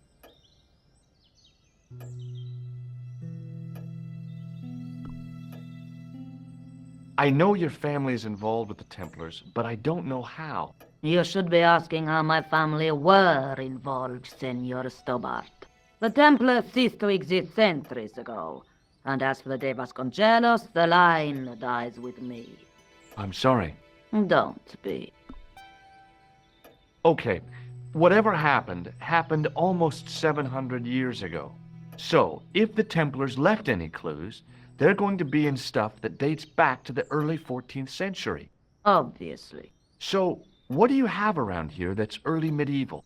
Early medieval. Let me think. Well, the house is relatively modern, a scant 3 centuries old. Or, of course, the chess set. That chess set is over 600 years old? It must be worth a fortune. Indeed it is. Not that I would part with it, of course. No, I wouldn't either. That's the sort of thing that gets handed down to your children. Sorry. Its value is less than you might think. The set is not complete. One of the pieces is a modern replacement. As to the original, it was lost a long time ago. Nobody has any idea where it is? No. The children had it when they were taken. Children? What children? All in good time, Senor Stobart. May I examine the chess set? Certainly. But do not move any of the pieces. Okay, thanks. Close up, the modern piece stood out like a sore thumb. There was something else odd about the set. All of the original pieces had irregular bases. My lady, I have to warn you, there's a...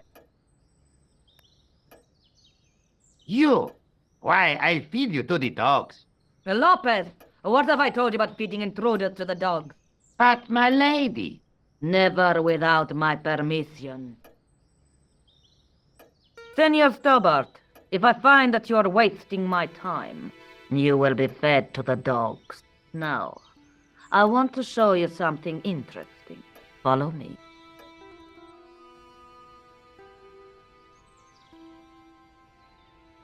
Lopez, unlock the door, por favor. This is the only remaining structure on the estate contemporary with the Templars. Nice. What is it, a summer house? A mausoleum, Senor Stobart. Oh. Come with me. Hey, senor. Yeah? I do not know what you have told my lady to be shown these favors, but I do not trust you. You've got nothing to worry about. Aren't you coming in? No, the dead do not interest me. My garden is a living thing. I will be there.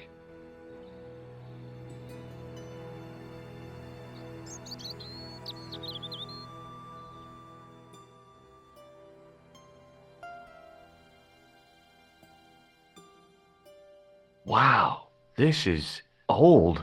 It was constructed in the 13th century as the final resting place for the de Vasconcellos Templars. It's well maintained. These are my ancestors, and they deserve respect. I come here at least once a week to say a prayer for them. Mind if I have a look around? By all means.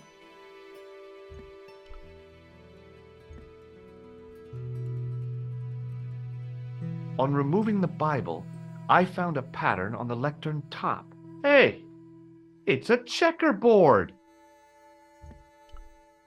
Close up, I could see that the pattern was made up of glass squares over a checkerboard pattern. Some of the squares had little jagged holes in the middle. It was too delicate to move. A big statuette of the Virgin Mary kept an eye on the place. Hanging from the ceiling was a huge yellowed candle. It looked really old and had never been lit.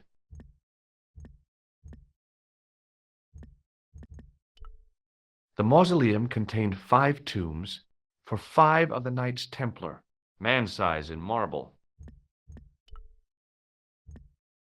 May I ask you something? You may ask. What's the story with the glass chessboard? Glass chessboard. Oh, the pattern on the lectern, purely decorative, I'm sure.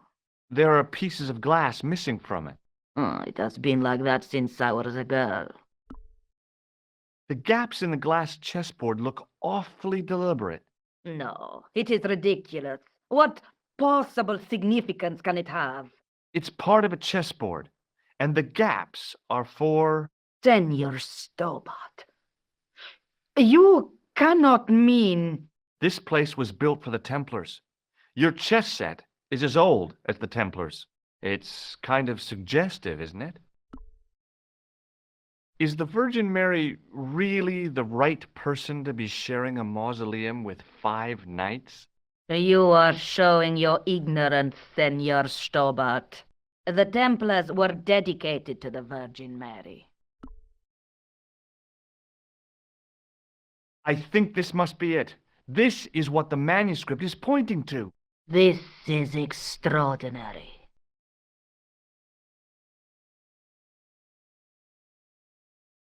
Am I to understand that the Templars left a puzzle here?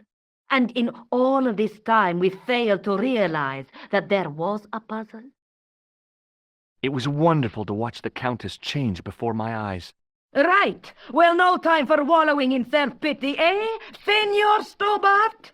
This mystery has had a good long run, but it ends here and now. All those years of fatalism were falling away from her. Lopez! Lopez! Put that hold down and listen! Go to the house and get my chess set! Yes! The old chess set! Oh, damn the game! Now, hurry!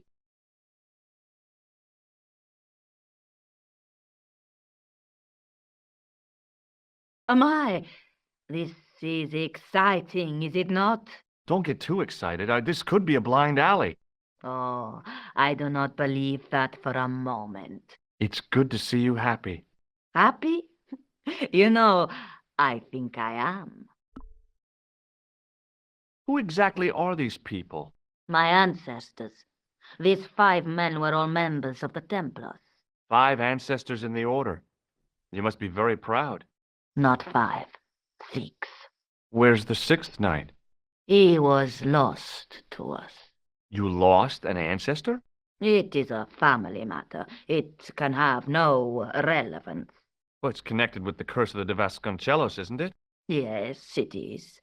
I hope you will honor my desire not to talk about it. Okay, well, I'll leave it for now. That's a big candle. Where would you buy a thing like that from? You could not. It is an antique, unique to my knowledge. Just how old is it? It dates from the Middle Ages, when the Moors controlled Spain. The candle was to be lit as a signal to the estate workers if the Moors attacked. You certainly know your history. What's your opinion of the Templars, Senor Stobart? The Templars? Well, they seem no worse than a lot of the knightly orders. You are mistaken. Compared to the simpering politicians of the Hospitallers or the brutish Teutonics, the Knights Templar were the embodiment of chivalry. The filthy, money-grabbing French king and his pet pope did a great wrong. A bane settled upon my family at the whim of that self-seeking tyrant. It was all a long time ago. Some things don't die. Injustice is one of them. While we're waiting, I'd really like to know what happened here. I mean, the curse and everything? It all began at the time of the dissolution of the Templars. Don Carlos had already left their ranks to become a scholar. Don Carlos, is he the guy who went missing? Si, but he had reckoned without the local bishop. Their bishop envied us our lands and determined to use the papal edict as an excuse to destroy us. Don Carlos was on one of his scholarly journeys when the Inquisition arrived. When Don Carlos returned, it was to find his loyal manservant slain and his children gone. They took the kids? But why? Oh, we will never know. The bishop denied all knowledge of the children's disappearance. But witnesses had seen his men kill the servant who had been charged to protect them. What happened to Don Carlos? He swore he'd find his children if he had to go to the edge of the world. He put on his armor and took up his sword and shield and rode out alone. He was never seen again. Ah, Lopez, you have the pieces. Si, my lady, as you asked. Por favor, Senor Stobart, would you be so kind? My lady. Calm yourself, Lopez. I believe Senor Stobart's motives are pure. Very well, my lady. My lady seems to trust you. But you don't. No, senor.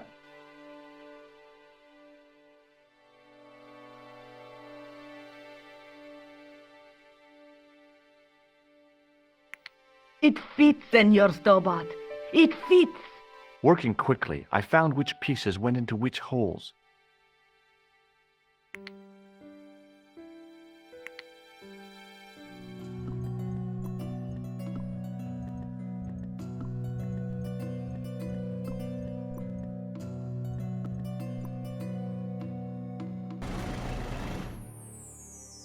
Senor Stobart, look! What is that? It's not the Holy Grail, is it? No, Senor Stobart. It is the communion chalice of the de Vasconcellos, missing for almost 700 years. Wow! Well, go on. I cannot. I can hardly believe it is real. Go ahead. Live a little. Are you sure? This is your moment of triumph, Senor Stobart. Sure, I'm sure. The possibility of death traps only occurred to me a few days later.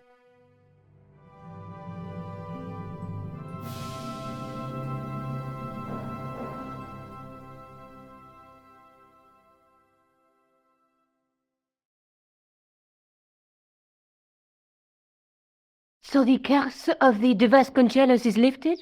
Oh no, the Countess was thrilled to find the lost chalice. But there's still the riddle of the missing knight. Well, you can forget about that now and get back to finding the Templar's secret. Actually, I promised the Countess I'd find Don Carlos. You what? I can explain everything. You have got the odds for a withered old Spanish aristocrat? The Countess entrusted me with the chalice and the quest for her ancestor's tomb. You're as crazy as she is. Haven't you got enough problems? Khan and the Templars? It's all part of the same thing. The chalice is important, I'm sure. The manuscript pointed us to the knight, and I have to find him. What then? I don't know. But when the knight and the chalice are reunited, maybe I will. I'll be back as soon as I can. Okay.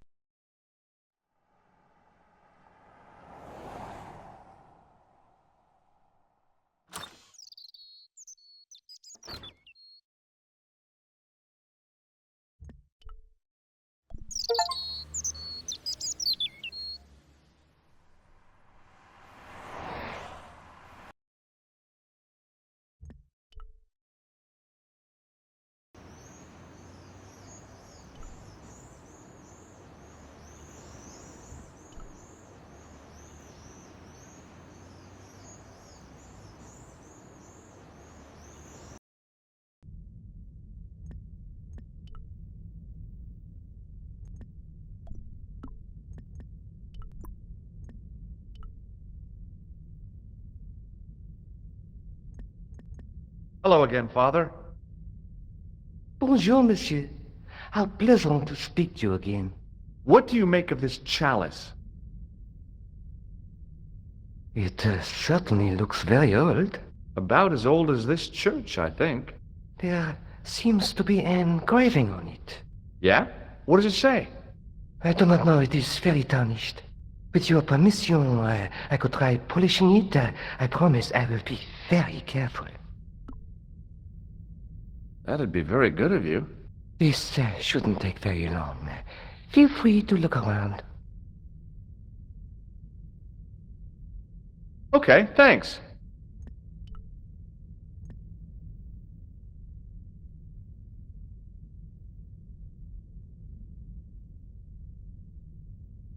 biblical references engraved into the tomb edge to guide his way to the next world. I guess. A knight there in the company of his fellows. A stone knight lay on the church floor. The second stone knight in a row of 4 lay on the church floor.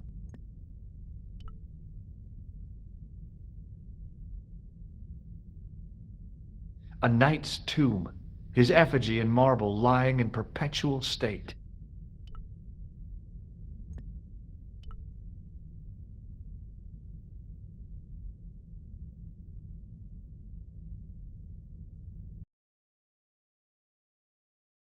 A Knight Templar burning at the stake, and a date.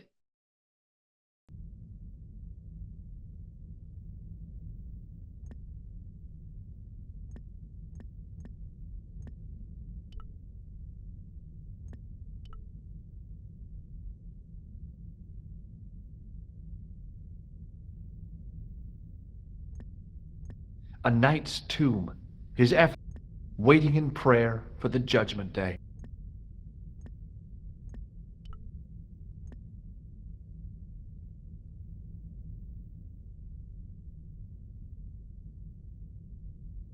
Hello again, Father. Hey, thanks. It is my pleasure, monsieur. What was the writing on the chalice? It was not writing, my mistake. It was a coat of arms. The remarkable thing is that it seems very familiar. Yeah? Oui, I think I have seen it on that wall tomb in the far corner. That winged horse is quite distinctive. Catch you later. Au revoir, monsieur.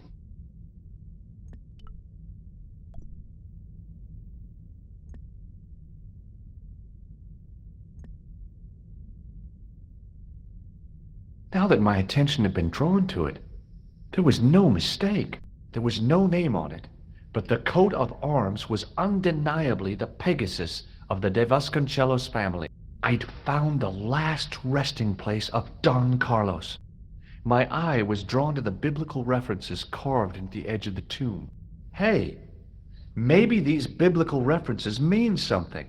Psalms 32:7, John 4:11, Corinthians 1:4-5, and just one more, Psalms 22:21.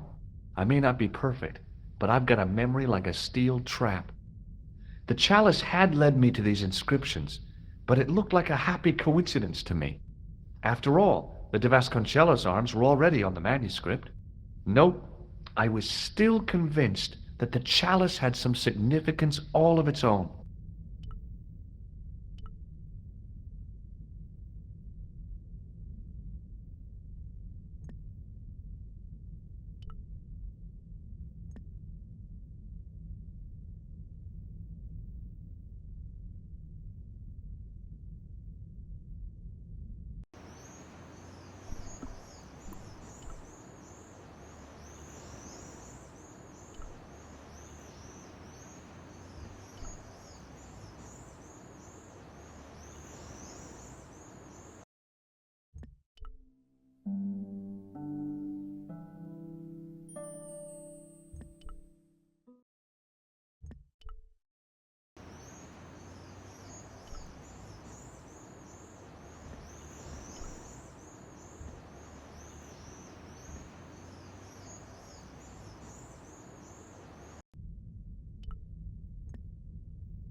Hello again, Father. Bonjour, monsieur. How pleasant to speak to you again. Catch you later. Au revoir, monsieur.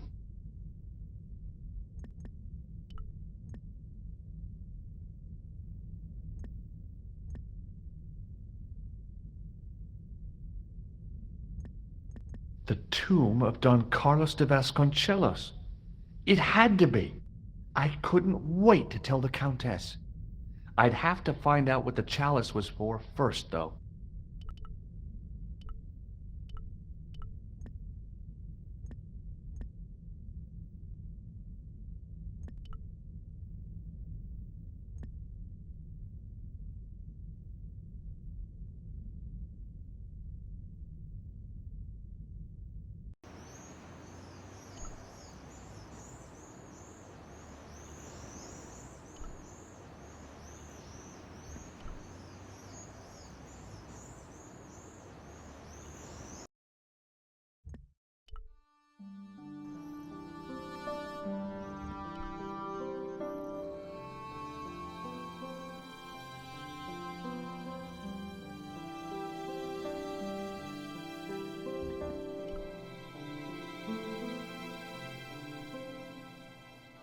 Hi, Andre.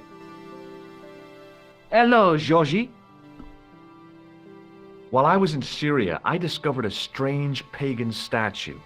It was like a head with 3 bearded faces. Horrible. That sounds as if it could be Baphomet, the idol described by the Templars. The poor Knights of Christ had an idol that looked like that? Allegedly. The description of the idol came from the evidence extracted by the Inquisition. Mind you, not one statue or idol was ever found on Templar property. Until now, that is. Just last month, a statue of Baphomet was unearthed right here in Paris. Where? At the Institut Hermétique de Nerval. The statue is beneath the foundations. It was discovered by some workmen while renovating the building. Thanks for your help, Andre. You're welcome.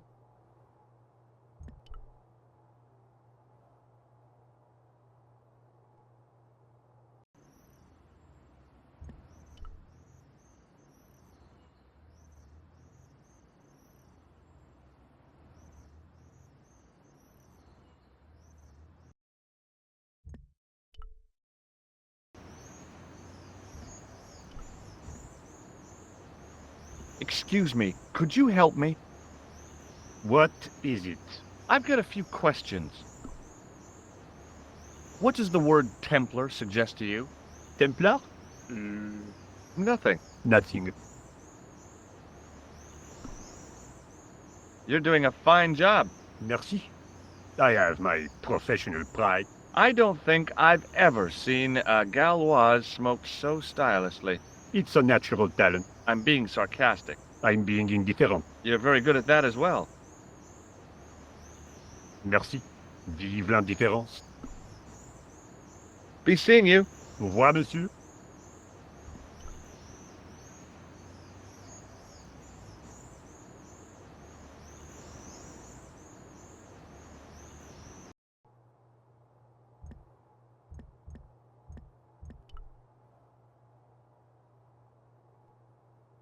I couldn't imagine what I'd achieved by turning the dial.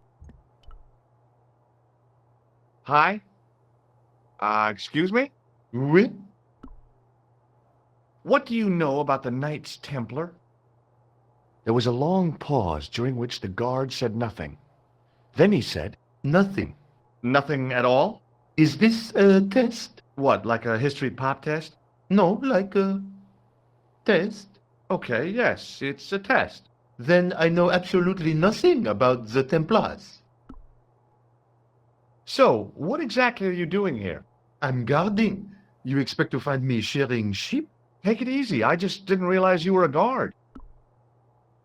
I'd like to know what you're guarding, please. That's a secret. It wouldn't happen to be an archaeological site, would it? Are you asking me or telling me? I'm telling you. Then why ask? I had a feeling this was no normal hole in the ground. Talk to you later. Au revoir, monsieur. There was a closed door with toilet scratched into the cheap veneer. That door's locked, monsieur. Hi again. What is it? Trying to get into a locked washroom. I had the strongest feeling of déjà vu. I'd like to use the washroom, but the door's locked. Oh, that's no problem. You can have the key. Thanks. Talk to you later. Au Au revoir, monsieur.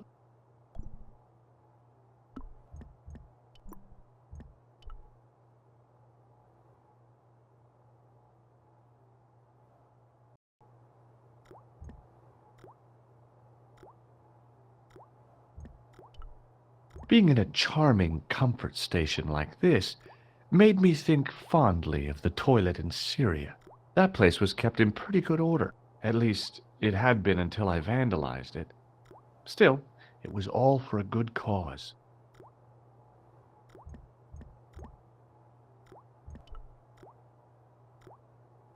I didn't want to use that unless I really had to.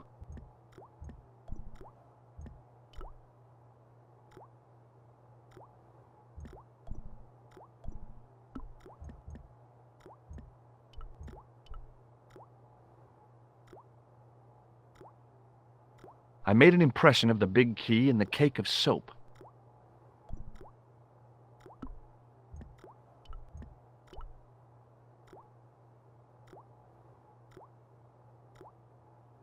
I carefully sprinkled the plaster into the soap mold I'd made of the key.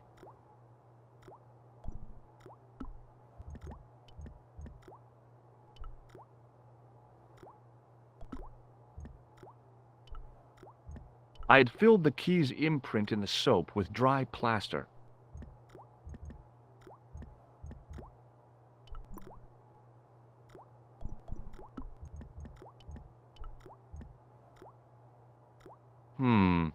Maybe not.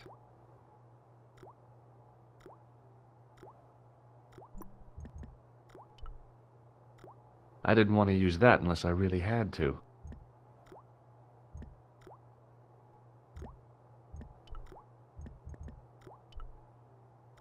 The cold tap's washer looked to have failed. It was just dribbling down the sink.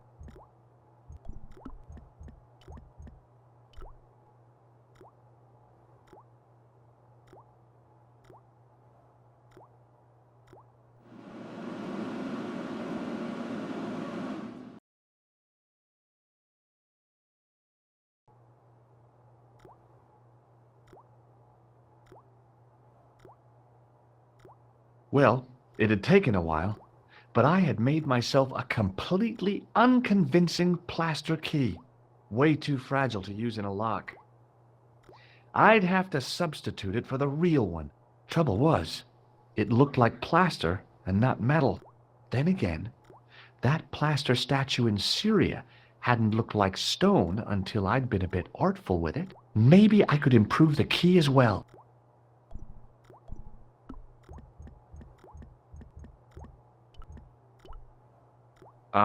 That is not a good idea.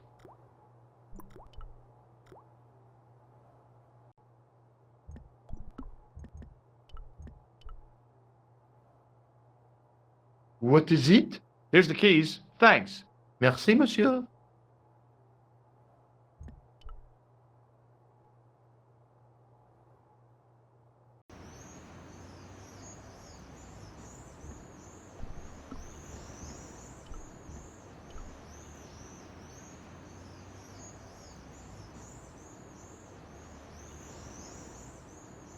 Hey, monsieur, get away from my paint pot.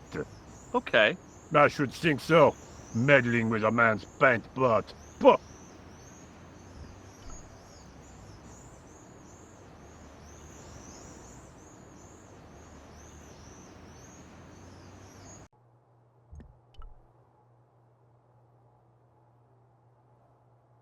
Do you mind if I use the phone? Be my guest. I'm paid to guard this door. The phone can look after itself. Kular! Hi, Nico. It's me. I'm at the excavation site. Hi, Georges. What's happening? I'm at the excavation, but they won't let me in. Damn! We need to know what's in there. Don't worry. I've got a scheme. I'm going to need your help, though. Okay, what do you want me to do? I want you to keep somebody on the phone for a while. Who? A painter. I need to get at his pot. Oh, okay. Stay on the line. I'll go and get him.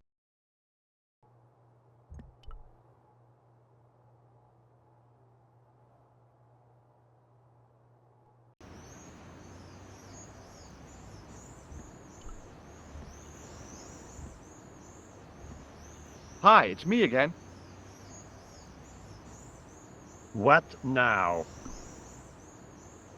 You've got a phone call. For me? Are you certain? It's a woman. She sounded hot. What woman? She must be mistaken, monsieur. Well, she asked for that hunk of a man with the nicotine fingers in his ass hanging out of his pants. Certainly sounds like me. Stand back. It wouldn't do to keep the lady from her hunk.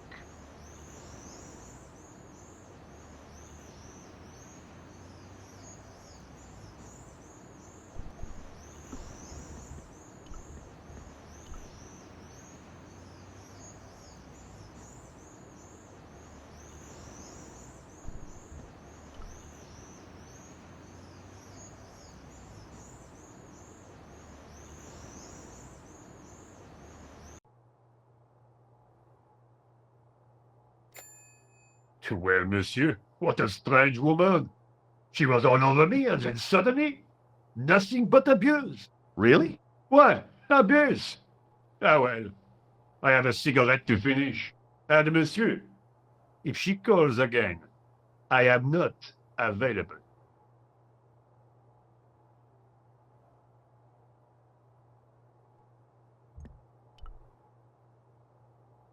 Hi again. What is it? I need to use the toilet again. Again? Already? I have this problem. How technical do you want me to get? Oh, never mind. Here's the key. Talk to you later. Au revoir, monsieur. I figured I'd best not bother Nico again until I'd got a good reason.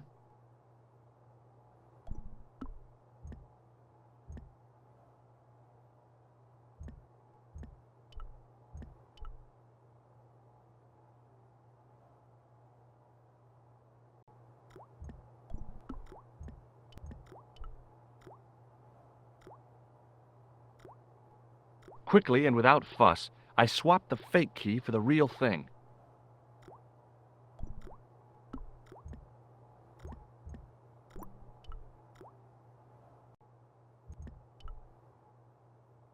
I figured I'd best not bother Nico again until I'd got a good reason.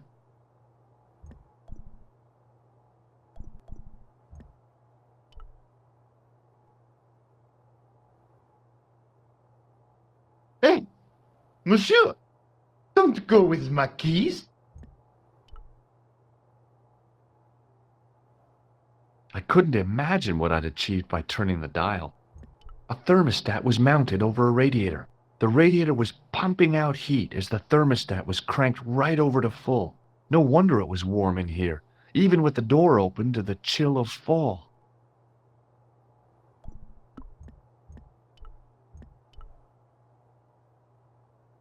What is it? I couldn't give him the keys. The false key looked pretty convincing, but it felt exactly like what it was. Painted plaster. He was bound to detect it. I figured I'd best not...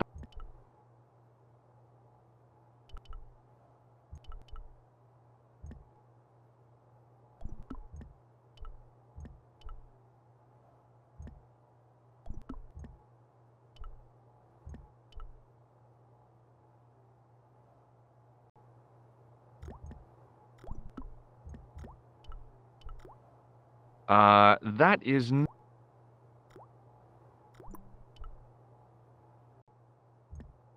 I didn't think that the guard would just let me waltz past. Besides, I had a hunch that door was locked.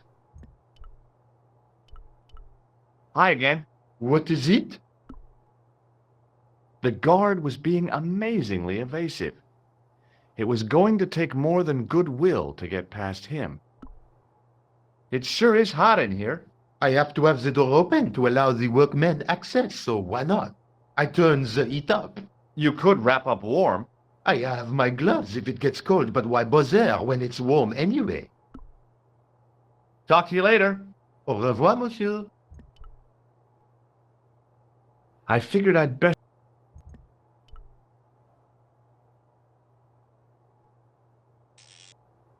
I turned the heating off.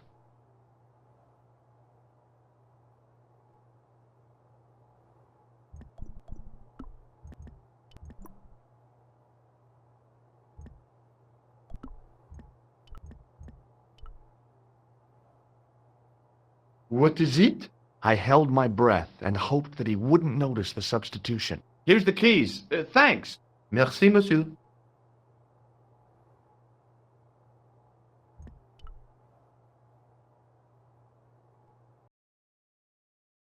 Hi, Nico. It's me again. I'd guessed. What do you want this time? What did you say to the painter? I shan't repeat it, Josh. Look, I need to get the guard out of the way. Could you call back and ask him to get the painter again? Okay, I'll call back soon.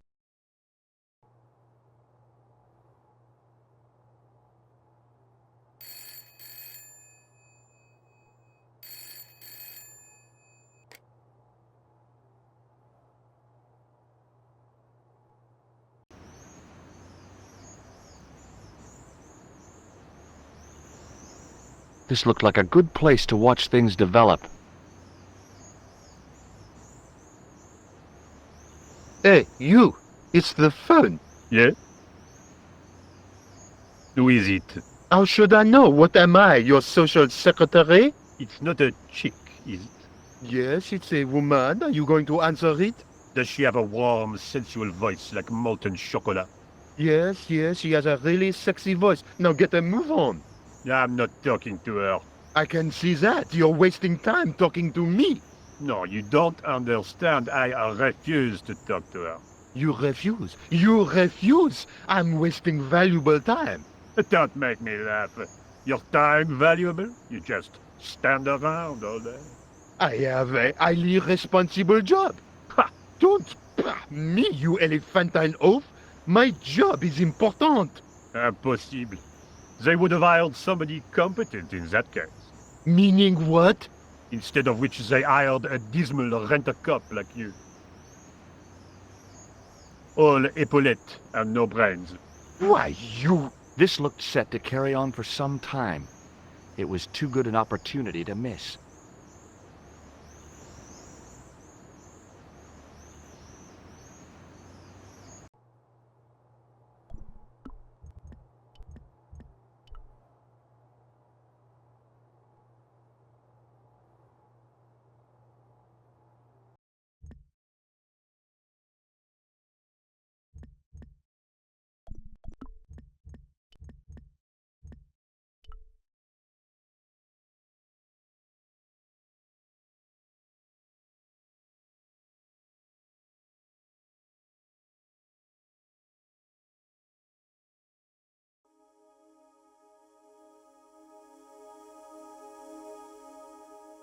And there it was, decoded by the curves of the chalice, the image of a church.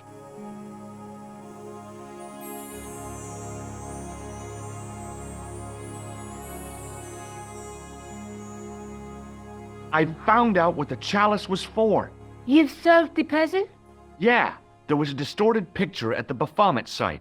When I viewed it in the polished surface of the chalice, it changed. What did it show? A picture of a church with a square tower. Look at the chalice now, Nico. What happened? It's shiny. The priest at Montfaucon buffed it up for me. That's incredible. Yeah, looks as good as new. No. You found a use for a priest. That's incredible. I guess I'd better return the chalice to the Countess. Hurry back, George.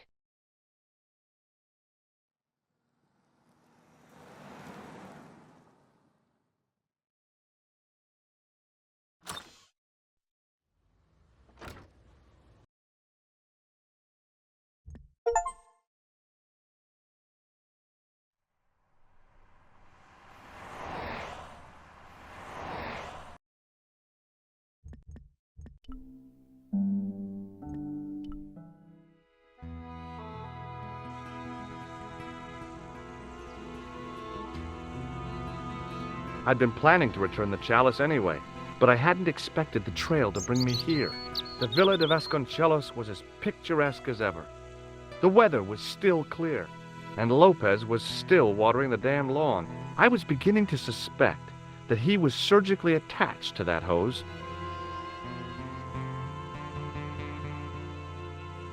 Hi there, Lopez. How's tricks? Senior Stobart, how pleasant to see you. You are well. Fine, thanks. Is the Countess in? She is waiting for you. I will show you up. It's okay, I know the way. Senior Stobart, I feel I owe you an apology. No, you don't.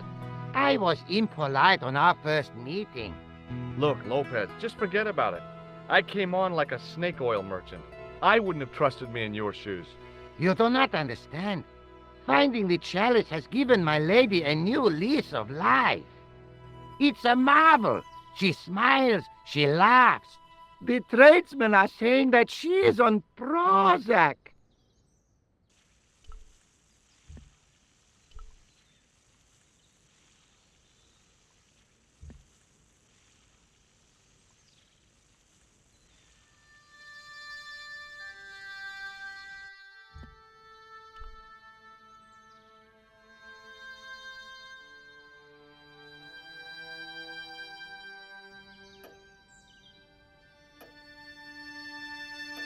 Senor Stobart, oh, what a pleasure. Please, sit down. Hi, Countess. The pleasure's all mine. I've brought back your chalice.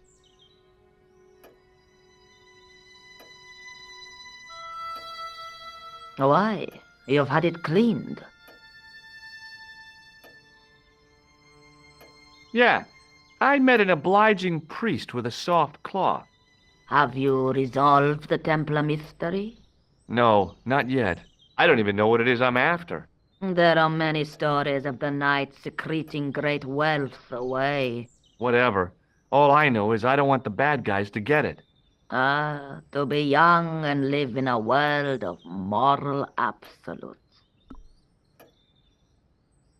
I discovered something amazing with that chalice. In Paris, I found a church where they recognized the coat of arms. I found the tomb of Don Carlos de Vasconcellos. You are sure? There can be no mistake? The coat of arms on the chalice matches the one on the tomb. Incredible. You have my most profound thanks. I must go there as soon as possible. Yeah? Well, I'd be happy to show you the city. There's something else that I discovered carved on Don Carlos's tomb. Biblical references. What are the references, Senor Stobart? Psalms 32:7, Corinthians.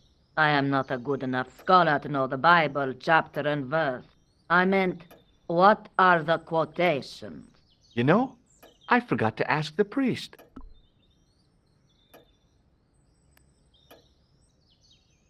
I'll have a look around if that's okay. My home is your home. I shall remain here.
The candle had burnt brilliantly, but only for a couple of minutes.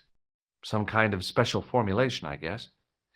And had yielded up this. A complex shape expertly cut in stone. I figured it was some kind of key.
Hello again. Mind if I sit? Please, be my guest. Here's the Bible from the mausoleum.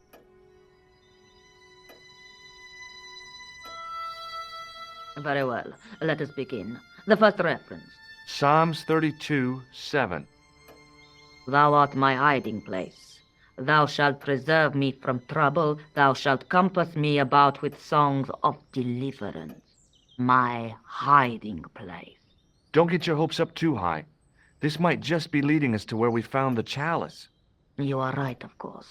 The next. Okay, John 4:11. John 4:11. Here. The well is deep. The next. Quickly. Okay.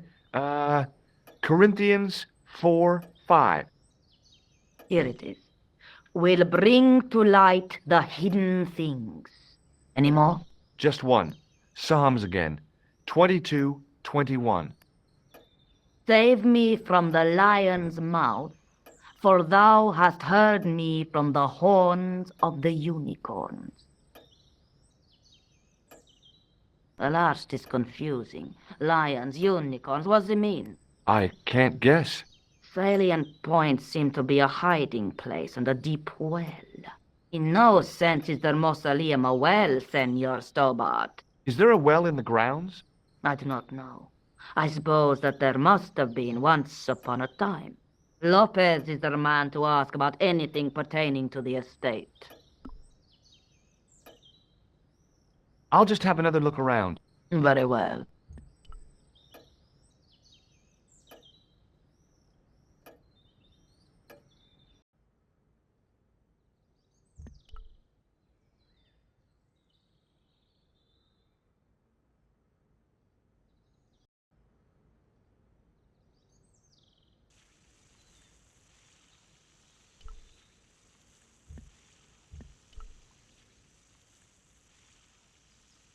Hi, Lopez.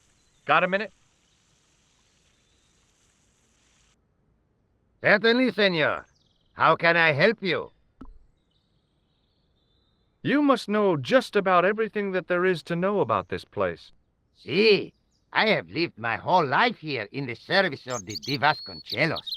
Do you know of a well anywhere around here? A well? Si, senor. This used to be a fortified villa. How can you last a siege without water? Great! So where is it? How should I know? The well was covered over in the last century. It was dangerous, you see. And you have no idea where it was? None. It was hidden even before my grandfather's time. Well, you must have a vague idea of where the well is. It must have been in the old house's courtyard, so that would put it around here. Here? Okay. Now, how do we find it? There might be a way. Let me think about it. Any ideas yet? We are looking for a source of water, see? Yes. For generations, the Spanish country folk have had a secret way of locating water, even if it is meters beneath the ground.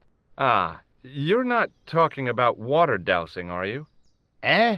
You know, you get a stick and walk around until the stick twitches and dig there. Oh, you've heard of it. Yeah, I think most of the planet has. Okay, let's get a stick. Uno momento. It must be a special stick. A Y of hazel. Right.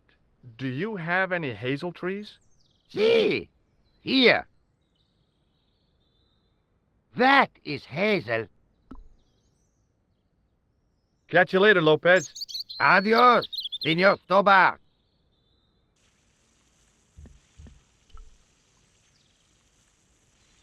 I went over to find a suitable stick. I don't believe it. There wasn't a single usable Y-shaped branch on the whole damn thing.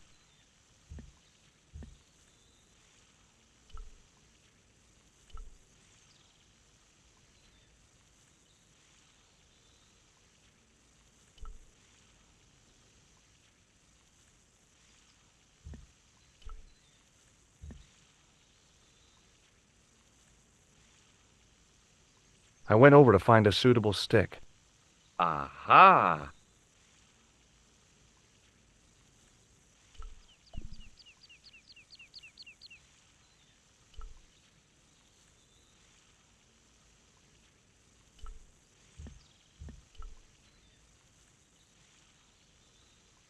Hi, Lopez. Got a minute? Certainly, senor. How can I help you? Well, I got my divining rod. Now what? Simplicity itself, senor. Hold the wand at the upper ends of the Y. Apply a little tension with your wrists so that the slightest movement of the wand's tip is clear, and walk slowly and steadily over the area. Sounds easy enough. We'll find this well in no time.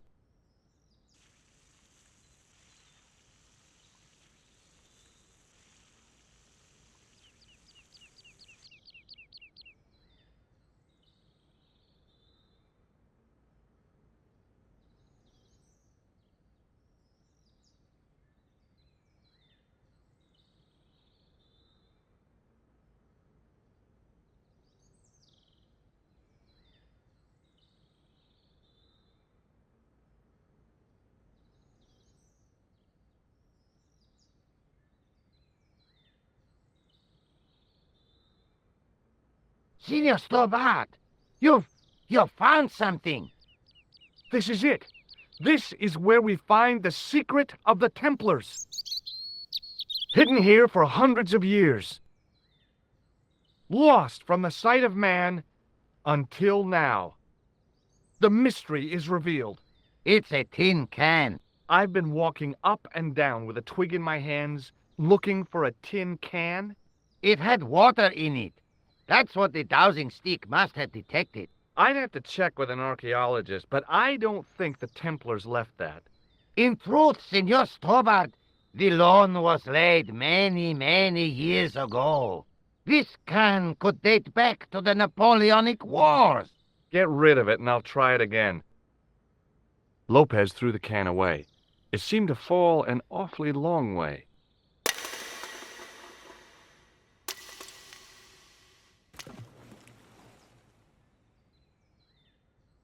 The splash at the end confirmed what we both suspected. Well, I'll be a monkey's uncle. It has been here all the time. All those years and nobody found it. Stood in awe for a moment, marveling at the secrets all around us. I could have fallen down that.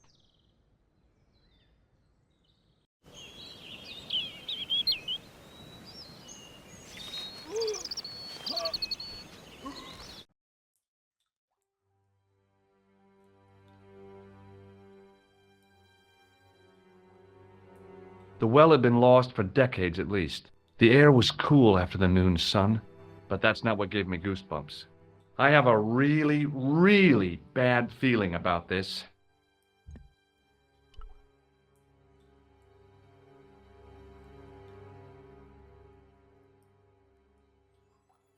A great stone lion's head, with a gaping maw full of fangs.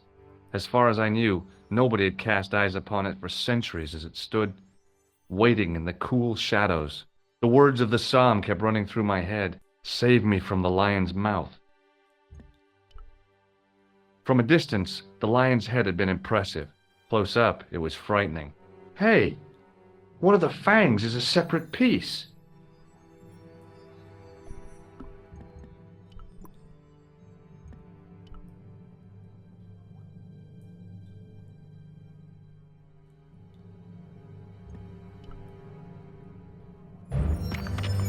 I could hear the sound of a lot of stone moving, and I knew I was in danger.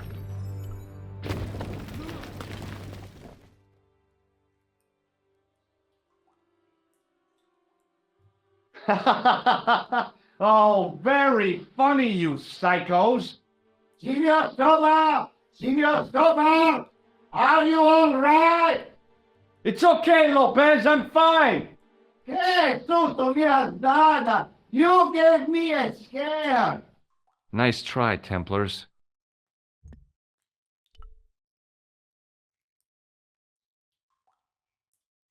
In the deep shadows, it was hard to make anything out. I wished that I had Leary's flashlight now.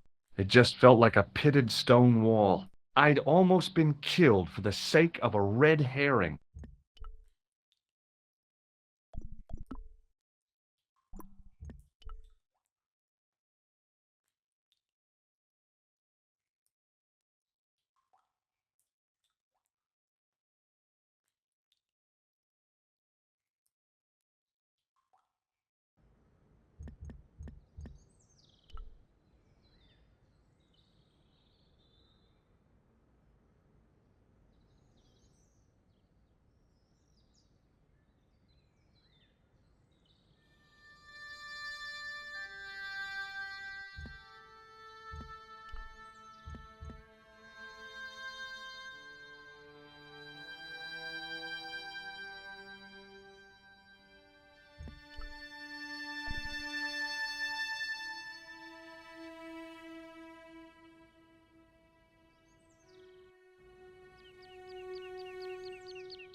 There, in the middle of the door, I could see some kind of socket. It looked like this wasn't quite the dead end it had seemed.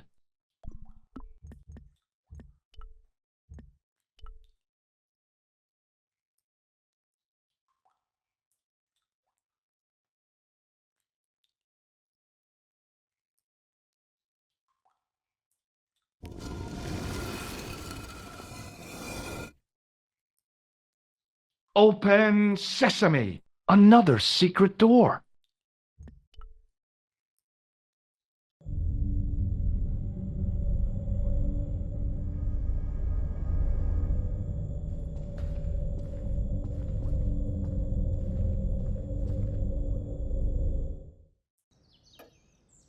Before I left, though, there was one last thing to do.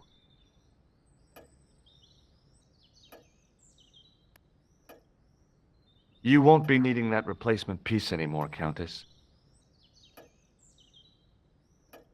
I found it with the children. You'll probably want to be alone for a while. I'll be out in the garden with Lopez.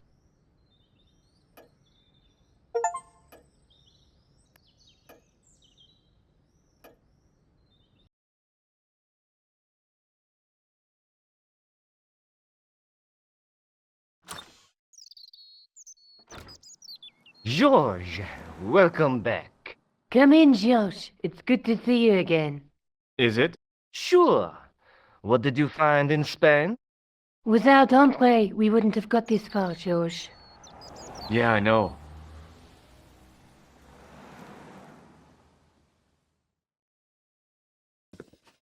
The clues led to an underground chamber at the bottom of a well. The Templars had left a tapestry showing a chessboard. The white pieces were vastly outnumbered. There was a stream running across the board, and a Templar knight on a horse. Does it mean anything to you, Andre? No, nothing. Maybe we should tell Andre what else you found, George.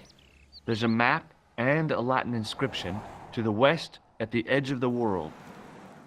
George found that in a cave in Syria. Yeah, where the assassin almost killed me. Then we've got the burning of Jacques de Molay and the date, 1314. From the window of the church in Montfaucon Square, one of the few places where nobody tried to kill me. Then we have the image of a church that George found at the excavation. I don't recall anyone trying to kill you there either, George. And finally we have the tapestry in Spain. Did I mention I almost got killed there? Not yet, but I'm sure you're about to. It was only my cat-like reflexes that saved me from certain death. Cat-like reflexes, eh? And while I was risking life and limb, where were you, Andre? Getting your glasses fogged up over an Etruscan vase? That's enough, boys. Can we get back to saving the world? Of course. My apologies. He started it. Well, the Latin phrase are the words of Julius Caesar. He was describing the island of Britain. Are you sure? The map didn't look much like Britain. How come Caesar described Britain as being at the edge of the world? To the Romans, the Mediterranean was the center of the universe. Britain was a remote, unfriendly place, inhabited by blue-painted savages. It hasn't changed much. They've stopped painting themselves blue. Except when they go to a football match. They used an extract from a plant called woad, Isetis tinctoria. The Scots were using it until fairly recently in the wars with the English. Fairly recently? I don't recall the Scots being at war with the English. How recently are you talking about? I believe William Wallace's men used it in the 13th century. They might well have been using it as late as...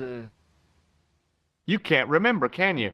1314. Ah, we're back onto that, are we? Andre, what is it? What do you mean? 1314 in Scotland. The Battle of Bannockburn. That would explain the stream on the chessboard. That's what a burn is. Right, Andre? As in Bannockburn? Right, George. And it gets better.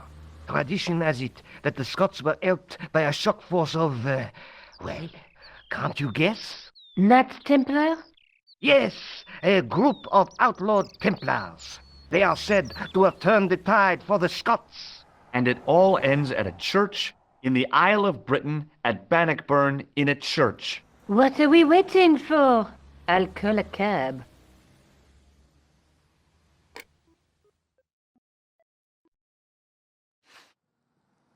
I can't go.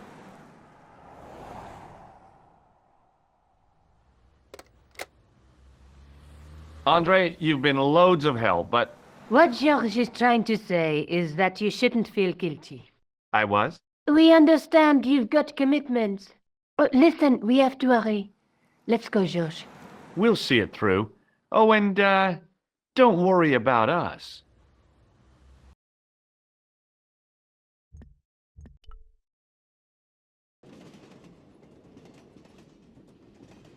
Oh, it must be dawn. Oh, I guess so. And we must be nearly there.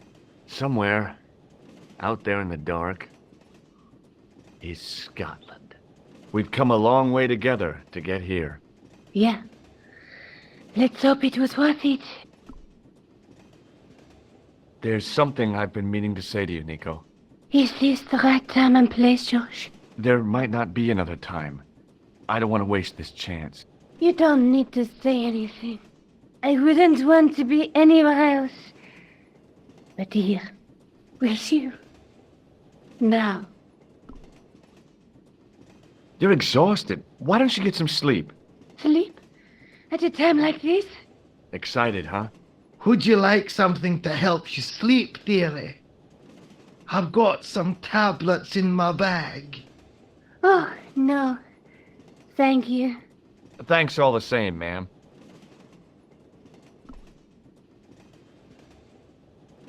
Do you want to look after this ticket? Not me. I don't want to get involved with the British Railways official.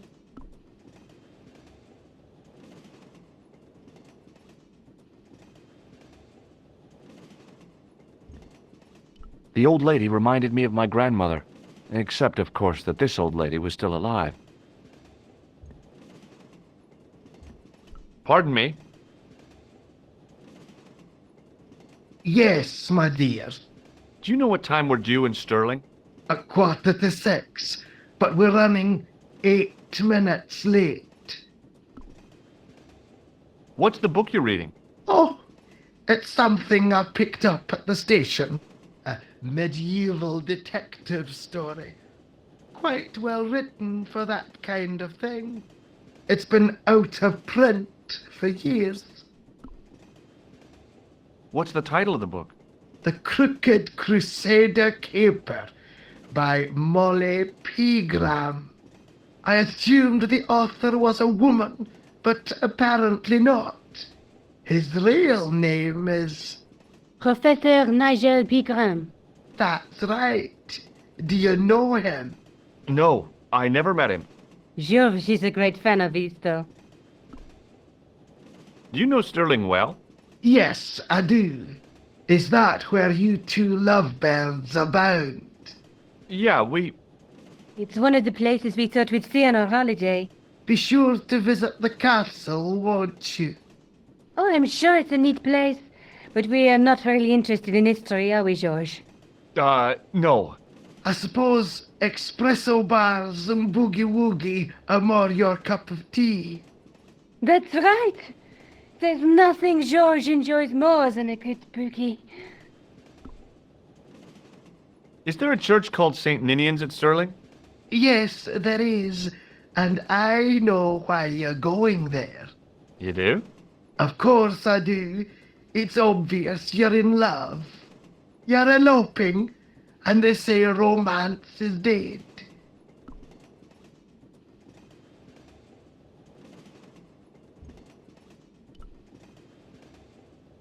Where are you going, George? Do I need to spell it out? Don't snap at me. If you're going to take a leak, why don't you say so? Okay, I'm going to take a leak. L-E-A-K. Tickets, please. Oh, hi. That's a standard full-price peak return. Don't you have a senior citizen's rail card? I rarely travel by train. My ticket is perfectly valid, is it not? Well, yeah, but you could have saved up to a third of the cost. I do not need to indulge in puffling thriftiness. Blimey, you're a funny old bird and no mistake. Tickets, please, sir. Here.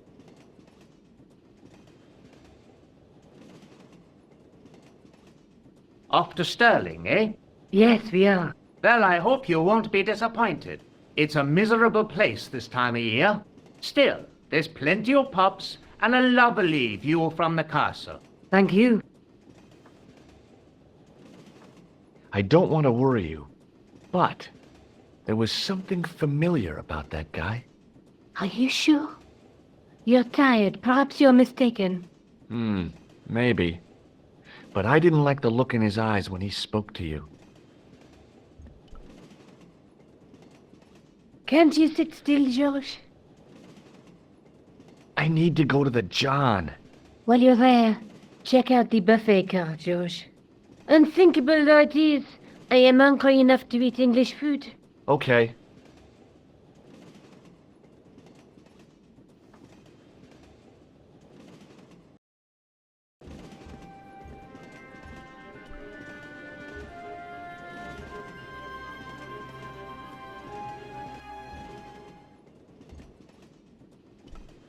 The man's face was blotched and unshaven.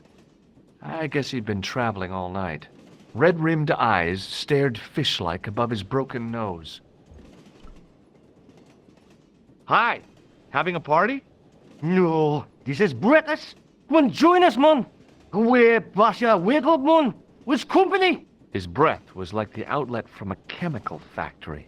Excuse my mate, he's taking a nap. Sleeping like a bobby. I'll wake him up when we get to Newcastle. We passed through Newcastle half an hour ago. And I never noticed. What is that stuff you're drinking? It smells like gasoline. Right, I'll put hairs in your chest, like. And your eyeballs, too, by the looks of you. See you later.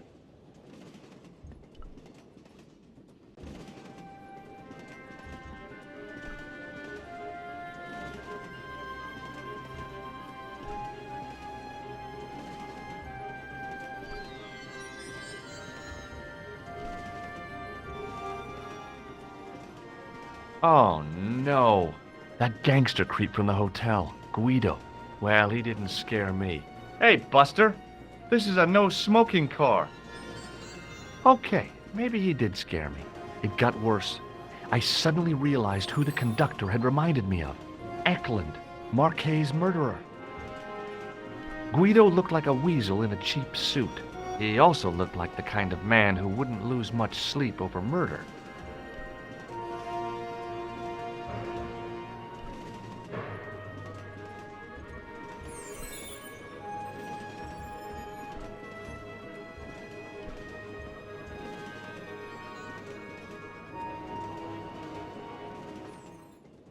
I should have known better than to leave Nico and the old lady alone. Suddenly, the sword of Baphomet took second place to finding the girl I loved.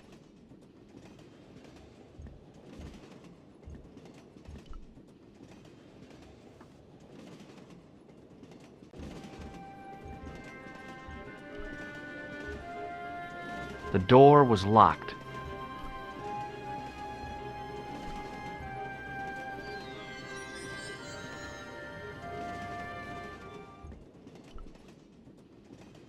Didn't open that window, pal.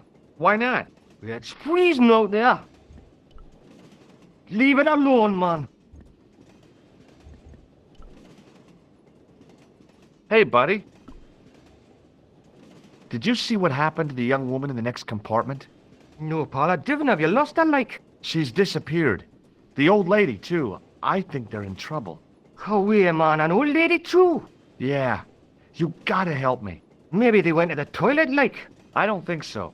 They never go on their own. Always in pairs, you know. No, she's been abducted, I'm sure. I've got to go look for her. What's stopping you, pal? The conductor. He's not what he seems. You want to avoid him, like? That's about it, yeah. No problem. Listen, I need your help. What's the matter? There's a guy on this train who's trying to kill me. Relax, man. You wouldn't try nothing with us in Syria. We are veterans, like, so action at Brightlingsea. I don't recall the British Army being involved in a conflict in anywhere called Brightlingsea. Well, you just take it from me, pal. You're in safe hands. See you later. Don't do it, pal. Don't jump. I don't intend to jump. I'm going to climb on top of the train. You're kidding, aren't you? Just watch me.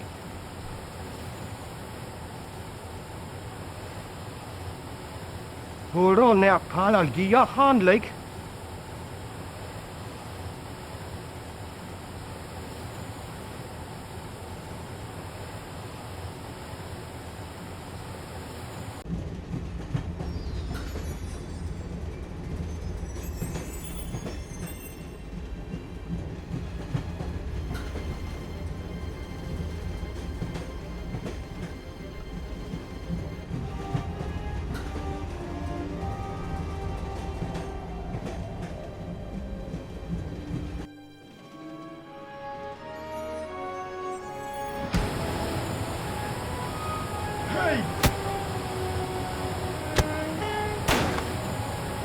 I'd always wanted to stop a train, and now was my chance.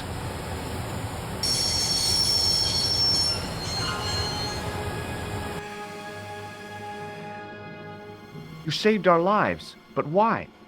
We were always on the same side, Stobart. Different causes, but a common enemy. The Knights Templar? Don't call them that. The real Templars were a noble foe.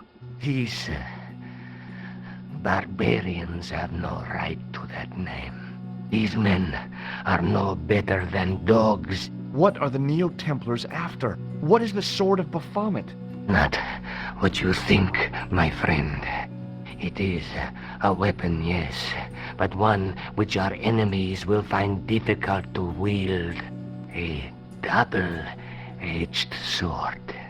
A power older than Demolay, older than Solomon. We'll stop them. You and me together. And Nico. No, George. My journey ends soon at the Garden of Paradise. You're talking in riddles. Can't you tell me straight what they're after? The sword symbolizes a colossal energy caused by the alignment of the Earth's natural power fields, which are focused at St. Ninian's. The energy endowed the Templars with the power which made them great, a power which made them charismatic to such an extent they could control the will of all around them. How did you escape from the Bull's Head? It is a long walk from the cliff of the Bull to the village, Stobart. Fortunately, I know the ways of the wilderness. Also, I have a sister who keeps a garage just around the corner. May Allah guide you to our enemies. Thanks. One last thing. What? What is it? He's dead. The guy was a professional killer. The last thing he deserved was sympathy. I had to admit it, though. I was sorry he'd ended up this way.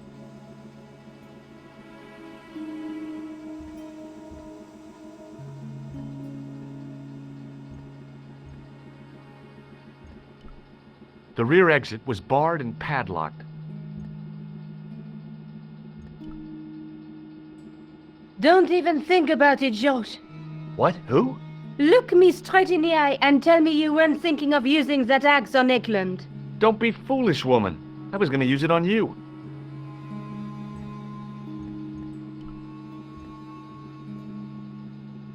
Where do you think you're going? Don't worry. I hadn't forgotten about you. And tell me this instant, Josh Stobart. I will. When I'm ready.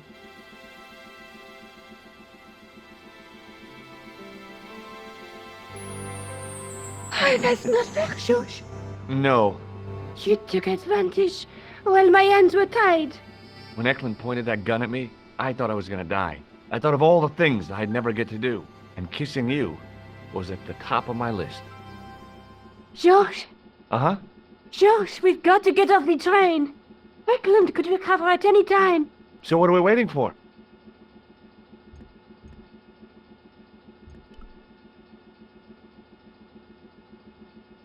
What are you doing? I'm out of here. Not that door. Do you want to end up like Flap? Not especially. What remains of him is well on his way back to London. I hope he was traveling on a return ticket.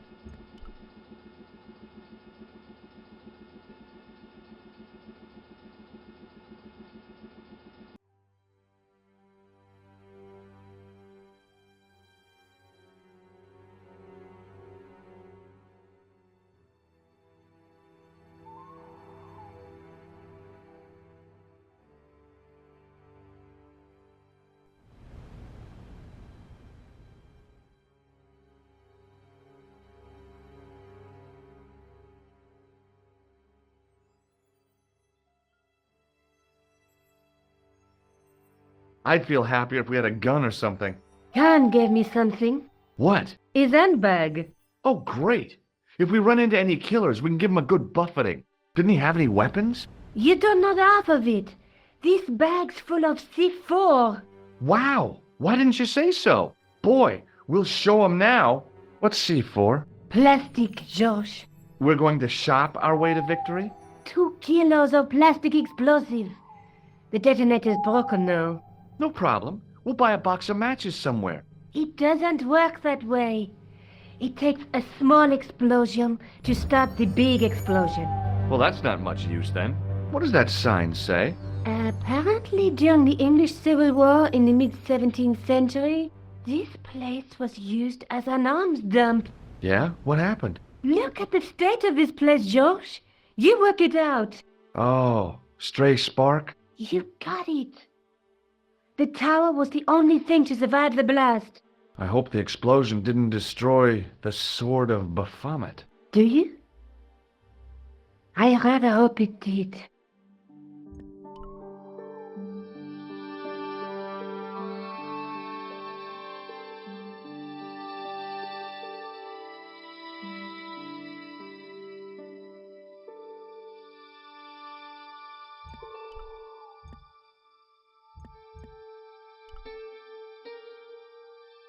The wheel turned reluctantly with a creak of complaint. There was no obvious way of removing the wheel from its housing. The handle turned easily, and the larger wheel began to revolve. Damn! Then the handle came off in my hand.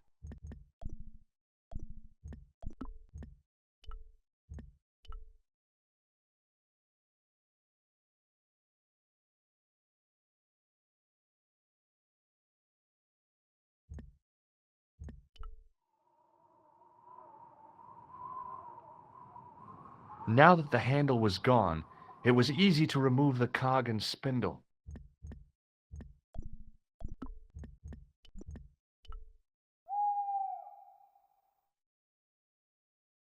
The cog slipped neatly into the eye socket.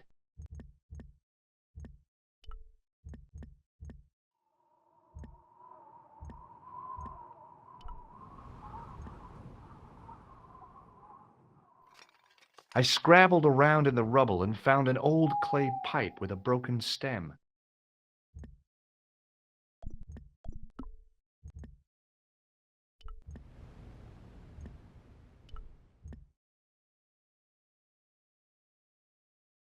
With the clay pipe in his mouth, he looked happy, homely, like somebody's granddaddy. What do you think you're doing, Josh? I wondered if there was a secret mechanism in the demon's mouth. Maybe you should show a little more respect. For a mythical medieval demon? Give me a break. Okay, go right ahead. Meddle with forces you don't understand. Incur the demon's wrath and burn in hell. Just see if I care.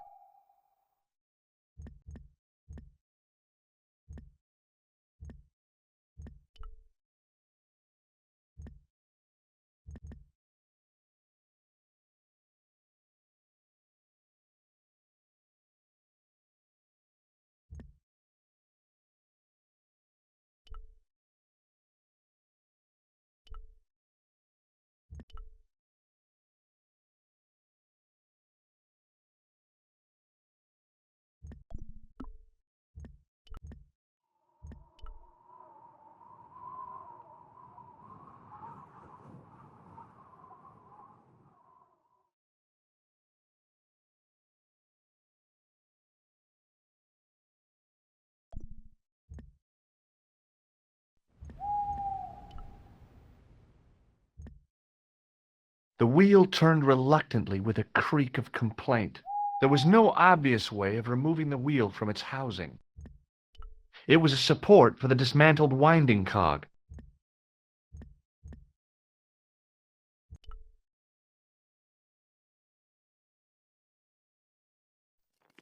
Under one of the stones, I found a metal coin which was green with age. It was caked with soil, but what I'd found was a small cog and spindle.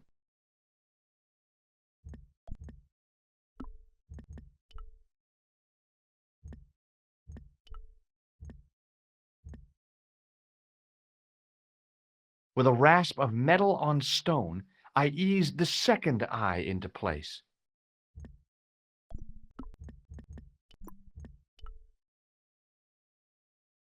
I pushed the handle into the demon's mouth. The cogs all meshed. I began to turn.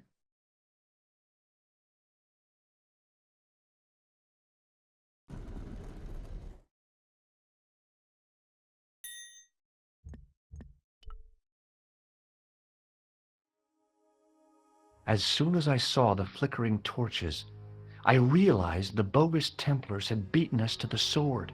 But where were they now? And why was it so quiet?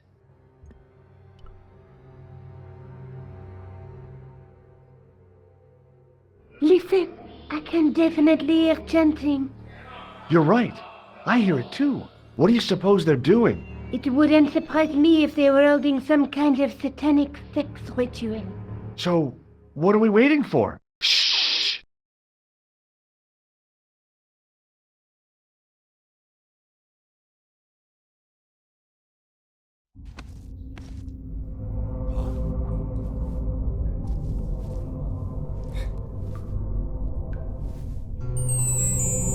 Will you look at that? Baphomet. Lobineau was right. This place was ancient even to the Templars. This whole place? This is Baphomet? Finally, the truth. The Templars had never worshipped this graven image, no more than they'd worship a rainbow.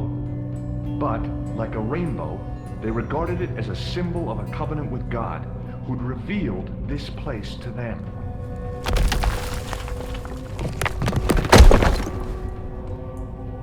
Rosso! Why is it double-dealing treacherous? On the contrary, Inspector Rosso has been the model of obedience, an important quality in a true Templar. Now be quiet and watch if you wish to live much longer.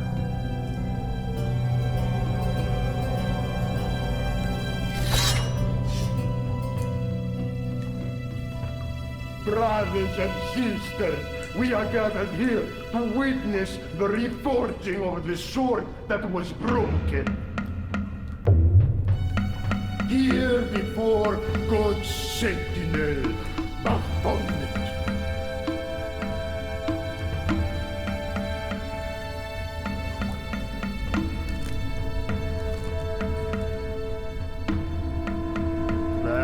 Master and Knight of Baphomet, we salute and pledge our obedience to you. I salute you, gatekeeper of the temple.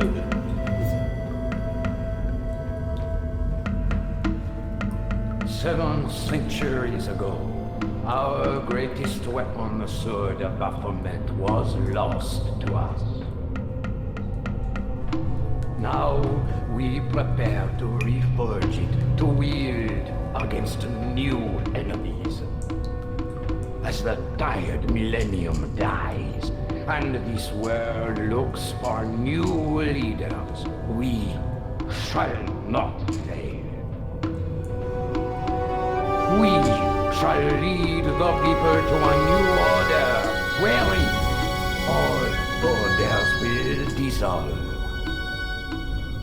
All will be united under the red cross of the Templars.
George, we have watched your efforts to stop us with respect. But surely you realize that you have been misled by our enemies. Both of us want a better world. Fortunately, no harm has been done. We need determined, resourceful men like you. Join us, George. Join us in the true brotherhood. Yeah. True. Wait. Brothers? What about Marquet? What about Pegram and Klausner? You didn't look on them as brothers, only as failures. 3 men dead, and you don't give a damn! George, you know that sacrifices are necessary. Every great undertaking. Join you? I'll see you in hell first. Oh, George, I had great hopes for you. C'est la guerre est going to kill him.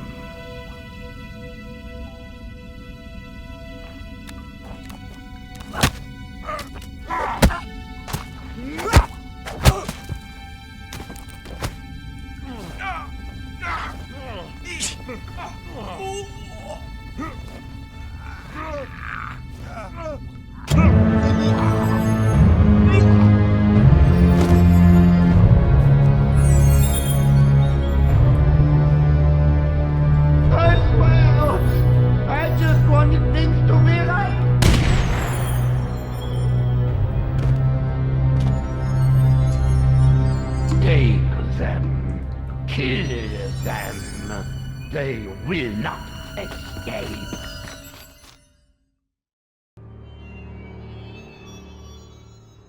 Well, well. If it isn't the great detective and his beautiful assistant, it's going to be a pleasure killing the pair of you. George, what are we going to do?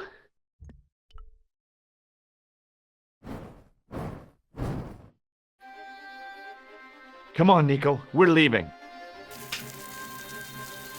You fools! You cannot escape us. Guido! Stop them. But master, the powder! That powder is from the English Civil War. You fool! It's over 300 years old. How explosive do you think it can be? I thought it was all over, but Nico had one last trick up her sleeve. Or in her handbag, to be exact. A handbag full of plastic explosives. Maybe, but this stuff is brand new. Oh, dear.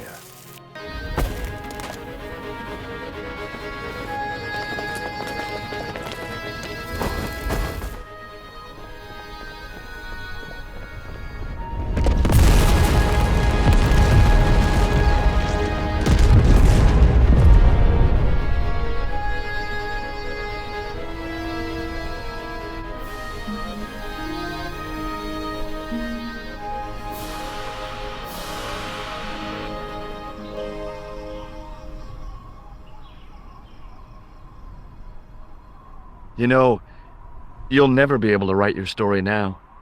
I don't care. I've got what I want. Huh? Just tell me one thing, George.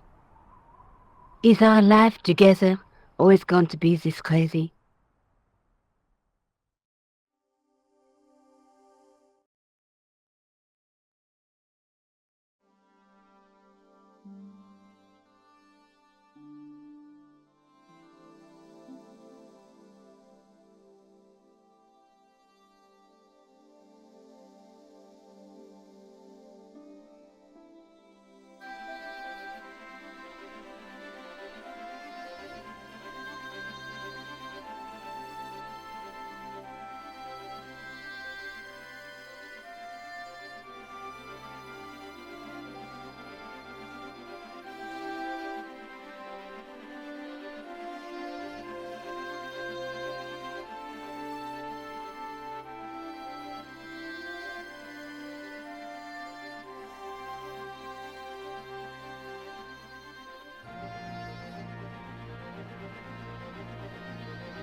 Hello again. What now? Do you know anything about medieval manuscripts? No more than you, I'll bet. Does this gem mean anything to you? Aha! Is it real? It must be worth a small fortune. You stole it, I suppose. I'm not a crook.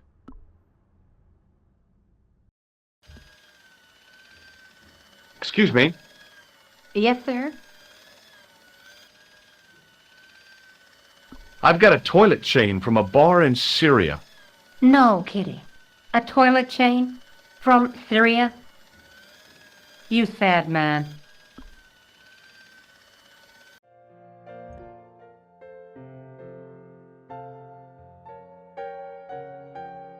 What now, monsieur? Check out my ID card.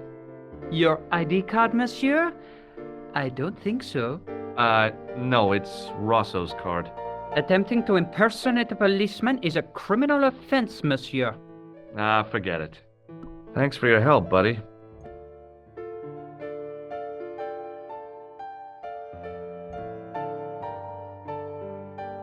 Hi, ma'am. Hello, George. What can I do for you now? Does the name on this card mean anything to you? Augustin Rosso? No, dear, nothing. It conjures up the image of a Gaulois-smoking, absinthe-drinking French policeman. I'm sure the real Inspector Rosso is nowhere near so romantic. I think you'd be surprised.